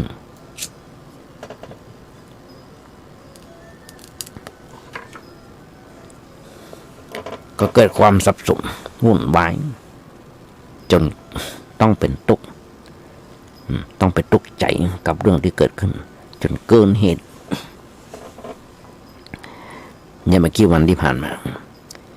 มีพวกคนหนึ่งอายุ75ไปแขวนคอตายหน้าอย่างก่อนเนี่ยอบต.ประท้วงแขวนคอตายประท้วงเพราะคนในหน่วยอบต.นั้นเป็นหนี้เปิ้นบางคน30,000 40,000อย่างต่างๆนะจนเกินเหตุอันนี้คือเป็นความทุกข์เกินเหตุจนเกินเหตุทุกข์ใจจนเกินเหตุ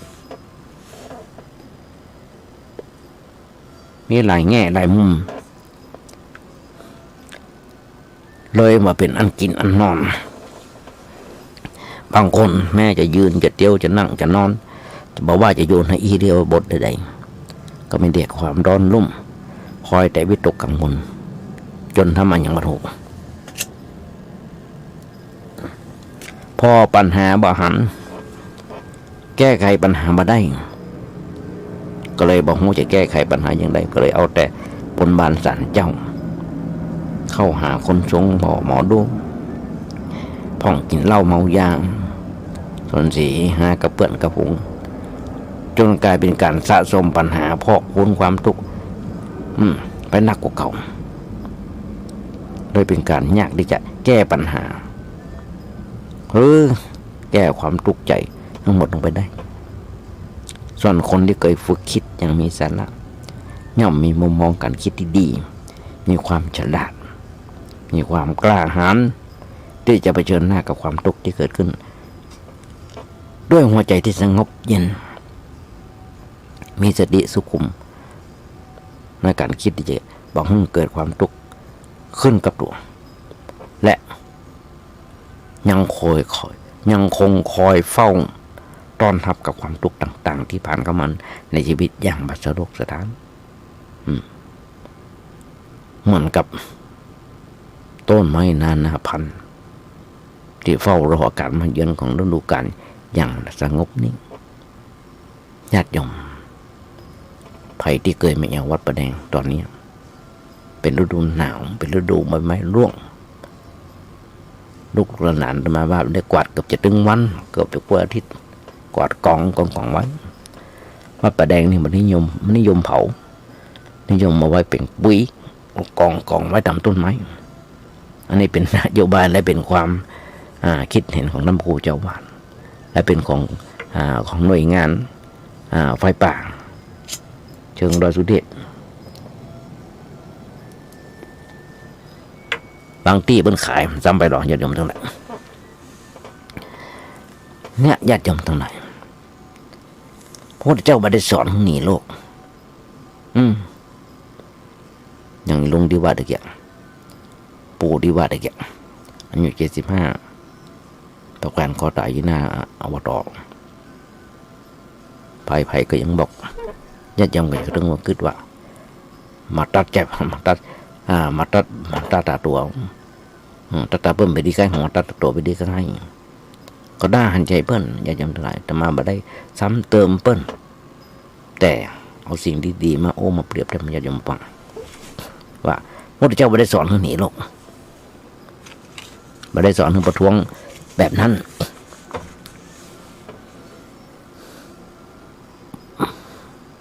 พระพุทธเจ้าไม่ได้สอนเฮาเจ้าพุทธ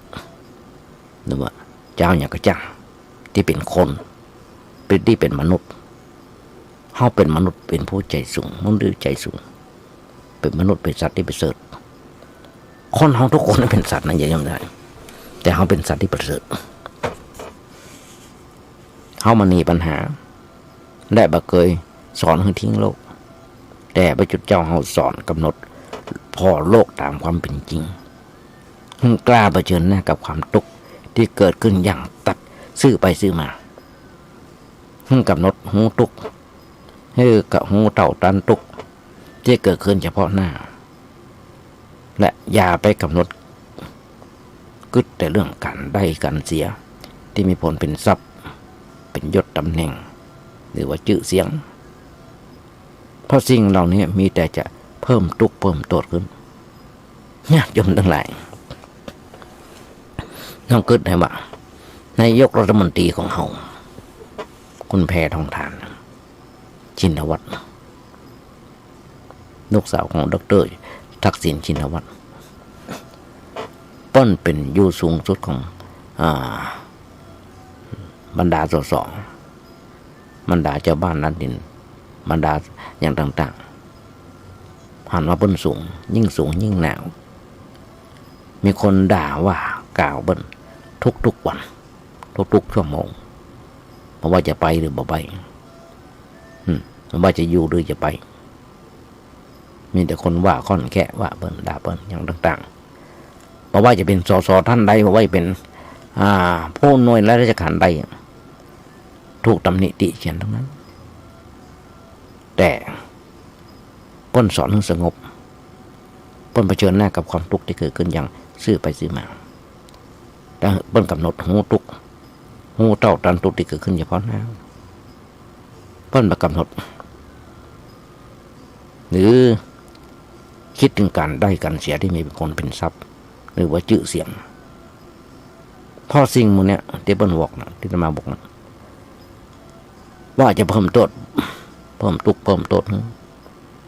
ใครก็ช่างยิ่งสูงยิ่งหนาวคนเฮาส่วนมาก ยังติดข้องอยู่ในโลกกระทำเวลามีทรัพย์มียศมีสุขมีคนสรรเสริญยนยอมัวแต่หลงบางคนหลงดีใจอย่าลืมตัวแต่เมื่อเวลาเสื่อมทรัพย์เสื่อมยศเสื่อมสุขเสื่อมคนเหลียวพ่อก็ตกใจไงจนหน้าดำคำเกลียดมนมองไม่แต่เรื่องได้เรื่องเสียทั้งนั้นจิตใจก็ลงเหตุเลยไปบางคนญาติโยมทั้งหลายญาติโยมน้ำพอคนข้างๆเถอะว่าหลังตุลามานะ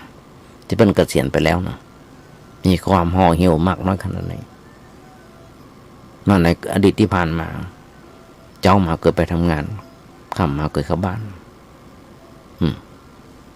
นั่งสนทนาปาร์ตี้กันสาธุสุขดิบกันแต่เวลาเกษียณมาแล้วบางคนมีลูกมีหลานที่คอยพ่อคอยดูแลก็เศร้าหมองไอ้ขั้นจะเข้าวัดกับแก่ละไปหาดูเจ้าตรงไหนก็ดีวัดนั่นก็จังวันนี้ก็จังก็ได้ตุกอยู่ที่บ้านจิตใจก็ห่อเหี่ยวอยู่ที่บ้านพ่ออย่างตั้งตัวบัดดันตั้งตัวบัดดันบักย่ำไม่ได้เก็บตัวไว้พอลงแต่ยศแต่อำนาจญาติโยมทั้งหลายเริ่มต้นปีใหม่ทุกคนมีปัญหากับความทุกข์มันคนละส่วนกันมีปัญหามีทุกข์เหมือนกันทั้งนั้นแต่ว่าขอบอกว่าปัญหากับความทุกข์มันคนละส่วนกันลองคิดพอว่าเราต้องคิดไว้เสมอว่าปัญหาอันยิ่งใหญ่ในชีวิตของเราคือความทุกข์ความกลัดกลุ้มที่อยู่ในใจส่วนปัญหาธุรกิจการงานครอบครัวยศตำแหน่งการเฮียนหรือว่าสิ่งอื่นๆนั้นมันเป็นปัญหาภายนอกตัวเขาถือว่าเป็นเรื่องเล็กๆน้อยๆเป็นเรื่องรองหรือว่าเล็กน้อยๆต้องแยกให้ออกพอหุงหันเมื่อการงานหรือว่าครอบครัวเกิดปัญหาขึ้นเขาต้องแก้ไขที่การงานหรือครอบครัวเมื่อจิตใจเกิดความทุกข์อย่างไรให้จำต้องไหลมันเกิดขึ้นมาแล้วก็ต้องแก้ไขกันติ๊กในเมื่อมันซ้อนกันมันก็เลยสับสนวุ่นวายเกิดความมืดมนขึ้นในชีวิตจนพ่อปัญหาบหันจนพ่อบหันปัญหาแยกกันมาออกจนมองว่าอันอย่างคือตัวปัญหาที่แท้จริงในที่สุดเขาก็ไปลงโทษที่ร่างกายโดยที่ร่างกายมันบอกเรื่องป้องก็ไปทุบตีทำร้ายร่างกายป้องก็เอาเหล้ากรอกปากเมาเหล้าถึงวันร่างกายอันยังปอเรื่องมันดีขึ้นดีปลาร่างกายไปแขวนคออย่างที่บอกแกที่โอ้กันเลยแกไปแขวนคออยู่ที่ต้นไม้ดินแนวบ่อตองบางคนไปโดดตึกบางคนไปโดดน้ำบางคนขับรถลงน้ำบางคนเอาปืนยิงตัวยิงหัวเพื่อดับทุกข์เพื่อดับทุกข์มันเกิดขึ้นในใจ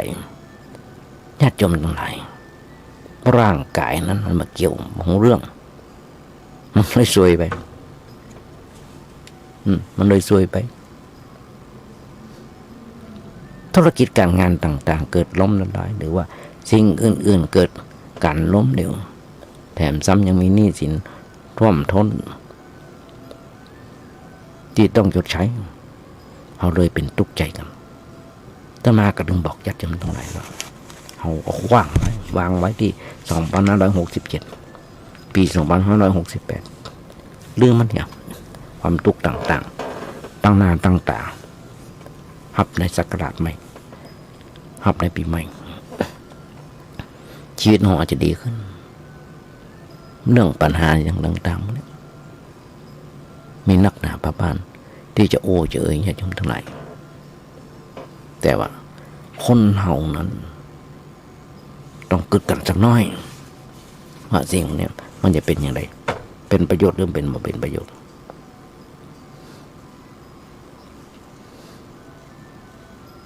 เพราะอย่าง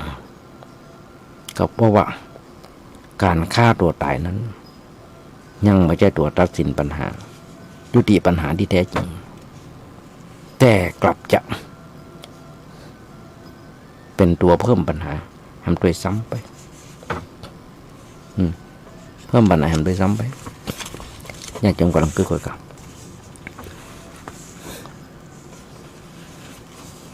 เอาลองคุยพอดีๆเมื่อเขาตายไปแล้วภาระหน้าที่ต่างๆจะตกอยู่ที่ไผและเมื่อต้องตกเป็นของพ่อของแม่หรือว่าลูกเมียหรือญาติพี่น้องแล้วเขาจะยังกล้าหันแก่ตัวปนห้องว่าตัดช่องน้อยแต่พอตัวทำกับคนเหล่านั้นได้กับทำได้ลงคอเชียวว่าในมาพูดที่ต้องรับภาระหนักคือพ่อคือแม่ผู้บังเกิดเกล้า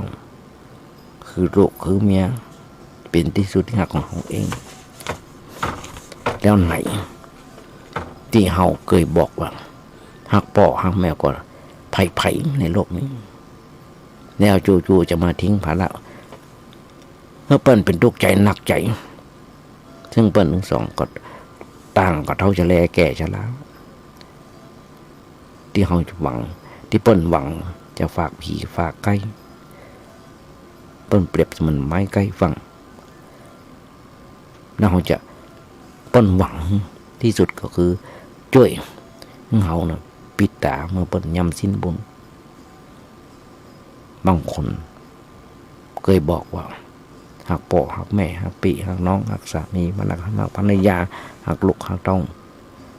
บางคนเคยพร่ำบอกว่าหักเธอคนนั้นคนนี้มากยิ่งกว่าป่าหักน้ำจะคออยู่ร่วมหัวจมท้ายกันไปตราบเท่าที่